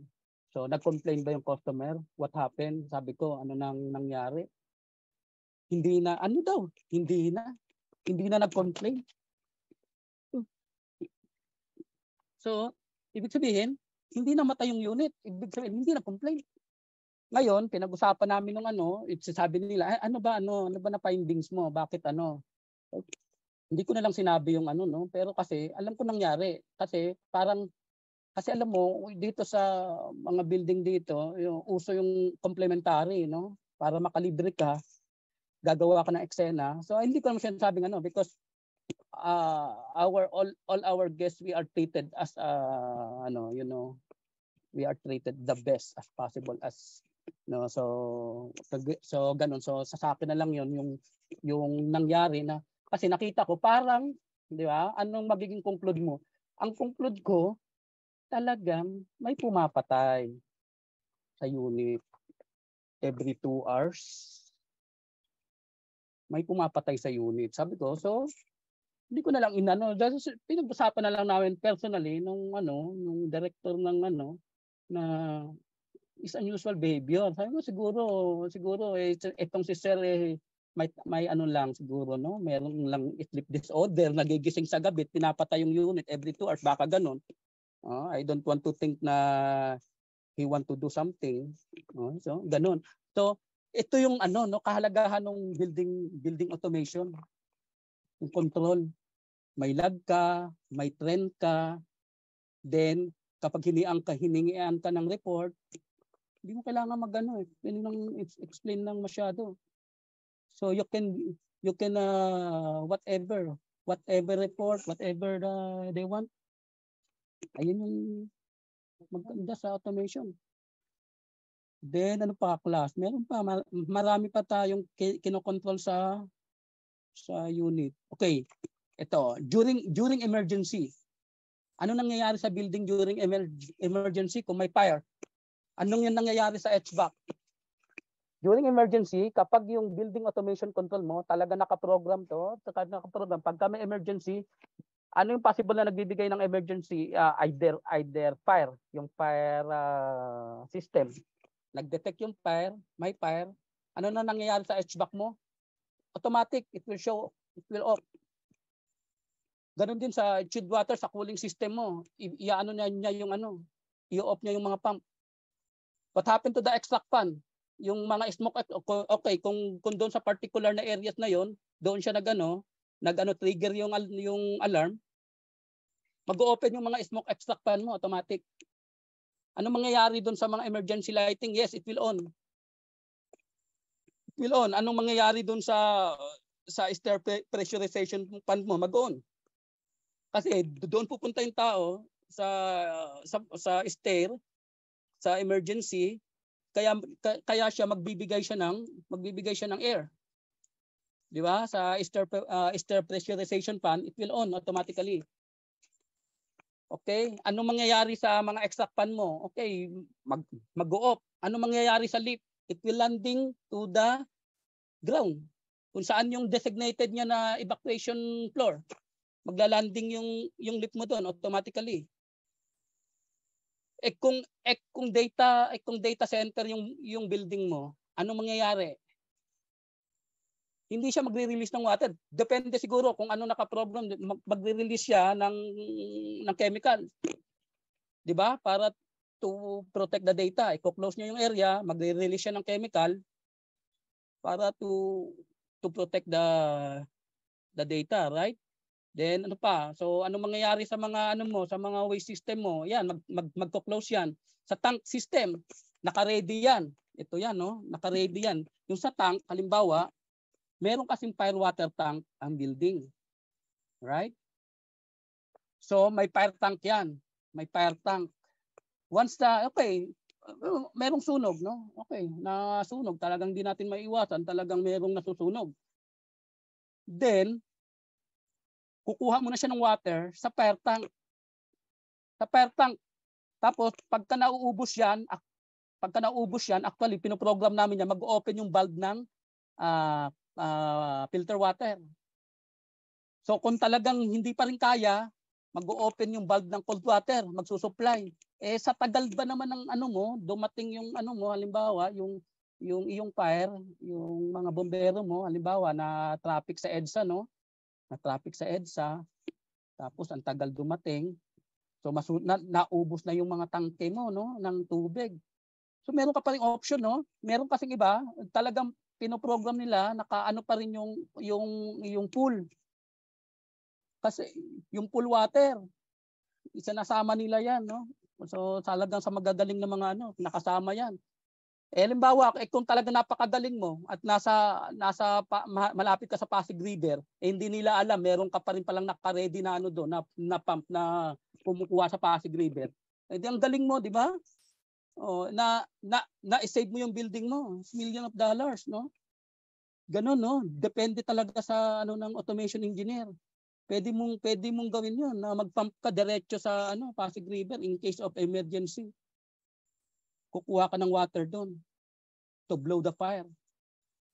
Right? So ganon ka ano ang building automation. Ganon siya ka-usable. Ganon siya ka ano, kaya napaka-demand. Mataas yung demand niyan, guys, lalo na sa mga estudyante.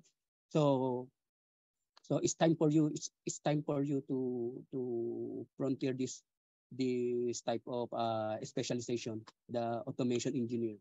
Okay? So napakadali lang. In the next topic, i-discuss ko paano naging madali ang pagpo-program nito, okay? Wala, tumatagal ba ako? Nakaano na ako? Ang dami kong kwento. Ang dami pa sanang kwento, guys, pero sige, next time. Ang dami ko pang kwento sa mga ano na to. Okay? Okay. So next time kikwento ko pa sa inyo. Pero 2 hours lang kasi tayo. So ito guys, hierarchy of automation. Hindi naman talaga basta ginawa yan ng kung sino-sino. Yung tipong ito dapat ito ganun kung sino lang yung ano. Hindi. Sa hierarchy of automation, meron tayong field station, meron tayong automation station, at meron tayong management station. Okay? In the field station, sa field station, ito yung halimbawa, yung sa mga regular building nyo dyan, no? Wala pang mga automation station yan, mga field station na yan, may mga sensor na dyan. Right? May mga contactor na dyan. May mga electric meter na dyan. May mga relay na yan. May a lot of relay na yan. Mga switches, timer, etc. Mga sensor, mga BFD. Nagwo-working na yan. Nagwo-work na yan. So, kaya naka-field station pa. So, hindi pa ma-remote, hindi mo pa ma-automatic. Although, meron dyan nag-automatic kasi meron kang mga timer, o kaya kapag nag-alarm, namamatay, halimbawa, yung motor, ayun yung field station. So, ito yung all kind of sensor and devices in the field na pwede mong i-connect sa automation station mo. Okay. The next is the automation station. Include all PLC devices. PLC, so ibig sabihin, so kasi, okay, sige, discuss ko bakit naging PLC yan. Mayroon tayong mga programmable controller.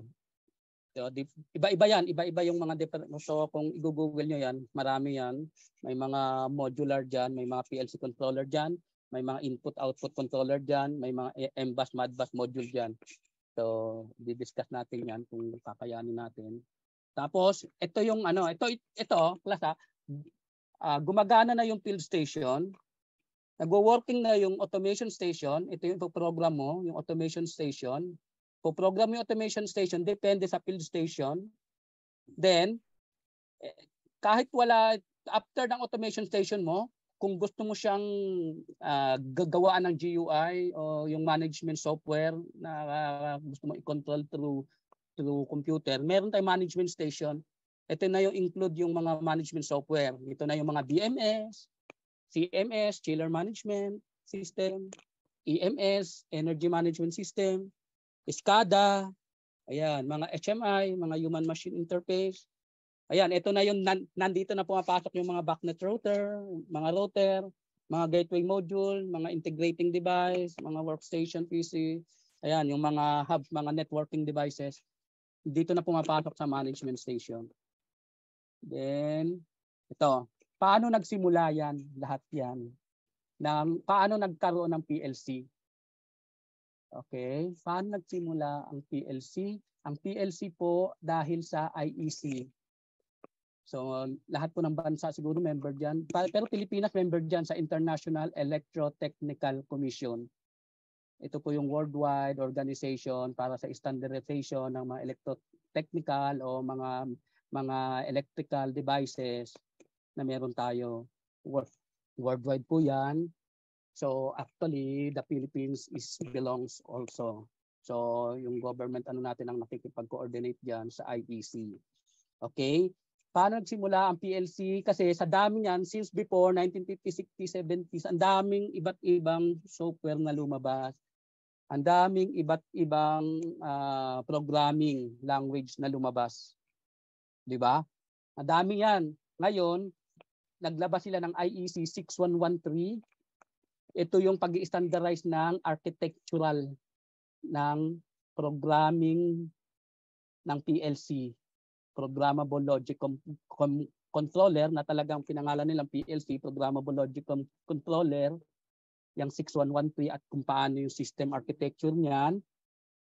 So ipinablish nila yan noong 1993. Okay? Ayan yung pinaka-standard niyan ng PLC. So yung dash 3 naman, yung 6113-3, ayun yung paglalabas na inilabas nila yung, kasi ang daming PLC noon. Naglabas sila ngayon ng 5 na sabi nila, ito yung 5 na to, sabi niya, dito tayo mag-focus kasi ito yung usable, ito yung laging ginagamit ng mga company, iba't iba. Ngayon, yan, katulad niyan, merong instruction list, sequential function chart, structure text, yan, like Pascal, TASM, MASM, yung sa yan, sa ladder diagram, ito yung una, no? Ang dami niyan. So, kung nakaano kayo ng iba't ibang company na gumagamit ng ladder diagram, ayan yan, dahil yan sa 6113-3. Then, katulad ng company namin, yung ngayon, dinedevelop talaga nila mostly yung FBD, function block diagram, kasi mas madali.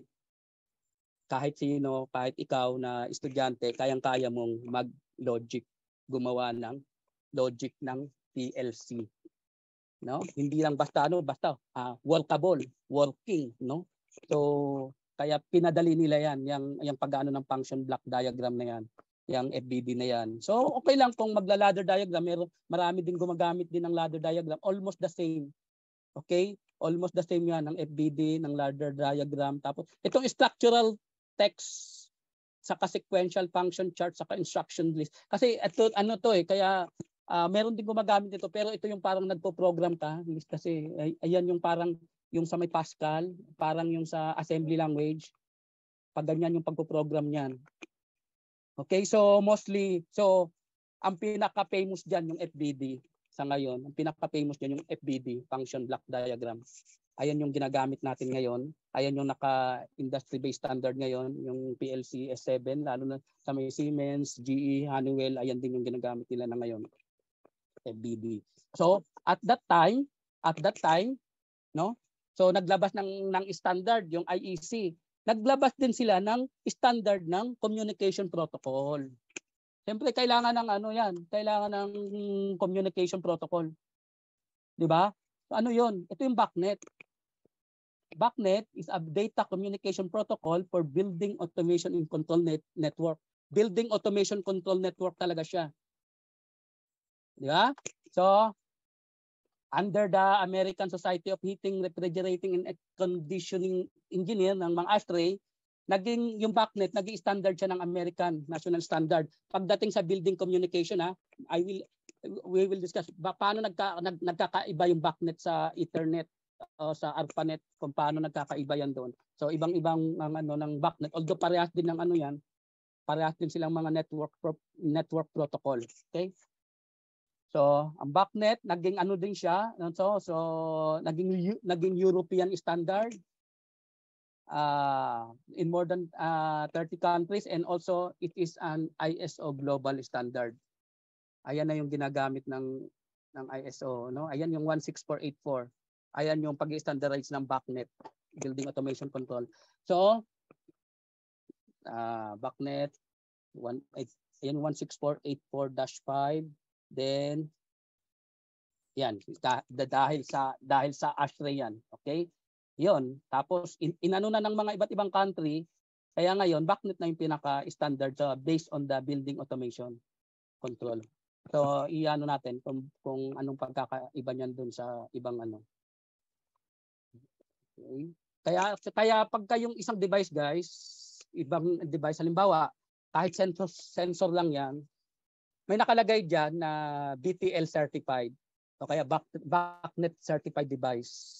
Ganon. Ibig sabihin, there is a one way to another, this device is communicate to the building automation control. This device is communicate to the BACnet. There is one way to another na meron siyang inadapt na communication protocol. Kahit sensor man yan, kahit ano ba yan na device o equipment o software, kapag BTL yan, naka-BTL yan, pasok yan. Okay? Pasok yan. Ito na. Naku, ano oras pala ito? Napahaba yata yung ano ko, no. Field devices, ito na yung mga field devices. Ito yung mga lahat ng mga sensor, lahat ng mga field station na makikita natin. Don't be confused. Napakarami yan, pero ano lang yan? Ilang signal lang yan. Analog input, analog output. Ano yung ibig sabihin ng analog output, analog input? Ito yung mga transducer. Ito yung mga variable signal. Ano yun, sir? Ito yung ano, katulad ng sensor, temperature sensor, 'di ba? Nagbabarid siya. 'Di ba? Nagbabarid siya, ibig sabihin yung value niya variable. Depende doon sa ano, katulad ng temperature, nag-21 degrees, nag-22 degrees. Depende 'yon sa material na ano no na ginamit ng sensor. 'Di ba? Bakit magkakaiba yung sensor? Yung sensor lang, guys, maraming different type 'yan. Yang analog input na sensor, maraming different ano 'yan. Halimbawa ng T1, ng R1K, ng T2, PT100, ng NTC, PTC. Anong ibig sabihin? Kasi depende sa element na ginamit Halimbawa, kung R1K 'yan, ibig sabihin naka-base siya sa resistance of 1,000 kiloohms. Ayun yung ginamit na standard niya. So anong materials ang ginamit diyan? Nickel, ganon. So makikita niyo naman yung pagka nagpo-program na kayo ng ano. So kaya napakahalaga yung data sheet, ng mga sensor. Talagang hihingiin mo 'yan at hinihingi talaga namin 'yan para ma-program mo nang maayos kung anong klaseng signal 'yan. So may NTC, may PTC na temperature. Ano yung NTC? Negative temperature coefficient. 'Di ba? Pagka nagne-negative yung component ng yung ginamit na ano na component ng sensor, saka siya naglalabas ng value. Yung PTC, ganun din, positive temperature coefficient, ganun din 'yon. 'Di ba? So marami 'yan. Ang hirap isa-isahin 'yan, pero hahaba oras natin. Then pressure. 'Di ba? Ano yung mga pressure, yung makilobar, yung mga pressure ng mga ano mo yan kung ilang bar ilang pressure yan, so meron yang kung ilan lang dapat yung bawat pump o bawat tubo, bawat pipe, meron siyang maximum of bar pressure na kailangan niya lang i-sustain. So yan, gumagamit tayo ng mga pressure sensor. Ito yung mga transducer. Ano yung signal na inaano niyan, ina-accept? Yung 0 to 10 volt, di ba? 0 to 10 volt, katulad yung frequency. Kapag pagka 0 yan, ibig sabihin 0 yan. So off yan. Pagka 10, yung logic mo naglabas ng 10 volt, ibig sabihin 100 yan. Di ba? So i-equal mo lang yan. So kung 50 yan, ibig sabihin 50 yan. Halimbawa sa may frequency, kung i-equal mo sa 0 to 10 volt yan, yung frequency dito 50 Hz lang. Ang 50 Hz mo is 10 volt. Ang 25 Hz mo is 5 volt. Ganun yung pag-ano niyan sa logic. So ilo-logic mo lang yan, gagawan mo ng block yan. So meron ding 2 to 10 volt, ibig sabihin ng 2 to 10 volts, yung ginamit ng signal ng sensor na yan ay 2 to 10 volt. Yung kaya niyang i-anong signal, i-process. So yung 2, it means 0. Kung sa iyo, yung sa block diagram mo, gagawin mong ano, 0 siya, yung 2. Yung 10, 100. Di ba? Dali lang. O meron din 0 to 20 mA. Ito yung mga transducer na current, millicurrent ang ginagamit na pang signal. Mostly to yung mga CO sensor, CO2 sensor, yung mga pang ano ng chlorine level, yung mga pang measure ng level ng mga chemical, mostly ayan yung ginagamit nila, yung millicurrent. Kaya kailangan mo yung kailangan mo yung data sheet ng mga device . So meron yang 0 to 20, si 0 mo yung 0 niya, yun yung 0 mo. Yung 20 mo, depende kung halimbawa yung level ng pH mo dapat hanggang 10 lang. So yung 20 niya dapat 10 pH. So i-ano mo lang, i-designate mo lang na yung 20 ay 10 pH. 'Di ba? Ganun lang. Yung 4 to 20 mA din, ganun din. Kung yung level ng CO mo ay yung 20 ay yung maximum na, kung yung maximum mo ay dapat ay 50 ppm, ayun yung 20 mo. 'Di ba? Pagka lumalagpas na diyan, nag-a-alarm na siya, magno-notify na siya. Same. Dali lang, 'di ba? So ayun lang, analog input, analog output ng mga transducer, ng mga sensor. Diyan ka magsisimula kung paano mo ipoprogram yung block diagram mo. So next, yung digital input, digital output, napakadali. Ito lang yung guys, parang yung switch on off, digital 0 to 1. Parang yan sa mga relay, sa mga contractor, kapag sa mga contactor, kapag nagti-trigger, tak tak. 0 to 1, 0 to 1 lang yan, 0 to 1, 0 to 1. 'Di ba? Ang dali, 'di ba? Kaya may maano ka diyan pagka mga digital input, mga BFC yan, volt free contact yan. So on off lang yan or 0 to 1. Ayan yung mga limiter switch, mga relay contactor, ayan. Kapag nag-trigger siya ng ganito, mag-on yung unit mo, ganoon. Pagka nawala yung contact, mag-off siya. Ganoon. So dali lang, di ba? So meron din tayo yung mga binary input, binary output, kasi kahit yung mga controller ngayon ng mga PLC, naglalabas yan, kaya niyan mag-ano ng signal na 24 volt to 230 volt, yung mga active signal. Kahit to 30 volt yan, kaya pinoprogram namin ng diretso sa PLC. Hindi ko kailangan gumamit ng relay kasi function niya na relay. Hindi ko kailangan gumamit ng additional device na triac o relay o kung diac man yan. Hindi ko kailangan kasi yung controller ko, meron na siyang, may function na siya as a relay na naka-embedded na doon na pwede ko na siyang gamitin directly to 30 volt. Pang switching, di ba? Pang switching, pang contact. Dali, di ba? Napakadali lang, di ba? Ayan lang, halos ayan lang sa mga field device or field station.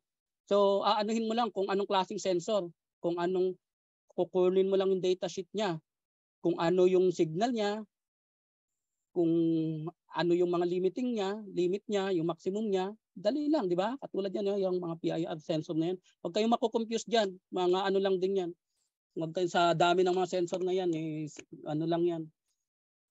Halos, ayan lang din yan, yung mga signal niya na kailangan mo. Then next. Okay, ito katulad yan. Ayan nga yung sinabi ko, in example ko, di ba? So kapag sa field device, siyempre meron ka na yan, tumatakbo na yan kahit walang automation yan. Kahit walang automation yan, actually, so pwede mo switch on, switch off. Di ba? Tatakbo yung motor mo. So ganun din sa sa PLC, kung anong function ang magiging motor mo, halimbawa, lalagyan mo ng switch on, switch off, lalagyan mo ng sensor na push button, yung PLC mo, ganun, kung program mo na pagka nag-on yung stop mo, yung push button mo, ganun din gagawin ng PLC mo. I-on niya to. 'Di ba? So dali lang, 'di ba? Ganyan din yung sa may mga sa mga buzzer, solenoid valve. Madami yan guys, kahit sa mga electrical signal, sa mga electrical devices. Don't be confused. Kayang-kaya, napakadali lang yung column. Yan, ito yung output niya, yung actuator niya, o kaya yung motor niya, o kaya yung actuator tatakbo, 'di ba? So una, kahit tanggalin mo yung PLC, kahit yung start-up button na lang tatakbo, pero kapag merong PLC din, yun, ito yung kumbaga yung input mo. Pwede naman kasing ipapalitan mo yung input mo ng sensor, di ba? So common lang. Ito example ng mga automation station, no? So pagka itong automation station, pagka nasa panel na siya, so DDC na tawag sa kanya, direct digital controller na. Mga DDC panel na. Kapag nasa panel na yan, no, kasama ng mga electrical panel, DDC na yan. Kasi ang PLC, pinaka-generic, no, generic term. Tapos ito nga sa amin, ang tawag namin sa PLC namin, PXC, no, para magkaroon ng identity. So, pero ganun pa rin yung niyan, ganun pa rin yung triggering point niyan. So, madali lang din yan. Kaya nyo yan, lalo na kayo, napakagaling nyo pa naman. Kaya nyo yan. Di ba? So, ito, katulad, ito class, guys. So, ito, katulad ito mga compact to. So, iba't ibang input-output niya na, na pinoprocess. Ayun nga, gaya sabi ko, may analog input, may analog output. Depende kung anong kailangan mo. Tapos meron siyang BO, may binary output, may binary input din siya. So, na nagpo-process siya ng 230 volts, yan, directly. Pwede yan, compacto, tawag dito. So, ibig sabihin, kung anong available lang na points dyan, hanggat magka-cache siya, pwede mo i-program dyan. Diba? Pwede mo i-program dyan. Ito, katulad naman ito, modular to. So, dagdag ka lang ng dagdag dito. Kung anong module na kailangan mo. Halimbawa, yung module na kailangan mo, mga pang-analog input lang. So, meron naman. So, dagdag ka lang dyan ng analog input na mga module, analog output na module, o digital input na module, digital output na module. Yan, dagdag ka lang dyan. Expandable lang yan. Tapos, program mo lang din. Ayan, kaya may mga interface yan. May mga USB interface yan sa laptop mo. So, napakadali. O, yan, katulad nito, no? Ito na. Naka-ano na siya, ito yung controller ko ng PLC, naka-ano na siya sa electrical panel. Ayan. So, ko-controlin niya na yung motor, pinoprogram yung naka-program to na ko-controlin ko yung motor. O, di ba? Ang dali, di ba? Sige, pakita ko mamaya yung logic niya na nasa loob para higit maintindihan niya. Madali lang yan. Kaya mag-automation engineer na kayo, kailangan namin kayo, guys, ha. So, huwag kayong mag-alala, malaki ang compensation ng automation engineer. Kahit BMS operator nga lang, laki-laki na eh. Ano pa kaya engineer ka, di ba? Ito, katulad ito. So, yung PLC, pagka-building automation kasi talagang PLC yan, okay? PLC talaga yung diyan, tatakbong program diyan. So, bakit PLC? Ayun, pinaliwanag ko, di ba? Yung yan logic, kailangan mo ng logic controller, yung logic, yung paglo-logic. Siguro during that time na nag-aaral kayo at ngayon man nag-aaral kayo, meron kayong topic na logic control.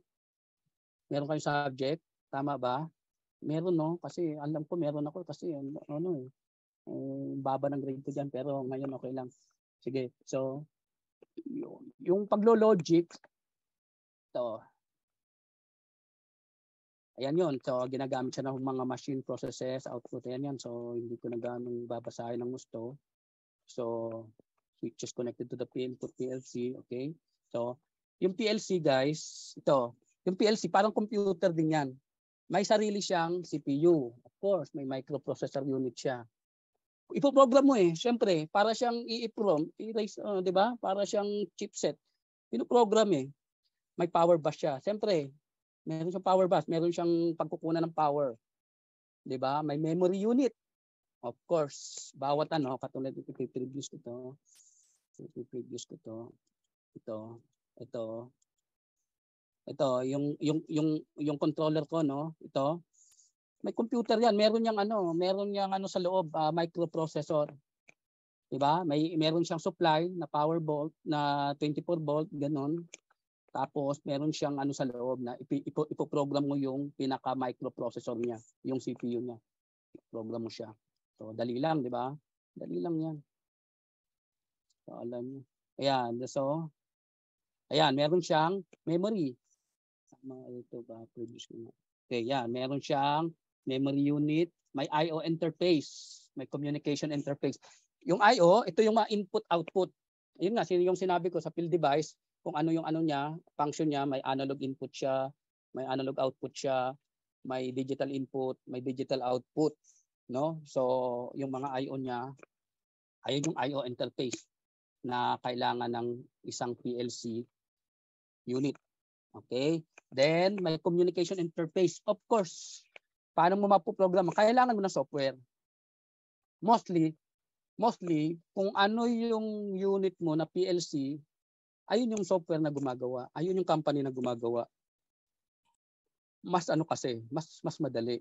Di ba? Siyempre, kung ano yung bibilin mong PLC, kung ano yung gagamitin mong PLC, kung anong brand, ayun din yung brand ng ano mo. Di ba? Na gagamitin mong software. 'Di ba? Although yung devices mo, yung field devices mo, pwedeng iba-iba.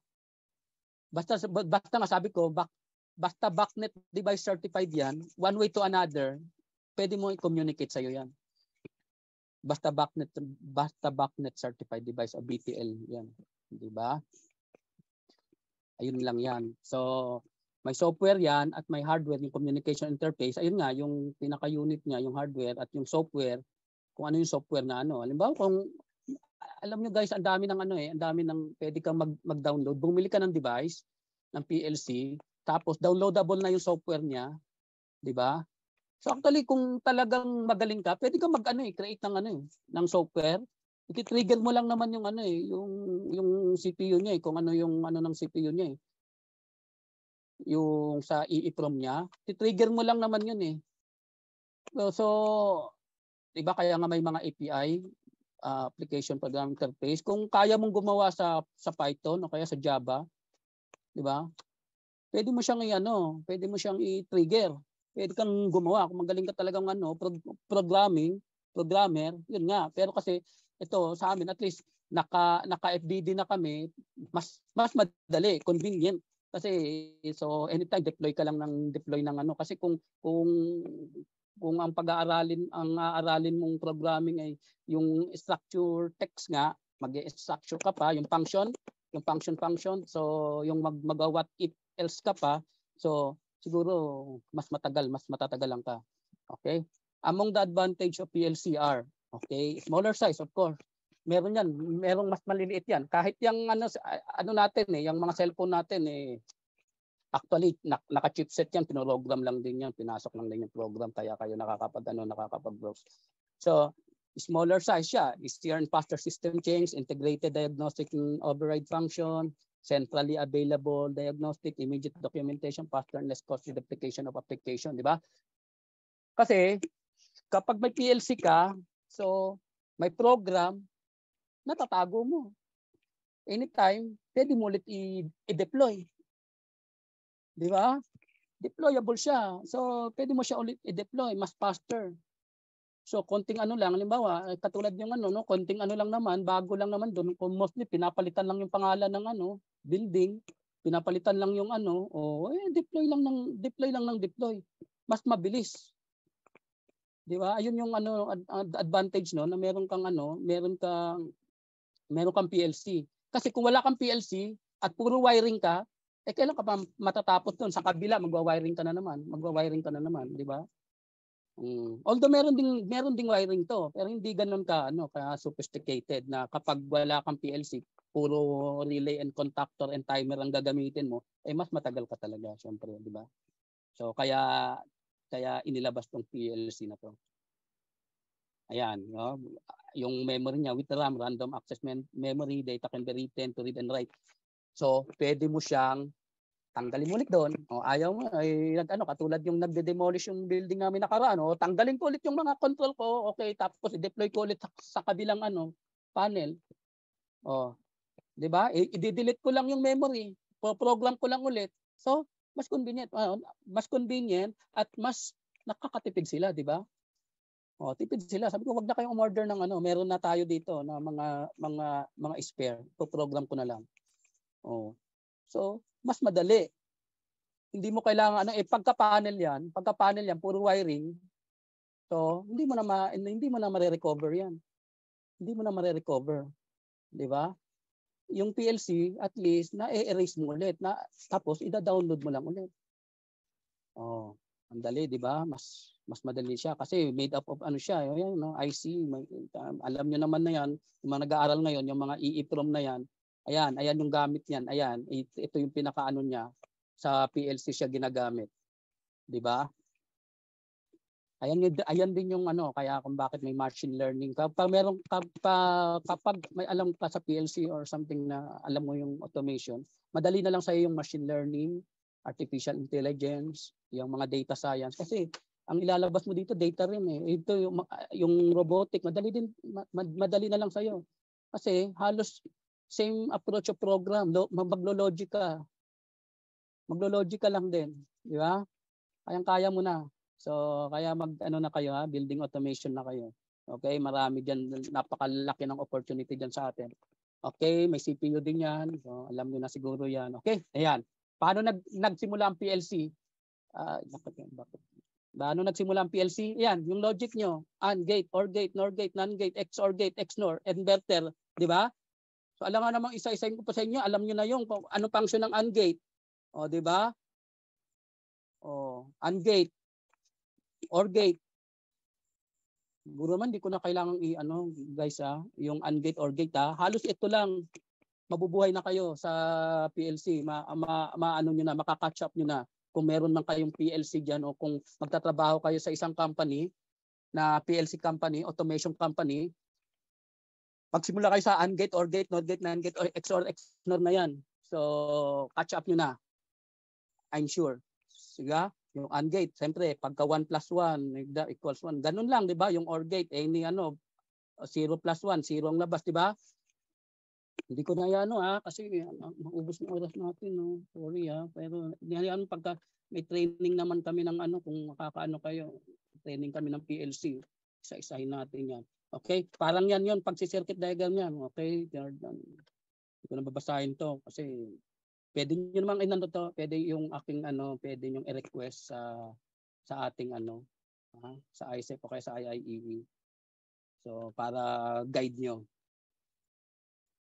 Okay?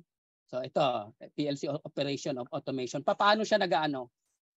'Di ba? Ito, yung katulad yung kanina kay Sir Paulo, no? Nakita ko, ganun na ganun, no? Parang ganun, no? Yung may input module ka, central processing unit ka, ito yung PLC mo, yung output module mo, yung programming mo nasa loob na, yung operator module mo. Kumbaga, nagsa-cycle lang siya, nag-i-scan lang siya. Nag-i-scan lang yung yung nag-i-scan lang yung control mo para bumalik siya ulit sa original settings, tapos i-scan niya lang ulit yung babalik ulit. Paikot-ikot lang. Yan, paikot-ikot lang. Ayan nag-i-scan lang yan. Read input, execute program, diagnostic communication, update output. Yeah? Ganun lang, ganun na ganun. Yeah, the scan complete by operating the output and then start over again, no? The cycle time of PLC scan depend on the size of the program, the amount of I/O and the amount of communication required. Okay? So, parang yung operation lang ng computer nyo. Oh, yeah, ganun lang. Kasi nga ang PLC parang computer din. May sarili din siyang utak. May sarili siyang chipset. So mostly gumagawa ng chipset niyan. Okay, masabi ko yung Motorola, ganyan, yung mga chipset niyan, gumagawa. Okay. Ayan yun So, logical programming niya, yung on-off niya, parang lang yan, yung AND-OR, XOR, NOR, inverter. Okay? So, hindi ko na yan kasi yung binary system, alam nyo na yan, 0 to 1, used by PLC. Di ba? Napakadali, di ba? Napakadali di ba? Mag-automation. Tingnan mo, halos 0 to 1 lang yan. Logic 0 mo, it means off. Logic 1 mo means on. Di ba? Yan, parang naano niya lang yung current mo. Kung yung sa may circuit mo, inaano niya lang yung current mo. In-on-off mo lang yung current mo. Ganun lang. Ganun lang sa automation. Ewan ko bakit ayaw ng iba mag-automation. Kadali-dali. Laki naman ng sahod. Bakit ba naman? Hiring continuous hiring. GE. Napakadaming kailangan ng GE ngayon. Dami. Alam nyo guys, ang ganda ng automation, no? Kung later on kapag nasa automation kayo, hindi na sahod ang titingnan nyo. Hindi na sahod. Ang dami nyong magiging offer eh. Ang dami nyong magiging offer. Ngayon ang titingnan nyo na lang kung masaya ba kayo, ganun. Okay naman yung nyo, sa ba, okay malaki naman sahod nyo sa current company nyo, hindi nyo na laki na ng bakit pa ako lilipat, di ba? Kaya kapag nasa automation ka, hindi na yung sahod, di ba? Kasi okay naman eh. Then ito yung logical programming, ito pa rin. Umiikot lang tayo sa on-off na yan kasi yung on-off, yung discrete input, parang yung switch lang, 'di ba? Parang yung push button, parang yung 24 volt kinakat mo lang. Actually, so na to? So madali na lang to. 'Di ba? Madali na lang 'yan. Hindi lang 'yan, kayang-kaya niyo 'yan. Hindi ko ipapaliwanag ng gustuhan yan kasi alangan naman hindi kayo marunong bilang ng 0 to 1. 'Di ba? 0 to 1 lang ang bilang diyan, okay? Ayan, katulad yan, 'di ba? Parang yung sa may ilaw lang, on off lang, kapag switch mo, mag-on. Pagka pinatay mo, mag-off. Yan lang, 'di ba? Ganyan ang logic. See, ganyan lang ang logic. Ganyan lang ang logic ng automation, okay? Pagka tumaas yung temperature mo, mag-on yung unit. Pagka bumaba ng pagka masyado na siyang mababa yung temperature mo, na-achieve na yung comfort level, mamamatay yung unit. See? So easy, di ba? So easy. I will make it even to my student here before. I trying my best to understand to them that being automation is so easy.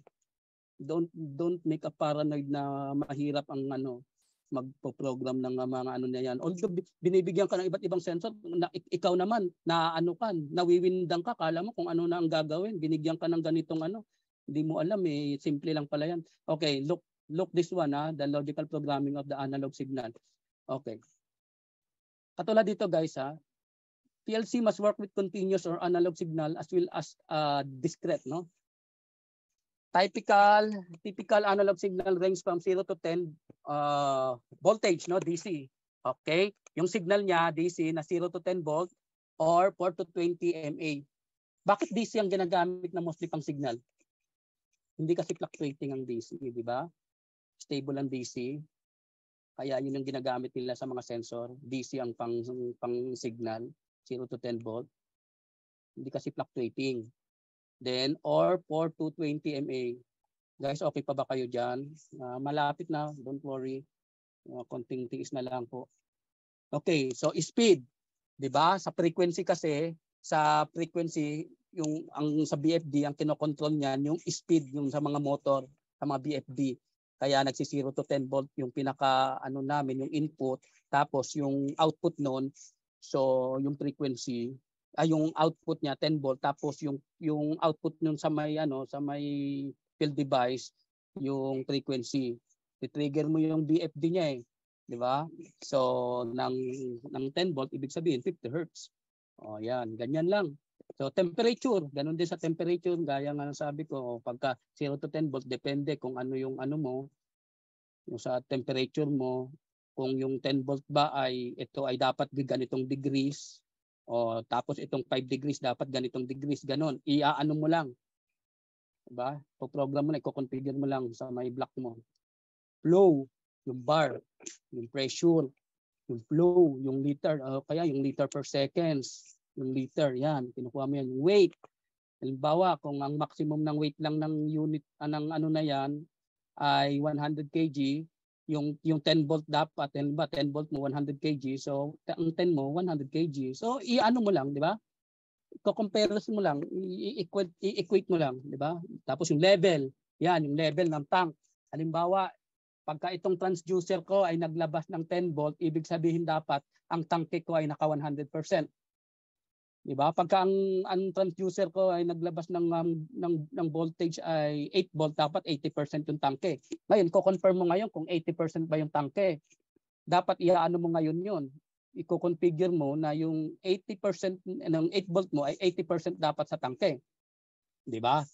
So, talagang pupunta ka doon sa may field site. Talagang inspectionin mo lang. Pagka sa commissioning naman, guys, kapag sa automation, talagang very talaga na talagang pupuntahan mo yung device, yung unit.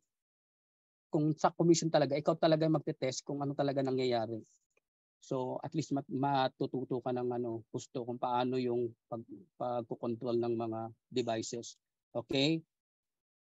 A PLC, okay. Ayan.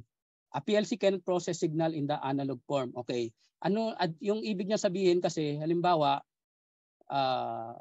gagawa ka ng kasi yan ibablock mo. Hindi siya dire-diretso.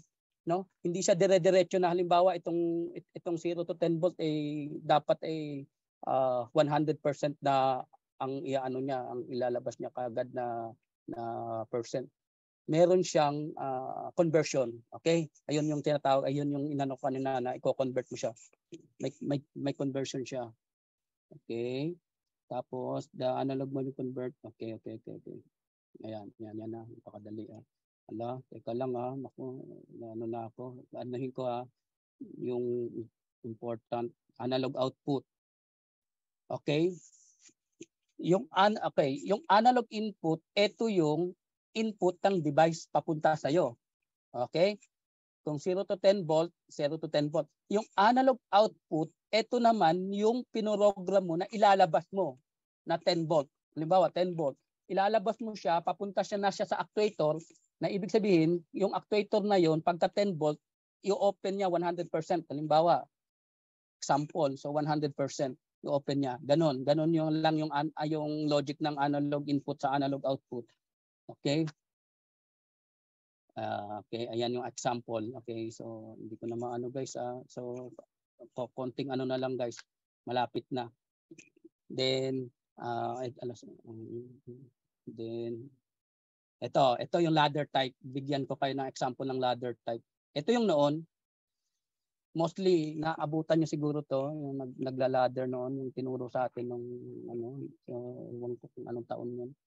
But ito yun guys. So may active line ka, ko-connect ka ng parang conductor type siya na na contact parang relay type siya. Lalagyan mo rin ng mga points, di ba? May mga 10 ng mga points ka kung anong points 'yon at kung saan yung output noon. So mostly alam na mostly ng karamihan to ng ladder type, di ba? So napakadali lang din naman ito kung iaano mo talaga, kung aaralin mo. Parang lang to. Di ba parang yung program, yung sa program ka ng Java or Python or C na may function yung niya, di ba? Pinoprogram mo what if else, then yan. Parang ginawang line lang din. Tapos may mga symbols siya. Symbols niya lang So kung anong company, kung anong ginamit yung symbols, yun yung yun gagamitin mo. So, yan, yung reading ng pagla-ladder diagram So, hindi ko na hindi ko na po i-explain ng gusto yung ladder diagram kasi bira naman gumagamit yan. Ito din yung statement list. Para siyang yung yung sa parang yung sa Pascal, TASAM. Ayan yung pinaka ng statement list kung saan siya kinuha. Then okay. Ito yung block diagram, okay? So, tingnan mo. Pare-parehas lang siya, puro lang siya square. Pero iba-iba yung pangalan niya, yung name niya, yung function niya. Ayun yung function niya, halimbawa, di ba? Pagka in-input mo siya dito, input 1, input 2, ito 0 to 1 to dito. So ang labas niya 0. Ayun yung function ng di ba? Ganun din, no? Pagka OR, input mo siya dito, input mo 1 1. So ang labas niya 1. Di ba? Dali lang. Ayan lang yung tingnan mo, halos yung FBD square lang ang ginagamit niyang block. Okay? Napakadali. Square lang. So, ayan yung OR, XOR, non-inverter. Dali lang. So, hindi ko na yung OR na yan. So, kayang-kaya nyo na yan. ano nyo na, search nyo lang. So yan, ito yung boolean yan. Ayan yung ano niya, yung kung paano siya pina-function ha. Okay?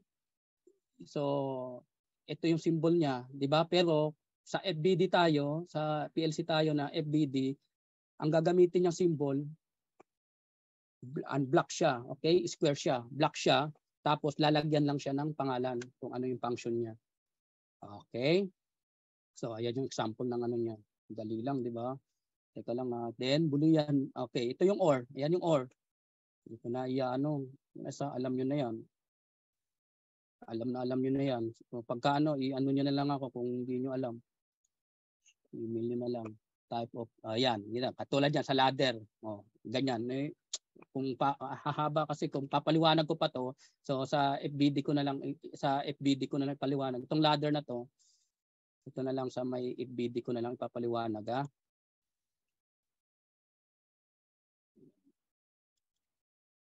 Ayan, yan. Okay, sige. Saan na ba yun? Yes. Ito kasi yung sa may ladder Okay? Ganyan lang yon yung pag-i-input sa ladder diagram. Madali lang din yan, pero sa FBD tayo pupunta. Mas maano. Okay, papakita ko yung FBD. Anong example ng FBD? Okay? Bago mo na yan.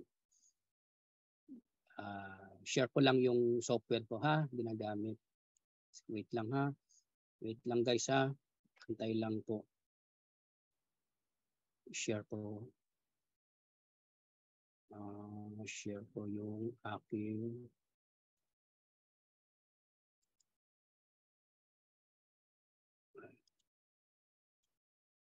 Okay. Guys, ito. This is my software of PLC. Okay, ito yung FBD. Ito na yung most of the automation company ang ginagamit nila is FBD. Okay, PLC na FBD. Do you see on my left? This is all type of blocks. Okay, iba't ibang function yan. Iba't ibang function yan ng mga block na yan. Nag-start lang din yung mga block na yan diyan sa logic. Okay, ng paglo-logic na yan. Ang isang block guys, may program yan sa loob. Isipin mo, itong isang program mo, kapag pinoprogram mo ng through C++, ilang pages kaya, di ba? Ang dami yan. Kaya ang ginawa nila, kaya nabuo itong IEC para mas madali na makapag-communicate sa machine, gumamit sila ng isang program na magiging accessible sa lahat. Madali lang. Okay? Like this. Itong PID. Okay? Kinuha ko yung PID. Ito guys ito yung mga family niyan. Mga family ng control. Teka Guys, ito. Meron tayong family of control. Ito yung control family. Ito yung pinakasikat diyan, yung family control. Ito yung PID. Ito yung PID, okay? Pagka kinuha ko yan, kukuha lang ako ng isang block, ilagay ko dyan sa active page ko. Active page na to, inilabas ko na yung active page ko. Okay? Itong PID ko, yan. Kukuha ka lang ng isang block. Ngayon,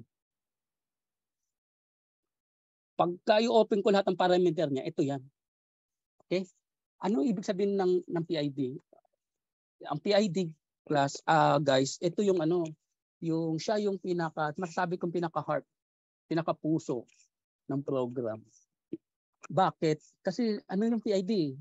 Siya yung proportional, integrative, derivative. Ayan, siya yung ginagamit sa mga control ng AHU, yan sa AC nyo, yung thermostat nyo, yung AC nyo, ang laman yan sa loob, PID yan. May program na PID yan. Okay? So kapag inopen ko lahat ng parameter niyan, ito yan. Okay? Ito. So kukuha lang ng ito yung isipin mo kung papaano kapag ipoprogram mo ng Java yan. So kaya kapag nag-i-install kami ng ito nga yung PLC software namin. Para ka nag-i-install ka ng C++, C#, Python, yung mga component noon na kailangan mo, ito yun. So ngayon ginawa lang nilang block para madaling siyang i-program, di ba? So ito yung PID. para sa mga AHU, no? Ibig sabihin, yung PID ko, proportional, meron akong input, na paliwanag ito, yung susunod, ito yan. Ay, nawala yung ano ko. Oh, yung PID. Wala yung explanation. Okay, yung PID, ito, okay. Nawala eh. Yeah, okay. May input ka na proportional yung X mo. Kaya guys, dito ginagamit X pa rin. Don't be confused. Kahit yung sa mga school natin, X pa rin yung ginagamit na input yan. Ayan, no? X control. X pa rin yan. Tapos yung output mo, Y pa rin. Y prime o Y derivative. So, Y pa rin yan. Kaya yung pinag-aaralan natin ngayon, ng mga logic control at control system, yung derivative saka integrative, bakit X, 'di ba? Ayun pa rin 'yun. Ayun pa rin yung ginamit nilang mga parameter, yung X and Y. Okay? Nag-input ka sa X, yung sensor mo, halimbawa, tapos meron kang pinaka-set point. Whatever changes this, no, i-integrate niya yan. Titingnan niya yung changes. Pagka may changes siya, ibabato niya ngayon, ayun yung magiging sa Y mo. Diba? Ayun yun. Ayun yung program yun. Pakita ko mamaya yung pinaka-mathematical expression yan. No? Guys, konting oras na lang. Tapos ito pa importante guys, yung rotational switch. Ito yung kahit na ilang pump meron ka, ito capacity nito 8. Yung rotational ng pump, halimbawa meron kang 8 pump, gusto mo 2 at a time o 3 at a time or depende kung ilan yung magiging ano mo sa consume. Pwede mong gamit ito yung ginagamit namin sa rotational switch. Yung pusa na yan, yung 8 pump mo guys, kahit nga ilang kilovolt pa yan, magpapalit-palitan yan. 2 at a time or 3 at a time. Napakadali, di ba? So ito yan, yung rotational switch. Then, ito, ang sumunod guys, ito yung switch on, switch off point. Ito yung maglalagay ka ng, limbawa, sa may switch on. So, i-connect mo sa switch button. Si switch on. So, pagka nag-switch on, switch off point, maglalagay ka lang ng switch on, switch off point. I-on niya yung unit. Yung out mo, either on or off. Diba? Diba? So, ayan yung sa FBD. Ito na yung pinaka-common na ginagamit sa PLC, lalo na sa amin sa may Siemens, di ba? So ito katulad nito, ito katulad ng ano na yan, no? Mga nakalink na yan guys, oh. Nakalink na yan lahat. Halimbawa kapag meron kang yung unit, ililink mo lang yan. Mga nakalink na yan, di ba? Nakadali lang, di ba? So guhit ka lang, nakalink lang yan. Pero isipin mo yung logic mo, kung saan ka gagamit ka ng mga ano. So kapag meron ka naman ng software, may intindihan mo yan kung paano ginagamit yung hindi naman kasi talaga ituturo sa iyo to sa may company. Dapat kasi malalaman mo to. Meron naman ditong ano na para matutunan mo. Meron yan. So, diba? Meron yan. Para anin mo. So, ayan. Marami yan guys. Merong convert, may counter, madami yan, iba't iba. Saka yung sinasabi kong logic, may logic yan dyan.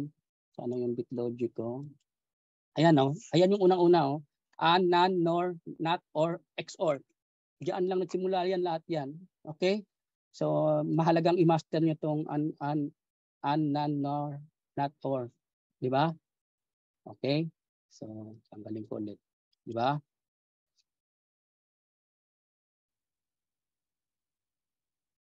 Okay? So, tingnan mo guys, mapapakita ko yung iba't ibang I/O address yung mga I/O signal Kaya madali lang to guys, kaya nyo to.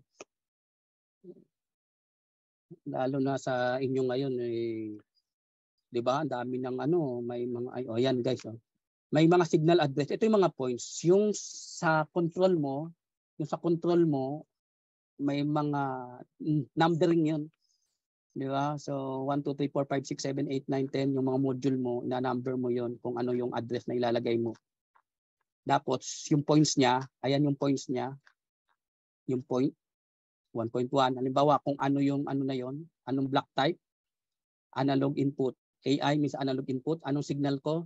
Ano yung sensor na ginamit ko? T1, temperature. O, di ba? O, shortening, papangalanan mo na lang. O, ano yung signal ng U10? Ibig sabihin 0 to 10 volt. O, di ba guys? Ito, output, analog output. Di ba? Ibig sabihin, ako yung magbibigay ng output na 10 volt. O, 0 to 10 volt din to para sa actuator. O, di ba? Ganun lang guys, no? Pipili ka lang, no? Dali, no? Di ba? O, dali lang kung anong-ano. Kaya sabi ko nga sa inyo, iaano nyo lang kung anong klaseng yung parameter ng mga ano, no? Yung mga data sheet ng mga sensor. So, mapag-aaralan nyo talaga yung mga data sheet ng mga sensor. So, dali teka. So, okay na ba tayo dito? So, actually, kapag ano kayo sa PLC, mako-cover nyo to lahat. Pero hindi naman lahat. Hindi nyo mako-cover lahat kasi yung mga useful lang na mga gagamitin. Ito lang halos mga useful na gagamitin niya. Itong control, itong logic niya. Tapos yung mga, kung gusto mo nang yung mga conversion, di ba? Yung analog, yung integer to analog, digital to integer. Yung tipong ganun. Marami to guys. Mauubos lang oras to guys. Sorry, next time po. Okay.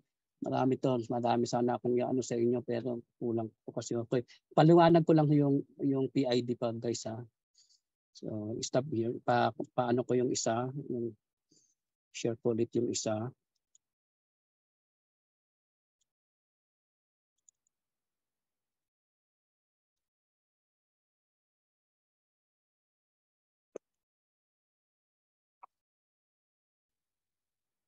Ayan, ito po yung PID niya. Ayan. Bakit ganun? Ayan. Ito yung mathematical expression niya guys. So, kapag may input ka na proportional,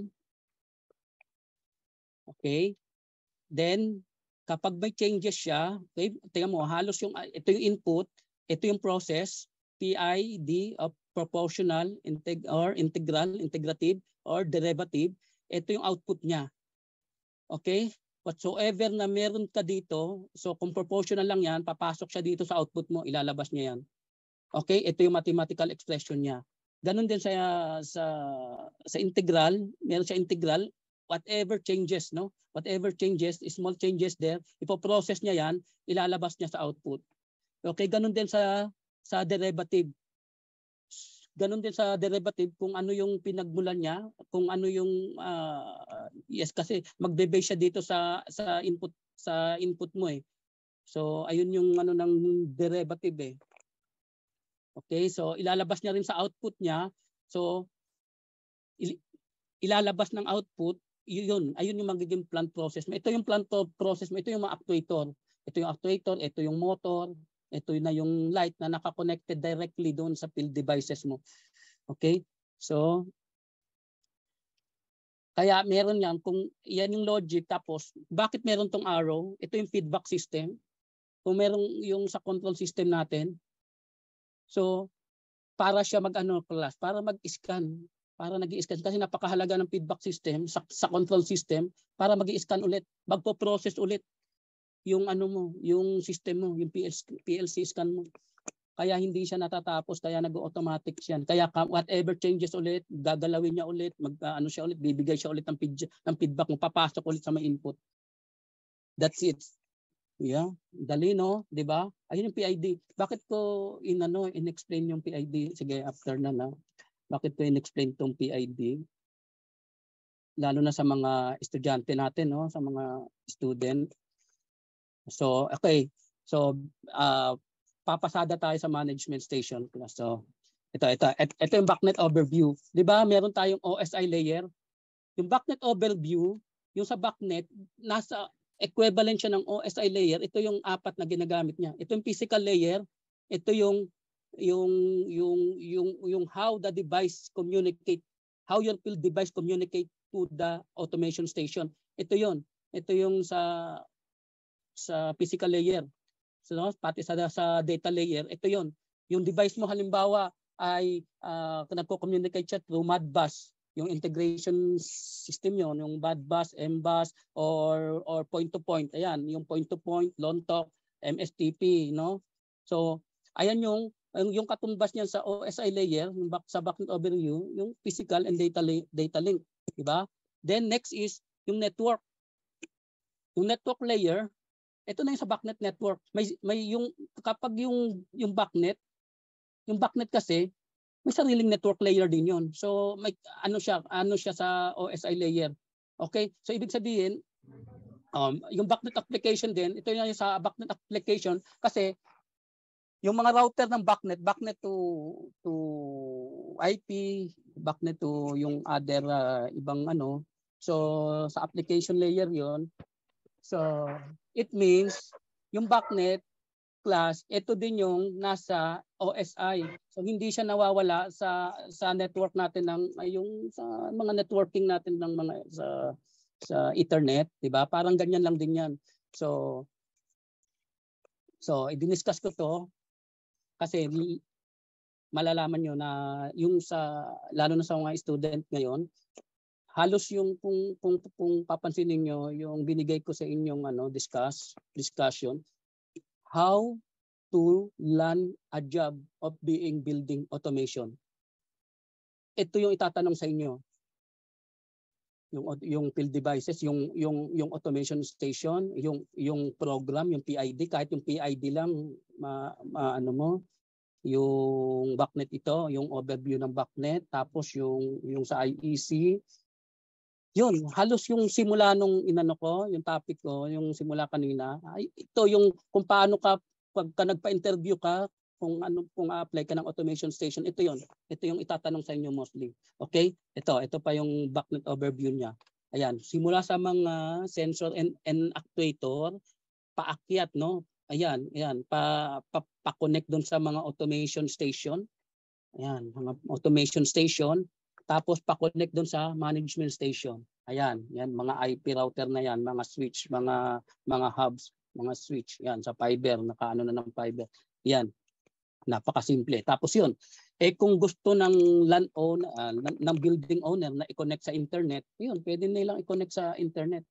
Pero mostly kasi yung mga building owner dito, ayaw nilang i-connect sa cloud, ayaw nilang may baka daw maano, so hindi natin bakit ayaw nila. So kaya gusto nila lang, intact lang. Ayaw nila ng may kung ano-ano pa. Kaya mostly hanggang management station. So yun, nakakapag-control sila until management station. So mostly hindi nila pinapakabit sa cloud yan.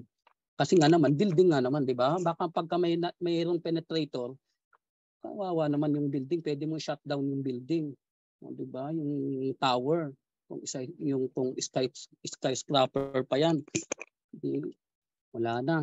So ito class example ng management station, yung application software by building, by level, no, by floor level, yan inaano namin yan. So after mo kasi ng management station, no, pagka nag-program ka na doon sa logic, so may data ka na.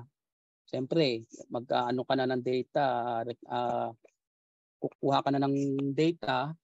So meron ka pa rin isang software na gagamitin para sa GUI, graphical user interface. Gagawa ka na ng graphics, no? So kung ano yung available na doon, magkaano ka, kung ano yung bahala ka, kung anong idea, kasi idea mo na to. Kung ikaw pa rin ang gagawa ng GUI, di maganda, di ba? Bukod sa nag-program ka na, ikaw pa rin yung mag-GUI, todo mo na. Di ba? So ito yung mga application software, ayan yung example. Halimbawa, ayan yung tank, minomonitor ko yung level niya, may mga alarm siya, may water leak diyan. So ayan yan, kung ilang % dapat yung ano niya, yan minomonitor namin yan kada floor, kada kung anong device yung minomonitor mo, tapos tatakbo yung motor. Kung bababa na yung level nito, saka tatakbo yung motor, no? Ganun lang kasimple yung building automation.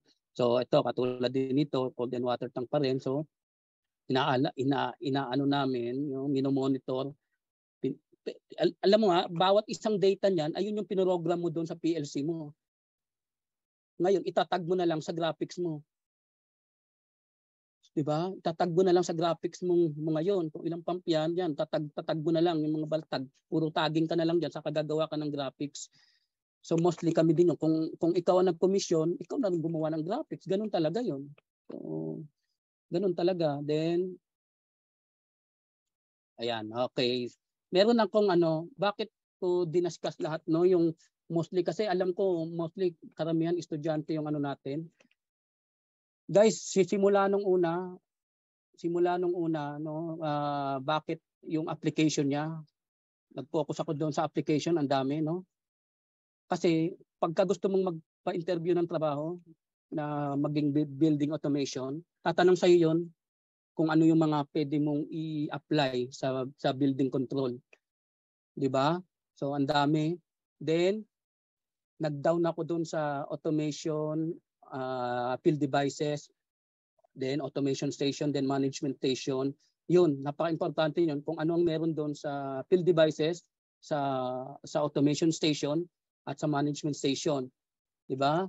So nag-down din ako doon sa logic, kung paano siya pinoprogram, yung logic niya, at kung bakit nag-focus ako doon sa PID, ayun talaga yung tatanong sa iyo, yung PID noon, yung pinaka-puso ng program. Kapag napaliwanag mo ng gusto 'yon, so basahin niyo na lang pa yung information ng PID, mahaba 'yan, yung PID na 'yan. Pero once na tinanong ka tungkol sa PID at na-explain mo ng maayos yan, pasok ka na.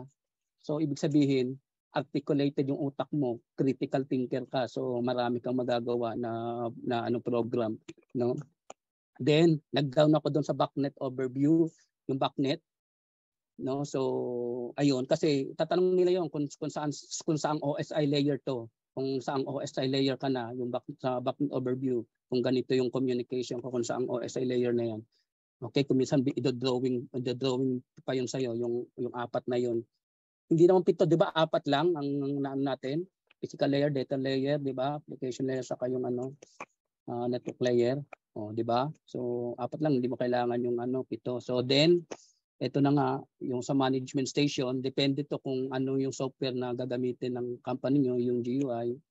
So, nasa sayo na yon kung kasi madali na lang paggawa ng software ng GUI, guys, pagka nakapag-program ka na, pagka alam mo na yung logic, kasi iaano mo na lang yung data, set up mo na lang yung data, papasok mo na lang yung data. Okay? Thank you po. Sana may natutunan kayo kahit alam kong inaantok na po kayo. Maraming salamat. Hanggang na lang po sa susunod ulit. Maraming salamat. So any question po? Sige po.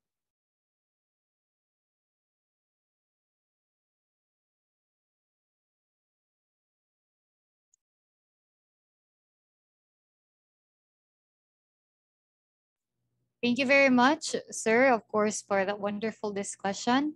Now we will be proceeding to the question and answers. Now, the first question is from ECE Osmond P. Fernandez. Sir, which actual Siemens product you actually conduct for training? Do you conduct personally WinCC AMD S7 from, yes, that is from ECE Osmond P. Fernandez po. Okay, no? So, kay Sir Osmond. Sir, yes, yung WinCC is management station. Yes, it is the BMS also, software also. So, ibang department lang siya ng Siemens. Pero, so, same lang din. Okay? Ang WinCC S7 PLC, yung S7 PLC pa rin yung pinaka PLC niya, yung base point niya, yung pagpo-program sa kanya ng yung WinCC. Okay? Kasi pero mostly kasi ang WinCC ginagamit siya sa mga industrial, yung mga electrical, yung mga sa iskada, yun. Yung diniscuss ko po itong DCGO is more on building po. Building automation. Ito yung software na ginagamit sa building automation.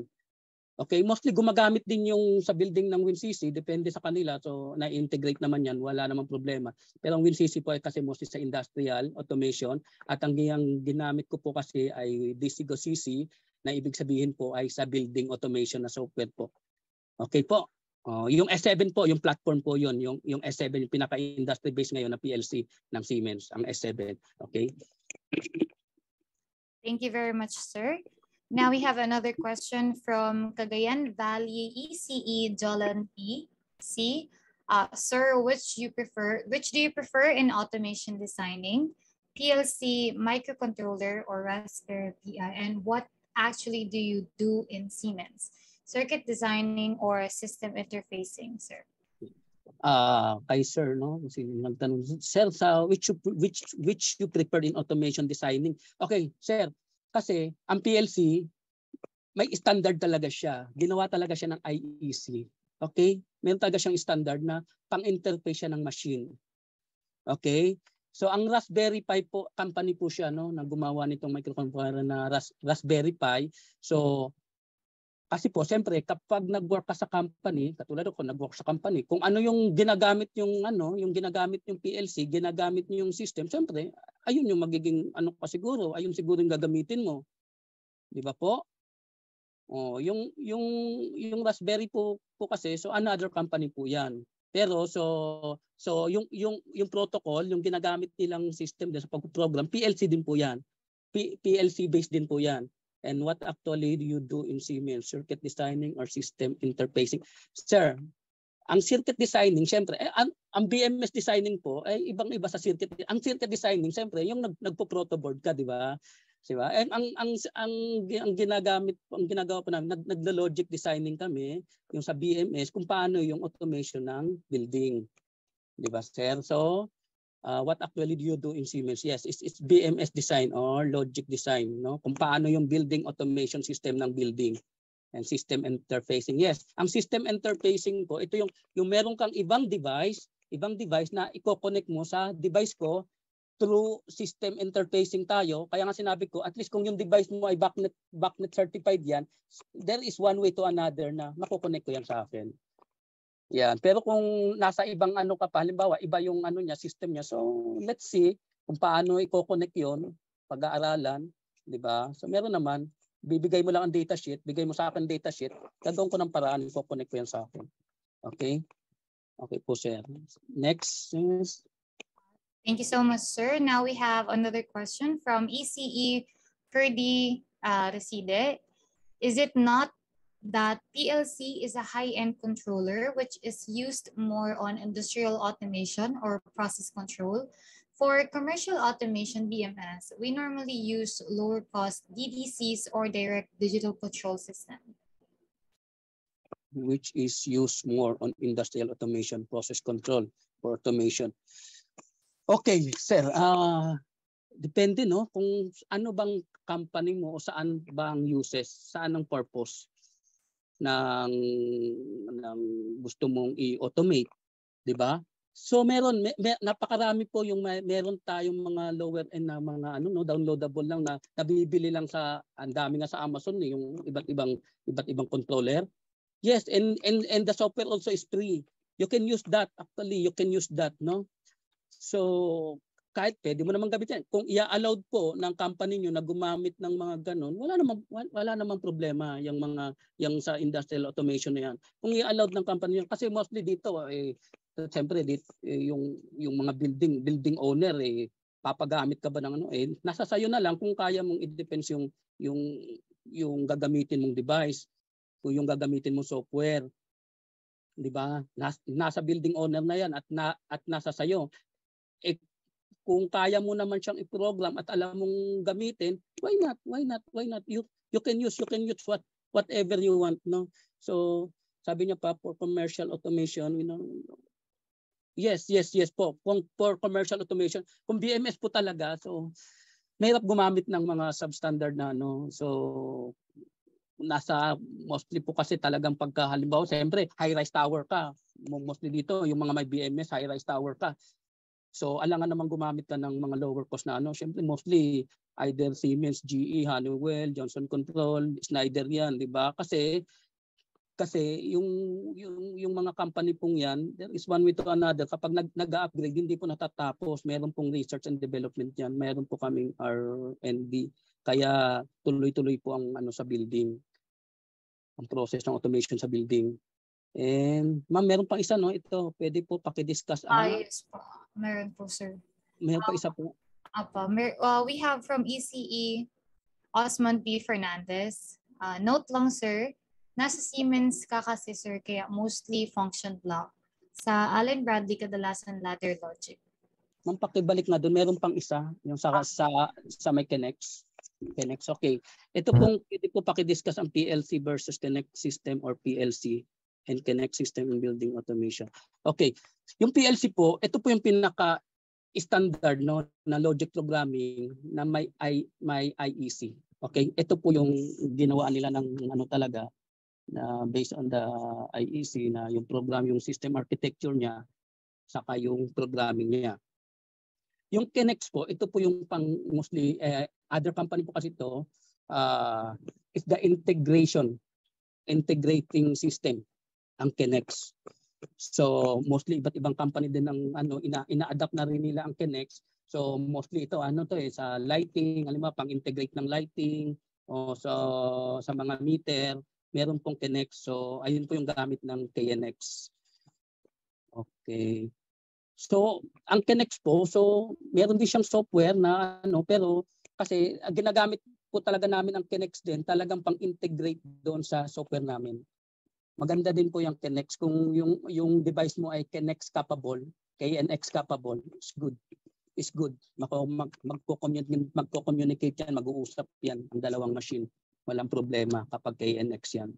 Kaya ina-adapt din po ng Siemens yan, ng GE, ng iba't ibang ano kasi ano na rin yung Connect, inopen na rin po nila yan. Okay, ma'am, next po. Yes po, sir. So we have the next slide, please, from EC Osman B. Fernandez. Note lang, sir, nasa Siemens ka kasi, sir, kaya multi-function block sa Allen Bradley kadalasan ladder logic. Yes po, ayun nga po sinabi ko, no, kasi kung di-discuss, tatagal po tayo kung magdi-discuss ako ng ladder logic pa, no, ang dami, kasi 2 hours lang tayo. So, Allen Bradley po, meron pong ladder logic ang Allen Bradley at meron din pong functional block ang Allen Bradley. So, meron din po. So, I meet some of the engineer here, yung sa Allen Bradley, anong company nila dito. So, na-meet ko sila one time. Gumagamit din po, may software din po sila na FBD ang gamit. Ganon din ang Honeywell. Meron siyang Visio, ginamit niya ang Visio, at the same time meron din siyang sarili ding FBD na ginagamit na software. Ganon din po ang Siemens. So may ladder logic din kami at meron din kaming FBD na ginagamit na software. Depende po kasi kung ano yung nabebenta sa market at kung ano yung mas ano dun sa particular place na yun na ginagamit. So mostly dito kasi siyempre kasi mas easier sa amin ang gumamit ng FBD. Sa mga building. Kaya FBD ang ginamit namin kasi yun nga, mas madali. 'Di ba? So pero meron po may ladder logic at merong FBD po ang Allen Bradley for sure. Thank you very much, sir. So meron pa we isa, have another comment po. General ladder logic is not commonly used in BMS, DDC, almost always. Okay, sabi ni Sir, in general, ladder logic used in PLC. Okay, it's not commonly used in BMS, DDC. Almost all use their own function block and have an add-on. Sir, dito, okay, depende po kasi kung ano yung company mo. Kung ano yung ginagamit mong system, kung anong ginagamit. Mostly po kasi ang FBD saka yung ladder logic, halos wala akong nakitang pagkakaiba eh. Parehas lang yan, sir eh. Parehas lang yan. Parehas lang yan. Either ladder logic, mag-ladder logic ka or mag-BMS DDC ka. Depende kasi doon sa software ng PLC mo. Depende sa software ng PLC mo. Kung yung binigay sa iyo ay ladder logic na software yon, yung pang-commissioning doon ay ladder logic, edi ladder logic gamitin mo. Pero kung meron namang pang FBD yun, FBD gagamitin mo, di ba? FBD gagamitin ko. Ganun lang din po yun, simple. And then almost all use their own function block and their Yes po. Bawat company po kasi, no, alam mo, bawat company nagde-develop sila ng mas para po mas nag-upgrade, no, ng mga functional block. Gaya ng ng Honeywell, meron na silang EPID, yung enhanced PID, yung APID, yung advanced PID, meron silang mga ganun iba-iba. So ganun din po kami, meron din pong iba't ibang block meron din kaming ibang block na para lang din sa ginagamit namin sa system namin. Titingnan mo lang kung anong klaseng block. Pero at least one way to another, alam mo kung ano yung gamit ng block na yon. 'Di ba? Meron lang silang in-add-on na additional function, pero in the way na ganun pa rin yung function niya, 'di ba? Walang masama doon. It's just okay. Talaga po nag-upgrade yung mga system. Padagdag po yung block na yan, talagang inaano na po nila yan, talagang para sa ginagamit na rin yan sa machine learning, yung mga PLC na block na FBD. So, yun po.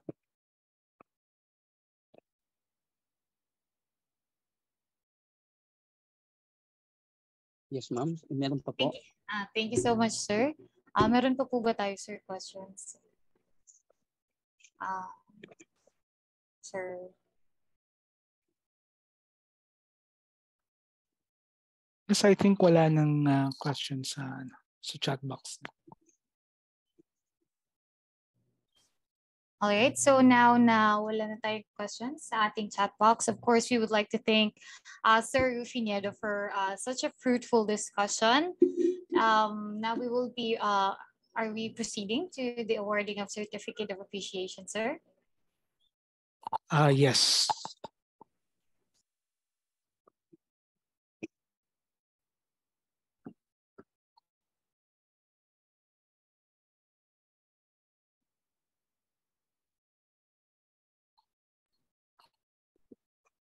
Okay, so now to, of course, give our sincerest thanks to our technical speaker number 2, Engineer Rufiniedo. We will be awarding this Certificate of Appreciation, Institute of Electronics Engineers of the Philippines Incorporated, United Arab Emirates Chapter, in collaboration with the Institute of Integrated Electrical Engineers of the Philippines Incorporated, Abu Dhabi Chapter, with the theme Enabling the Digital Transformation into the New Normal, proudly presents this Certificate of Appreciation to Engineer Rufiniedo, our resource speaker, in grateful acknowledgement of his distinguished and invaluable knowledge and contribution during the 3rd Joint Technical Webinar and Technical Training Series, Watson Automation, Building Automation, held via Zoom video conferencing on August 28, 2022 at Dubai, United Emirates, signed by the President of the IIE Abu Dhabi, Engineer Arnulfo Fotan Jr., and the Governor Chairman of the Board of IECEP UAE, Engineer Ben Sidonia. All right, so everyone, ladies and gentlemen, please give Sir Rufiniedo a big round of applause. Thank you po. It's my honor. Thank you. Thank you so much. Thank you so much, IECEP, IIE. Very much, sir. Now, may we request a picture taking after you have filled out this evaluation form. So the links have already been sent here in the chat box, if I am correct. So you can just source out the links here for topic 1, home automation, and for topic 2, building automation. So for those who are looking for our evaluation links, you can find them at the chat box.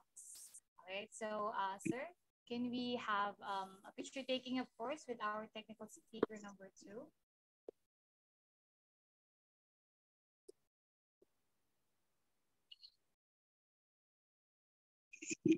Okay, so we will be requesting everyone to please open their cameras for documentation. Right, so let's just count to 5. 5, 4, 3, 2, 1. Okay, one more. 5, 4, 3, 2, 1. All right, so thank you very much again, Sir Rufi.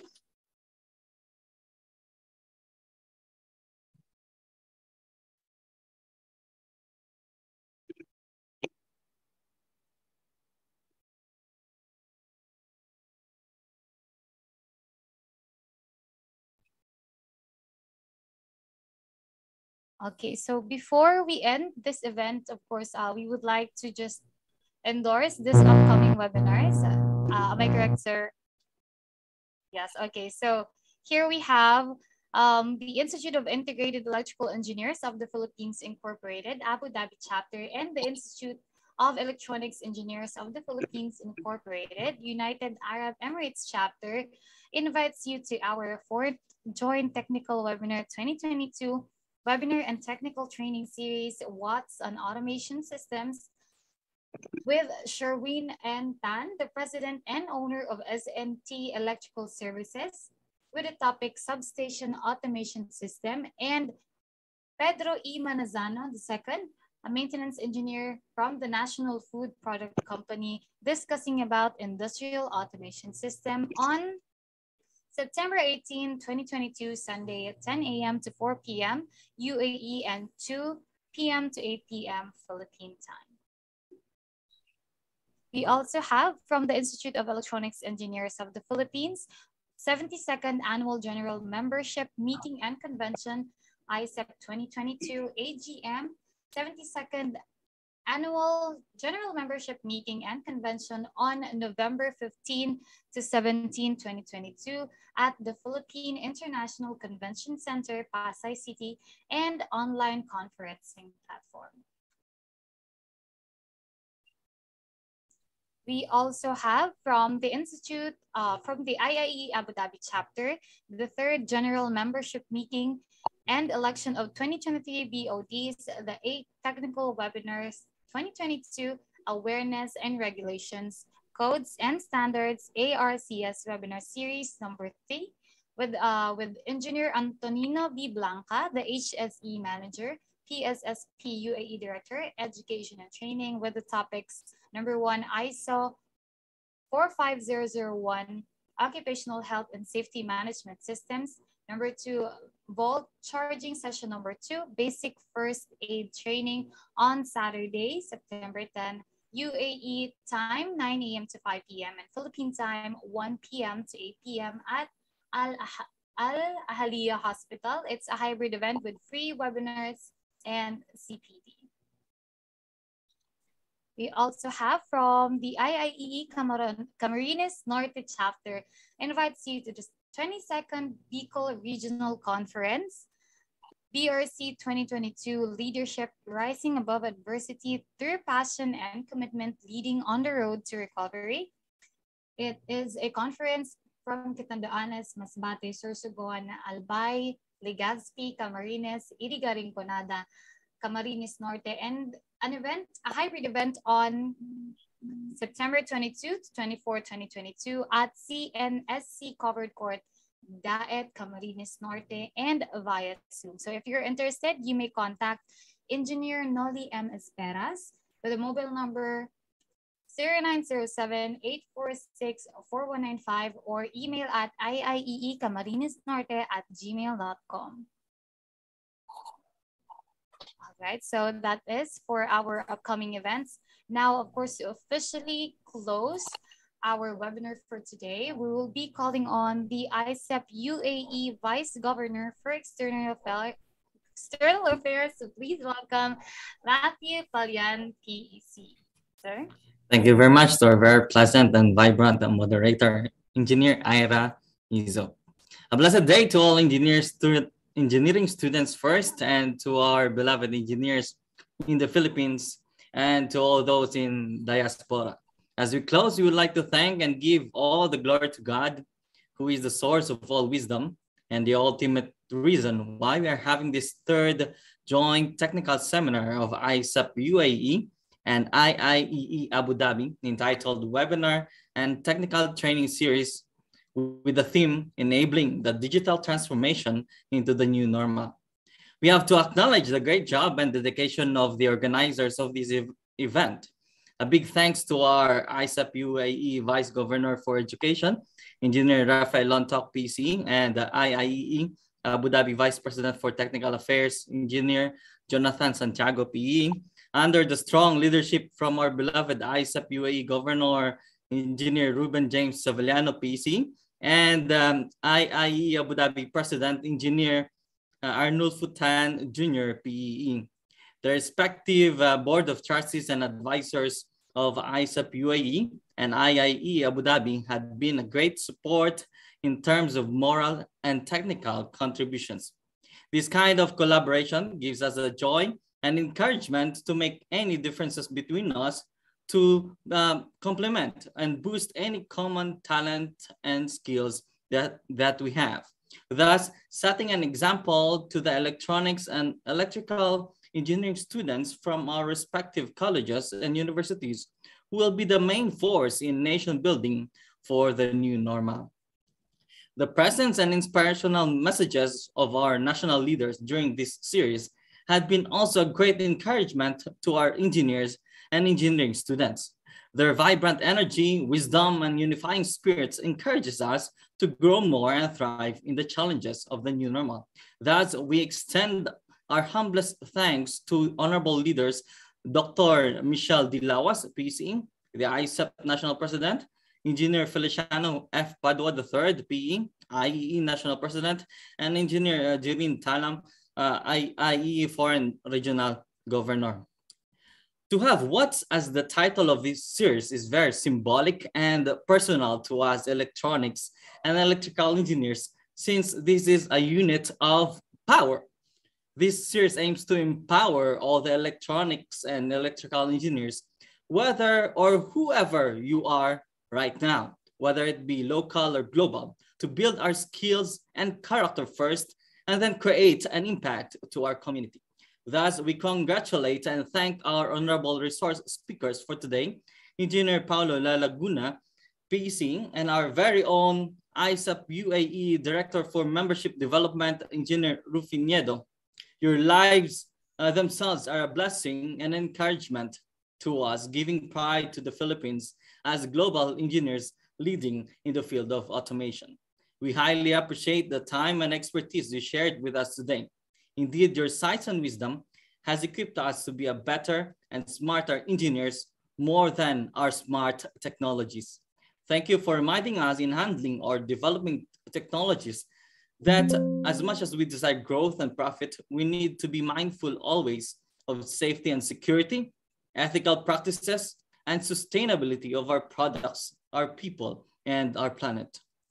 To all the global engineers and engineering students who came to join us today, we declare victory in every endeavor you are having right now.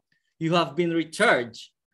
More power to you all. God bless IECEP and IIEE. See you all in the next webinar. Thank you. God bless you all.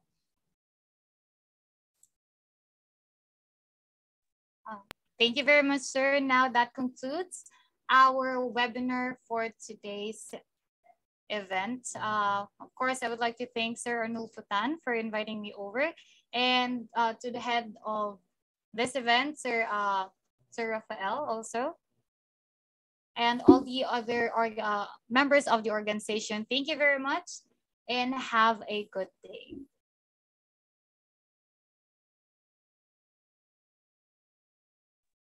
Maraming salamat po sa lahat. Thank you. Thank you po. Thank you po sa lahat.